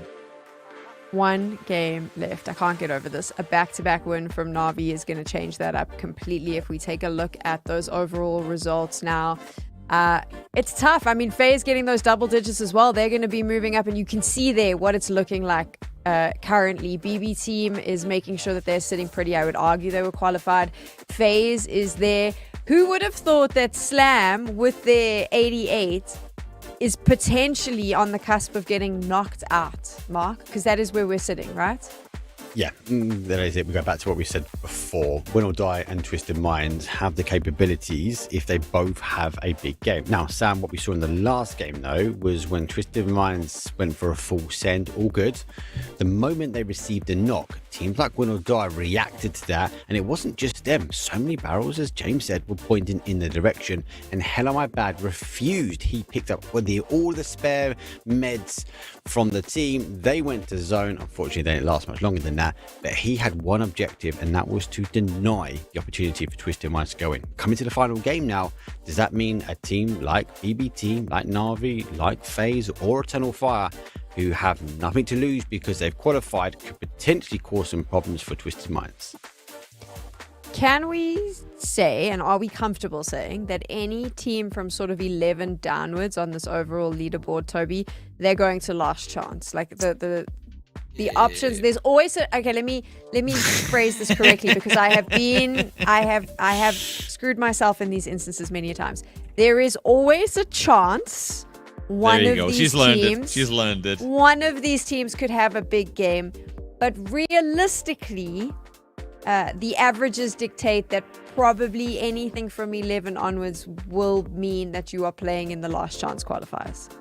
I'm not a gambling man, and even if I was, I probably would not be putting too much money on anyone from 11th and down. No, that is correct. I will say, though, as we look at this leaderboard and compare it to PEC Spring of earlier, we have 5 teams already now in over 100 points. Mental, right? In PEC Spring group stages, we had 3 teams finishing above 100 total, which is pretty insane. I mean, it goes to show how top-heavy this lobby has been, and it's all of the partner teams, regional partner teams that is, except for select few that have set up there. And I think in terms of the regional partnership program and value that these orgs bring to the game, seeing all of them up there in the top, I think it's a good shout for the EMEA region, because it has been very top-heavy in EMEA as of late, but this goes to show that there are more teams in EMEA that can fight for the top than just your usual Twisted Minds and select few others. Talking about Twisted Minds, I love the fact that we are living in a universe where our Esports World Cup champions may not make finals. They may have to battle through the last chance qualifiers, Mark. That's exciting, right? I know, but everyone goes, they like going through last chance, and they want the Oh, additional rubbish. games. Oh, Like, rubbish. No team likes it. And no, I think they're gonna go through. Look at the last part of the year, right? EWC, they won. They've learned their lesson from the EWC the year before, where they didn't actually qualify because there was no last chance. They got ended at that point of the game. I don't think they want to be in that position. I think we're going to see an explosive game from them. They need it. What I worry is, as I said before, is these other teams that are going to be battling their way through. And I would actually include 11 as a potential option. I think Hand of Hope, they've got nothing to lose. They need a huge game. But if they were to come across a Twisted Mind, they're going to take the fight, because the additional 4 points is going to put them in a sort of level playing field that they might be able to push out one of the other teams.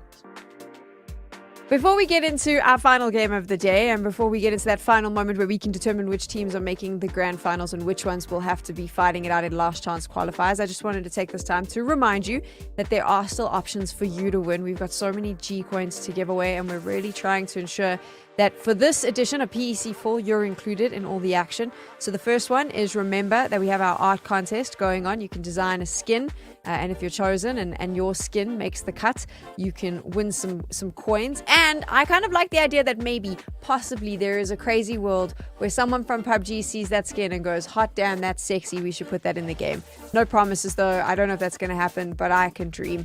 And obviously, if you're not an artist, then don't worry, because you can also get involved in questioning the analysts. We do that post-show production, the little podcast where you can ask all of your questions. Tonight is no different. At the end of this, we will make sure that we get to feature your questions, and Toby and Mark will be answering them. Now, before we get into this final game, let's take a look at Win or Die and Twisted Minds, because I would argue these are the two teams fighting to qualify, sitting on the cusp, Toby, and both of them have had an incredible day today in comparison to what we saw yesterday. I will take that legend's name on my shoulders. I don't think my shoulders are quite wide enough to bear it. Also, as one of few people in the world, he was taller than me. So, but you know what? Thank you, Sam. I appreciate the compliment. I mean, as you're saying, they have a lot to go through here on this final day. Twisted has been playing better today. Win or Die good in day one, but look at the damage difference. I think that's the biggest thing, right, for me.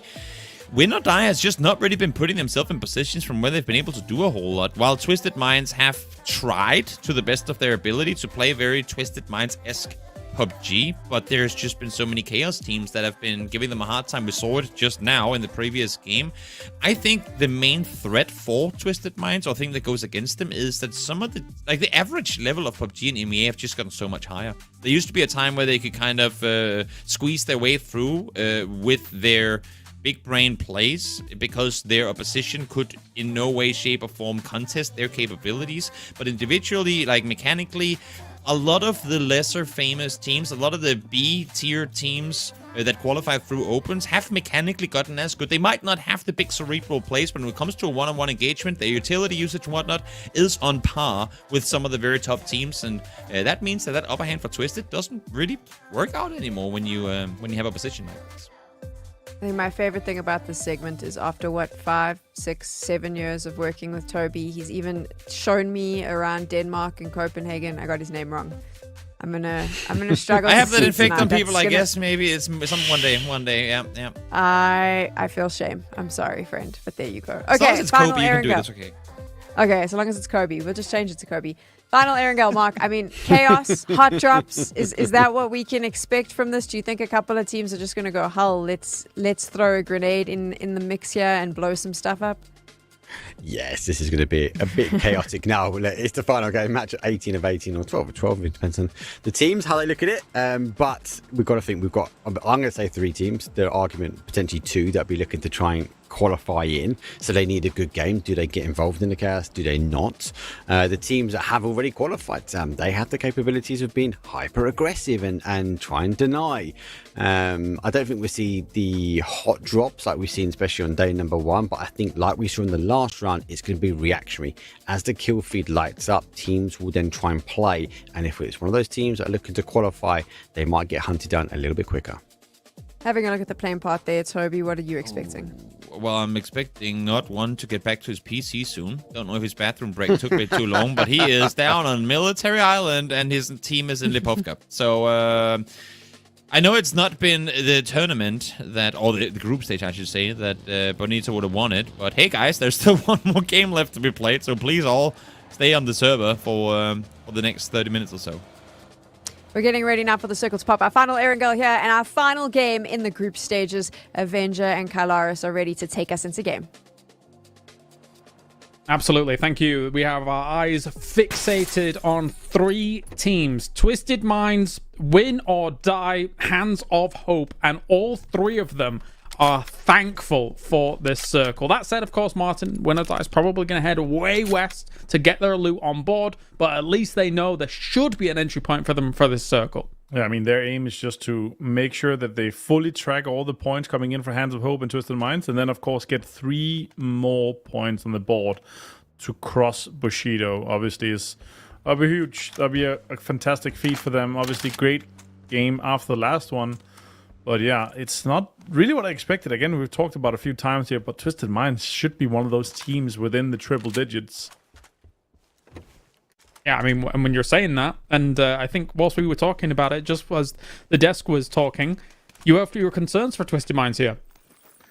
Yeah, I mean, again, it's a team that's going to come in and completely smash the last chance if they don't make it, but it's a team that should be quite easily going into the finals. But maybe they, I think they're fine with getting 12 extra reps in next weekend. Otherwise, they're going to be having to wait 2 weeks before they get more games in. Obviously, scrims is one thing, but still, when you're fighting for your life to get into the group stage, to fight for PGC points, to fight for PGS spots, and potentially a PGC qualification as well through those PGC points, right? So that would be massive for them to really come in, obviously, and also $50,000 on the line.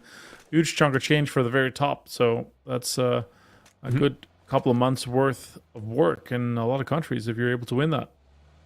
True. You may have just seen the myth of popping emergency pickup there. It reeks of denying other teams having emergency pickup timings.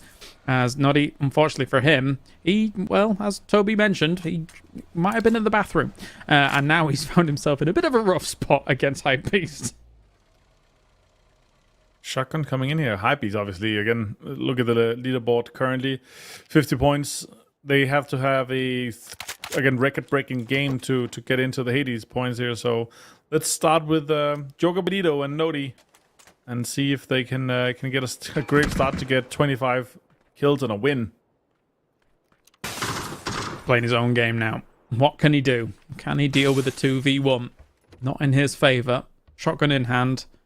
Fuzz moving around to that left-hand side. But I won't be going up against Fuzzface at all as he shuts Nutty down. Easy point for them. Yep, that's one. Need 24 more to pass Bushido. And a win.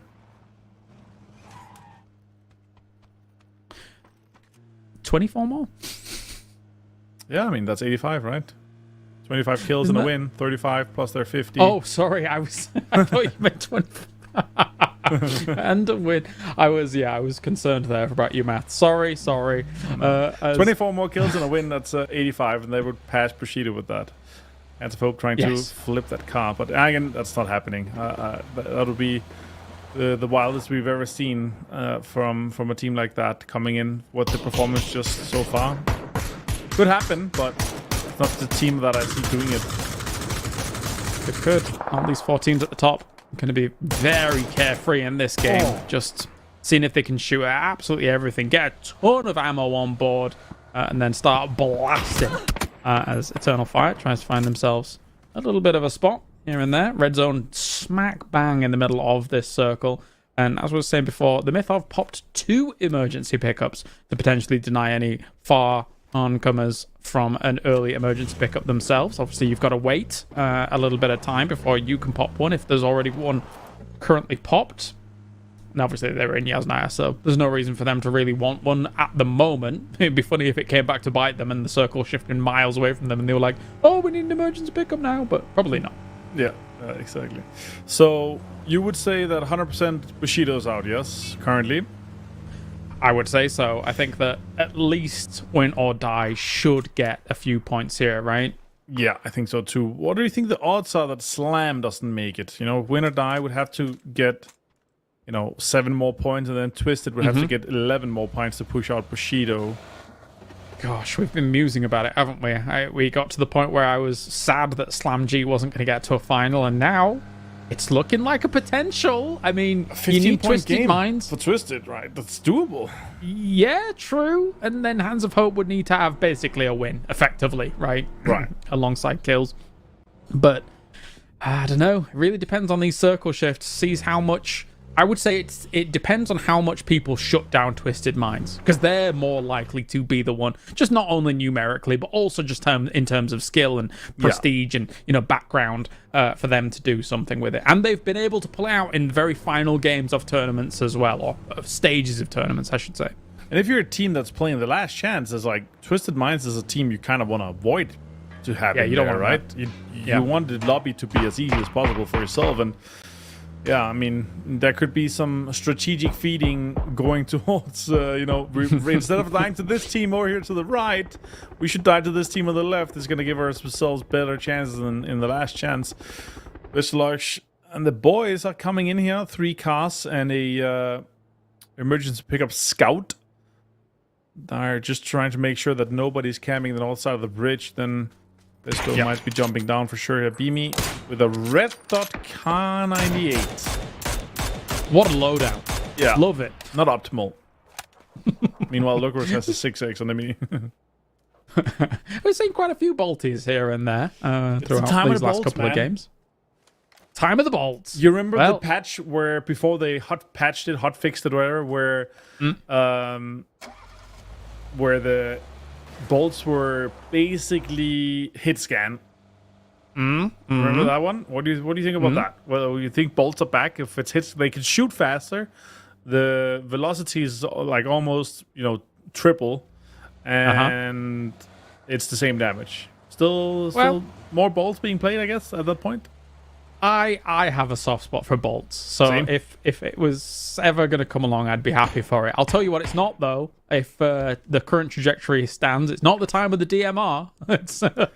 No. So, but of course, I mean, people will still kind of navigate towards Dragon Arms and things like that. I mean, even minis and MK12s. Technically, if people feel too comfortable with them and are okay with the fire rate change, then maybe we still see it kind of proliferate. I think the fire rate is fine, but it's just the damage is so bad. But the problem is for bolts, it's just like you so often still get your knock stolen by your DMRs, because when you have 2 teammates shooting at the same knock, like it's just a few bullets connecting from both, and then you have a quite easy flush there and a point. So even though the damage is currently in the bin, you're still just, those 30 bullets just to get that point confirmed. It's just so much better than taking your chances with a bolt currently.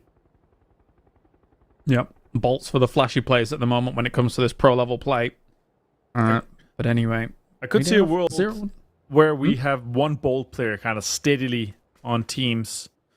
Yeah. Just for the opening knocks, just for like if that kind of balances out. Yeah, it balances out a little bit, but yeah, we'll see. Still think that Dragunov is going to be more prolific here throughout the next couple months.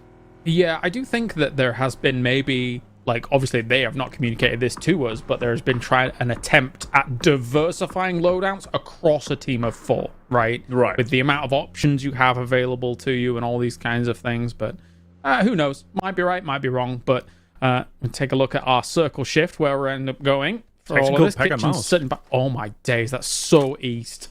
Oh, that's a shift. Look at that, the quick shift here for Mouse. He had a tactical pack, swapping to AUG, swapping to the MK. Cool. Could potentially have in a little bit of a Panzerfaust as well. Oh my god, I called it. Okay, see if we can hold off against all of this. Mouse, see what we can do. Panzerfaust out of this window is kind of scary. Oh, hits him. Rocks against the other side of the wall. Second Panzerfaust. All right, let's go explosive. It's explosive. Oh my god, Mouse.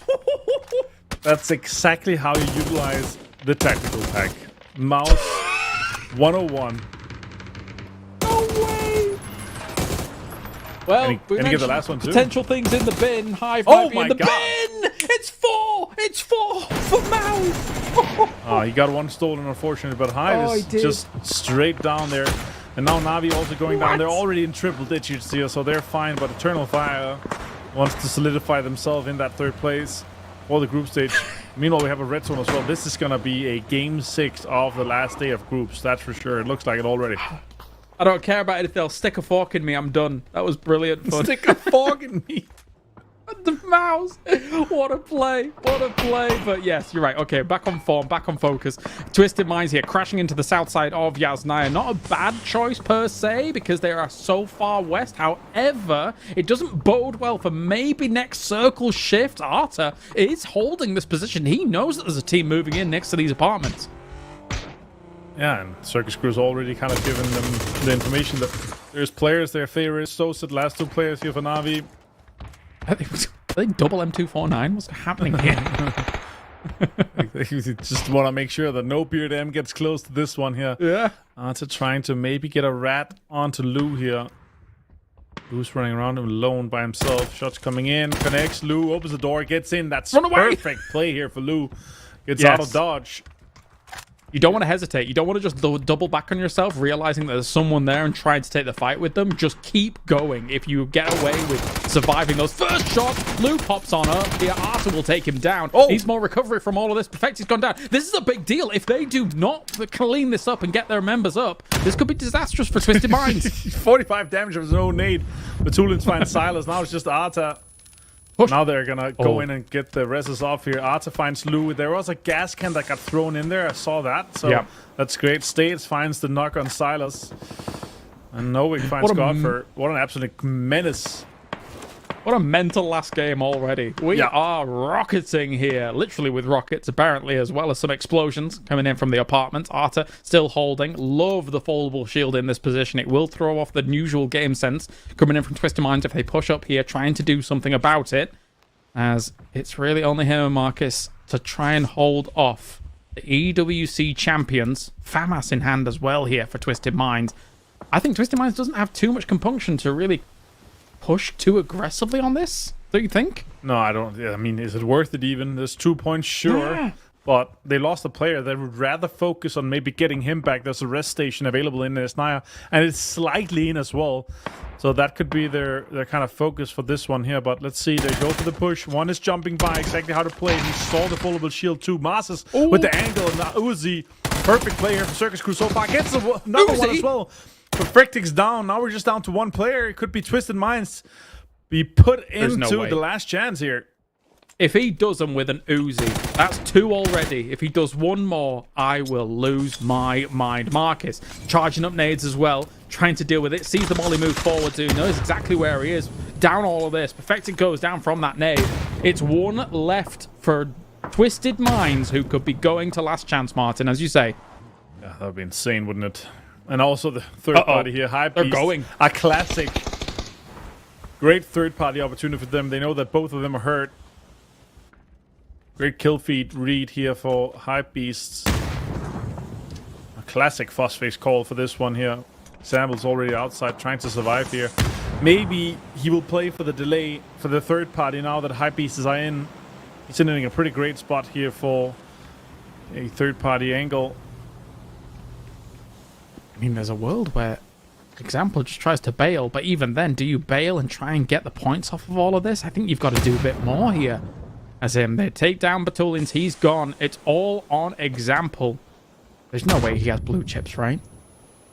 I mean, if we were on his team right now, we could press tab and see his inventory, but we're not. So we are going to have to guesstimate. That's maybe a feedback for the future. But the crazy thing about his spot is that nobody's going to find him there until maybe the end of this fight goes down. So maybe he's prepping to just, as you say, third party at the very last moment for this, try and recover some position. But I think Hypebeast and the guys here might delay this fight quite considerably. Yeah, I think it's going to be too slow. That's a great molly here. That's tons of damage done on both of them. Shotguns coming in. Marcis finds Novik. What is going on? Such a great delay here. Super well played by a circus crew. Ratty angles, but I like it. Definitely, shots go through. Not too much connecting. Still smokes, delay. All of these pushes going down. Novik should be able to get up. Meanwhile, we're having win or die accumulating points on the other side. Unbelievably important. They're just 2 points behind where Bushido is at the moment. Hello, my bad down. Win or die also has more placement points, so they only need to tie. Good shots coming in, for example. Finds Kidder, finds Mobilovo. Gets the bleed on him. Can he do it? Shots connect there. He's low. Masters sends it in. Oh my god, the Phosphase third party on Masters goes for the heal. And Phosphase gets both of them. Oh, goes for the Example heal. doing example things. Great. Well, currently in the blue, waiting for Hype Beasts to make a move themselves. He has a little bit more, and it's Example here. Is there a world where Example somehow makes an insane recovery for Twisted Minds? If you were to leave it up to anybody, you'd leave it up to Example. Leos is going in there. It looks like Mouse is above Leos currently. Everyone trying to rat a situation here. Trying to maybe potentially go for a gatekeep on this rest station here. They obviously saw and maybe heard in the kill feed that this was going on. Mouse coming in slowly. Oh no. Will he find a Panzerfaust? Can he do it again? We'll find an AK and a helmet. I mean, surely this is the play, for example, right? This is the play. Get the blue chips, try to get the guys in. Maybe one of the guys can do crazy things like we saw Defix do 4 kills and placement points. Yeah. That'd be huge, but still, I need to get above Slam because Winodai is definitely getting more points from this. Surely, just one player though. Is Leosh angling for the same thing? Does he have blue chips? Are they both wanting to go for this? I mean, Example is moving. He's on the move here. This is way too down to the wire for me. He's closer as well. Closer than Leosh. Leosh will potentially see or hear it. Oh yeah, it's so loud. You hear it and you could, well, does he have a line of sight? He'd have to go up a floor. Is Example going to cover it? No, he does not have any smoke. He is on the side that will be least vulnerable. Leosh is now moving. You can see him in the distance. As soon as he heard that, he is moving for this. And also remember, they only need one more point to contest Bushido. They have the placement points. Oh, get off! Example gets out. And you have to remember because Leosh had to heal, that slowed him down. Yeah. You also have to remember. Now that station has been used, and it takes some time for the cooldown to come in effect, so you can use it immediately. But still, Example has to survive for the guys to be able to come in and make a play here. But Winodai needs one more point to push Bushido out. Slam G might be good. I think so. If you had to theorize it, looking at the map right now, what Example does is he keeps himself alive for as long as possible. The boys recover, and if those compounds, well, small like the trenches. In play, he has a bicycle. Amazing. Where else do they get loot? They have to try and go north for the worst loot of all time because there's not much up there. This is crazy. This is huge. And also They're coming remember, in. win or die, one more placement point will also do it. Coming in. They're dropping in. Do they leave one person cycling around up top to just delay as long as possible? Yeah, for sure. Definitely should, yeah. Oh my god. Oh my god, Fairest. Just absolute own justice. Panzerfaust shots. This is such a 6th game of the day I've ever seen anything like it. Fairest, it destroyed State and Justice. If you're looking at the map right now, you can see Twisted Minds across 3 positions. They're dropping everywhere. Curexi here deals with Fairest as well. And Virtus Pro does shut down Na'Vi, as well as do some damage to Jogabonito. But at the same time, I think the boys from Twisted Minds are looking for where deaths are happening and hoping that they can maybe get some loot on board from that. Winner Die is out. Going up north. Layers died. Winner Die is out. Outside the placement point, didn't get it. Bushido's currently safe. Now the run is for Twisted Minds or Hope, Hands of Hope, to make it. Maybe Hibako saw this. Maybe they saw them come in here. This could be the start for the kills that they need, potentially. Here, tactical pack and a pistol. No way. Oh my god. Okay, here's Everyone's 0-0. They're moving up on this as well. Martin, this is ridiculous. What an insane game, yeah. Lou sitting with a pistol. CCNX just coming in here. There's no way. He's got to have sniffed him out for sure. Yep, you'd think so. But if he does somehow take down CCNX, the examples down to the blue, Batulins has gone as well. He cannot move with that pistol, but they're going to find him. Meanwhile, Perfectix is down here as well next to BB team. Oh, there's no way they make up the points. Surely he's going to find him. That's for the pistol shots. I gets him. He got the flush as well. There's one more point. Jeeves finds Hackator. Replacement points are coming in as well now. Hibako finds Global Army. The third party for Hands of Hope is perfect here. They could clean up the entirety of 0-1-0 and start this campaign to get into 84 points. Surely there's no way, as we take a look at replay here on that door open. No At the same time, way, unfortunately, CCNX crawled out. He can't get to his loot to try and get more gear on board because they're looking at this position. So I don't think he's going to have any more than just that pistol. Wow. Don't think so. Tarkus with an 8 here. Hands of Hope really trying to close this one out here. That'll be massive for them. Lou still up there. Bluestone. That's going to be an easy. That's Lou out for sure. Nothing to do there. He shouldn't have had many meds from it all. He looks for the peak, but no, there's no way he wins this fight. He did. He's gone. It's all on Perfectix down at the south. It's all on Hands of Hope and Perfectix, yeah. Hands of Hope now, again, they have less points than Bushido in terms of placement, the first tiebreaker, so they would need 85 points to cross them. Perfectix somehow got to a compound north of him and might have some loot on board, but there's a lot of fighting going up on the north here. Hands of Hope, Tarkus does take down Hope J already. And the second one, Hands of Hope, is done. We are focused squarely on Perfectix to try and do something insane now. One more placement point go the way of Twisted Minds. Vex finding Beanie. 0-1-0 could also be having fights here. There's no one near Perfectix. Perfectix has got a run to make as well, as we're still in the 0-1-0. Up against Eternal Fire at the top here. You know, 0-1-0, they've actually had a banger of a game. It's really a shame that they've not been able to do more before all of this. Flurry goes down to Code Marco, and he is dead to rights. He's gone over there. EB team is sending it forward. They're trying to get into the fight here. This could pay out perfectly for Twisted Minds. Remember, Twisted Minds has 31 placement points. That's 3 more than Bushido. So they will win the tiebreaker. That's another placement point going the way of Twisted Minds. More shots coming in. Tarkus going down as well. This could be enough. I think one more point is needed. He found guns. He was rocking an SKS and a Mini. This is ridiculous. Okay, now he's got an M4 available as well. And this is a huge fight. He's going to get even more placement points. He's going to be able to take over Martin. No way. Twisted Minds doing it with the clutch call and save from example. The rest station paying off. The 3-way spread. And Perfectix manages to survive this. There's nobody in his side. If FaZe and Eternal Fire, they fight this, he might even be able to win it all.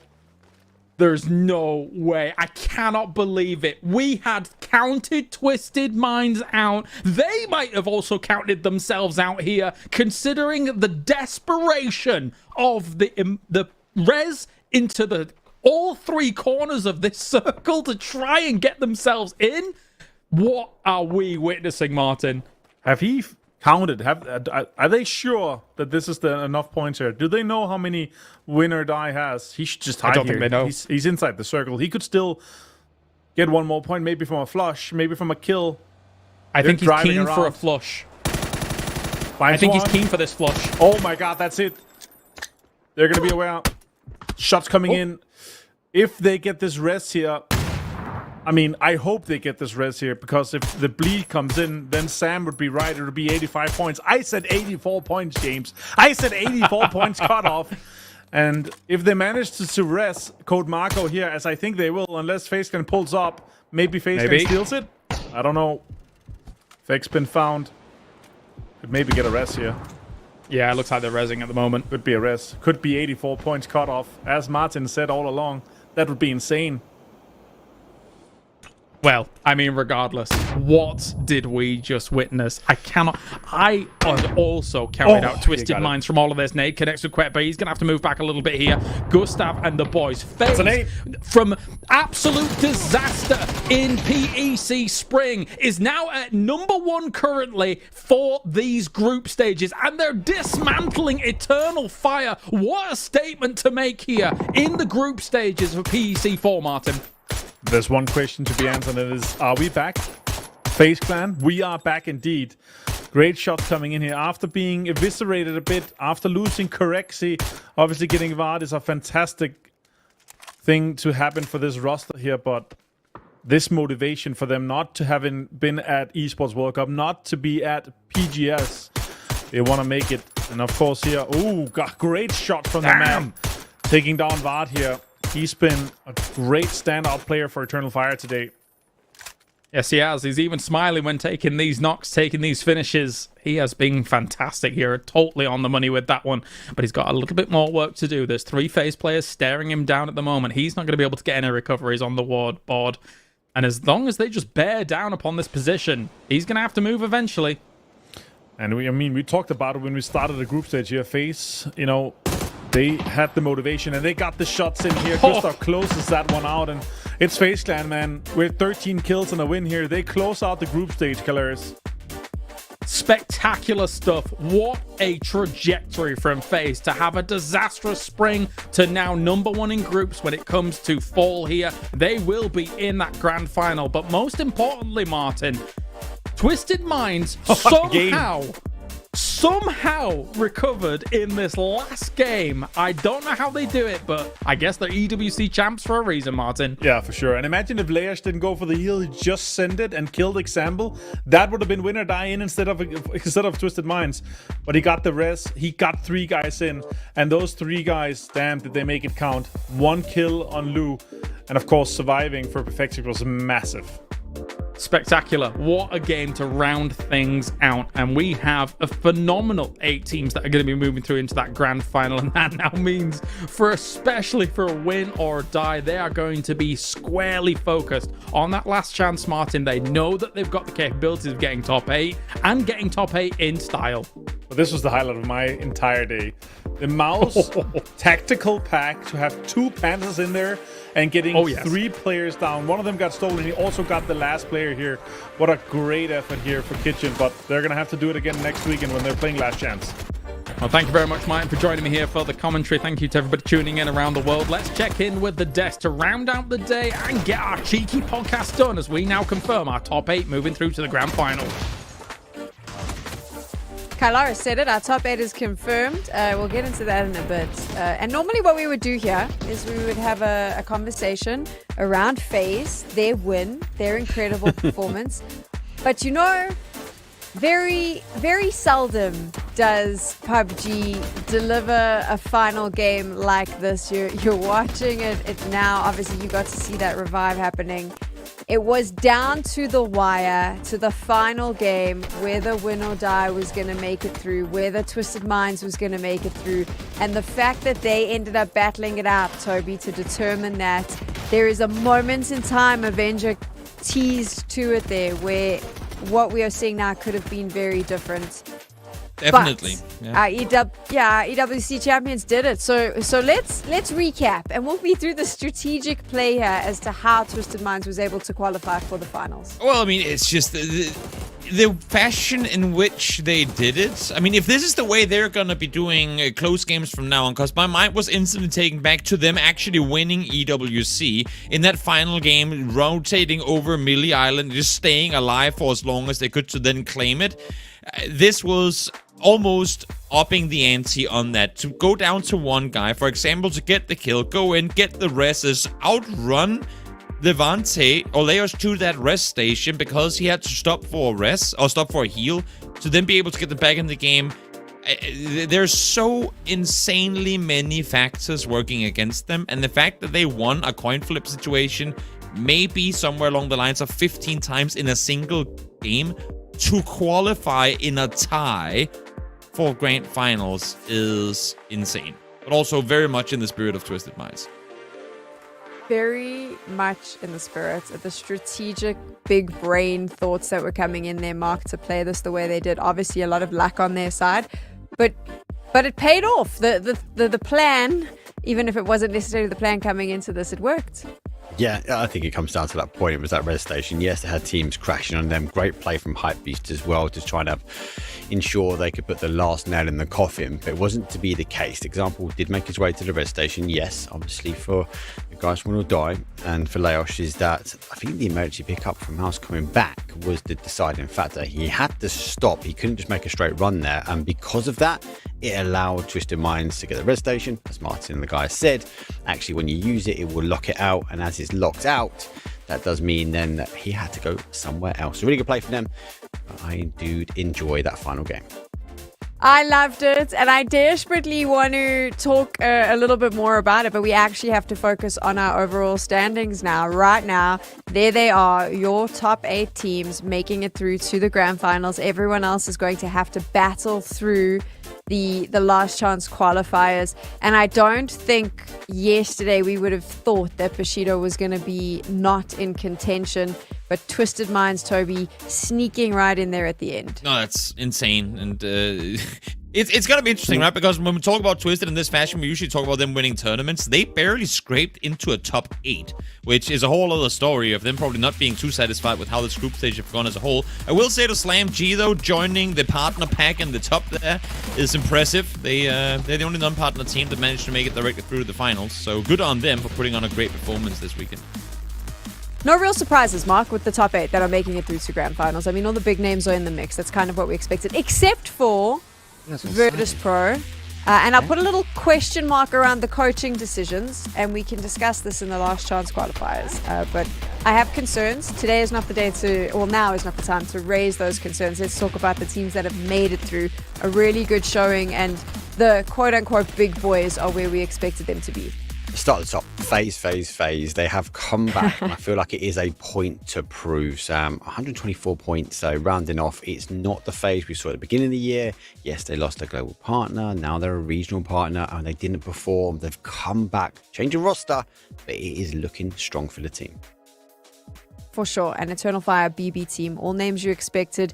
Geek, obviously our PEC spring winners. Na'Vi as well. Ascend up in the mix. Slam G for me was the surprise, Toby, but still a good performance, and there they are. So I think this is a good showcase of the teams that, I mean, obviously they have to be the most consistent. That's how they got the points. But it was also the teams that really popped off in the moments that counted. For sure. I mean, they are the rosters here that teams will leave their rosters to join. You know, like they are the pinnacle of what we have to offer in EMEA PUBG. So great to see them being the ones out on top as well, given their supremacy in terms of where people want to spend their time. You know, like and that's the thing with all the rosters, the 16 that are now going to be going to last chance. They are, so to say, the academies. They are the training grounds for players to go up and join these star-studded rosters. So love that we're seeing these top performers on paper actually also go out and deliver.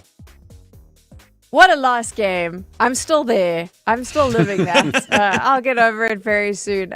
We've now seen who our 8 teams are that are making it through to grand finals. Don't forget, though, last chance qualifiers are happening next weekend. So all these teams that didn't make it into the top 8 still have an opportunity to play and try and compete. We now are moving on to our post show. We obviously have our fun podcast where we get to answer some of your questions and get into the nitty-gritties of PUBG. I'm actually pretty excited about this one because I think the first one touches on a subject I'd love to bring up. But first, just a reminder, the action doesn't stop here. Last chance qualifiers tomorrow. Next week, sorry. Tomorrow? I'm like ready to go, We're going guys. all After week. the game, I was like, let's just start. Monday, Tuesday, Wednesday, just keep playing some PUBG the whole week through. Okay. Let's get into our viewer questions. Obviously, you had an opportunity to submit questions. If your question gets chosen, you get some G coins. And the first one is coming from, I'm going to try and read this name correctly. It's such a pity because I believe he supports a rather sad football team at the moment. Baz MUFC. What a pity. His question: how important is the role of the coach? You'll notice that your football team's best moments was when their coach was Alex Ferguson, and nothing's been the same since. And I think that this sits... I'm sorry, Manchester United fans. I think that this question, though, the answer is pretty much in your football team as well. I do think that the coach is far more important than people realize, Mark, especially in PUBG, and maybe isn't given the gravitas, the role itself isn't given the gravitas it needs. What do you think? Agree, and I think that's where we see the difference between sort of top tier teams and kind of that breakaway between the mid pack and low tier teams. Let's be honest, low tier will have like a group of friends playing together and they don't have the resources, time or money to put a fifth person in. Some of the mid pack teams, they do have additional coaches which do have a big part to play. They're able to kind of take all of the data, sum it up, they look at the map updates, the changes, the DMRs, we've seen that change. They're going to be providing them good input. Now, coaches can also be negative. Sometimes we see if it doesn't gel with the team that they move on until they find that kind of synergy, which I think is also worth noting.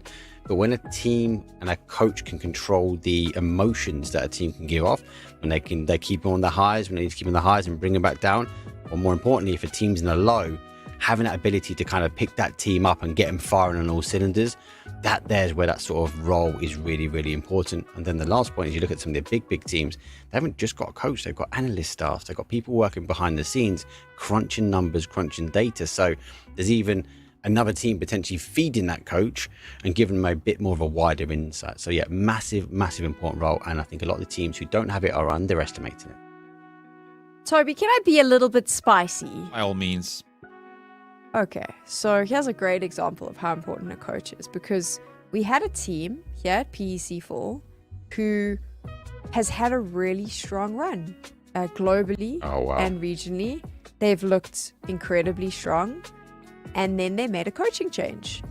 And over the last 3 days, maybe they haven't looked as strong as we would have expected. In fact, maybe they've under-delivered. Now, I'm not putting all the blame at the feet of the coach, but there could be a different change there that maybe has resulted in what we're seeing. I'm sorry, Virtus.pro. It was low-hanging fruit. It was perfect there. But that is a really good example of what coaching changes could bring to the table. You do see a change in results either for the good or the bad.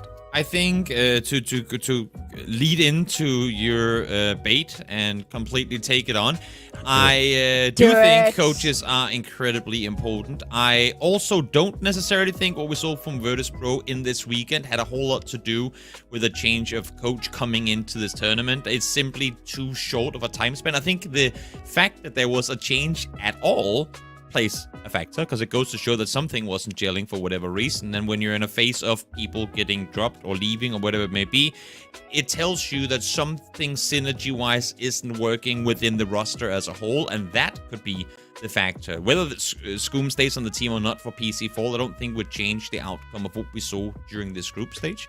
But to go back to answer the original posted question, I think there's two factors to it. A, what level do you play on? So are you striving to be a world champion? There's no world in which you get there without a coach.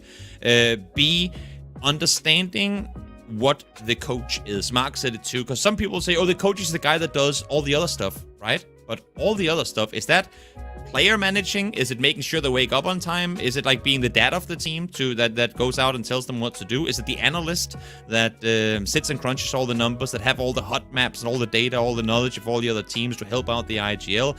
Is it the mental coach that tries to help when there is struggles within the roster, to be literally the HR department and the psychologist for the team? Is it the sports psychiatrist that helps them stay fit? Like, there's so many different aspects coming into the highest echelons of play, where in PUBG, the way the, I guess, economy and priorities work right now, most teams have one person. At the highest level of play, they'll have 2 or 3 sometimes, but a lot of teams have one guy who You say undervalued. I say people don't even begin to understand the amount of things this person has to try and be on top of when it comes to being both the dad, the manager, the chef, the psychiatrist, the psychologist, and everything else within the roster, and also try and be a sane human at the same time. So, no, I definitely think you get those perfect matches every now and again, where you have a team that knows exactly what they're looking for.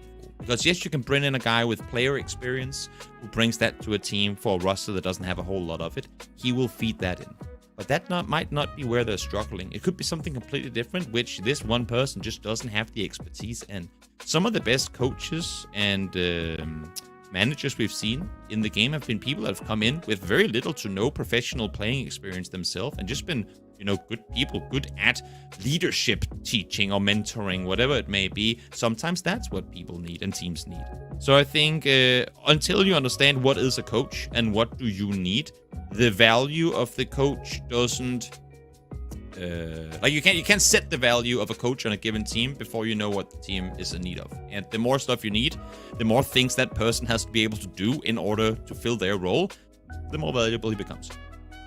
There's so many fun questions here as to what makes a good coach. Why do some professional players not translate well to a coach? How do you... There's experience, like a Scroom has experience coaching multiple lineups and getting results. What happens if you have someone with no coaching experience? How do you determine if they're a good coach? We could get into all of this. That is a podcast in itself. Unfortunately, we do have to move on. So to our next question from yyoung_0. People have interesting names. Based on the current match situations in the EMEA region, do you think the mainstream playstyle favors direct confrontations, or is it more inclined towards strategic scoring, or is it something else?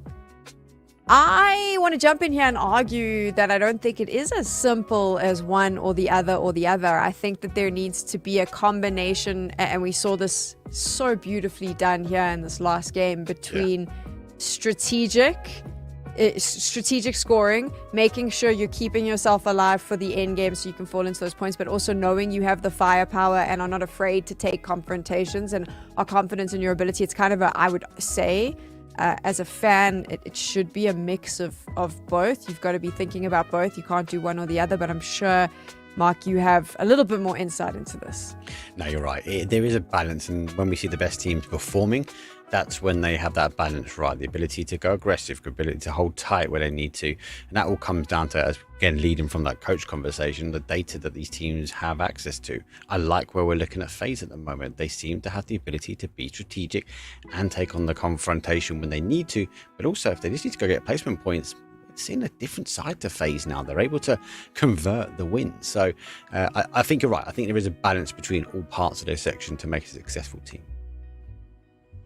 Toby, you want to jump in there? I mean, I think you guys pretty much hit the nail on the head. I've said it in many tournaments and years now, where the ability to being able to toggle like your aggression meter on, off, up, down throughout a game. Twisted Minds pioneered doing literally, I don't want to say doing nothing, because it was strategically doing nothing in the early game, to then say, but we didn't do anything because now we have 4 alive, we have all our meds, we have all our bullets, we have all our util, and you guys are 3 alive with 2 guys with their helmets, and we're gonna come wreck you and get 16 points in this game.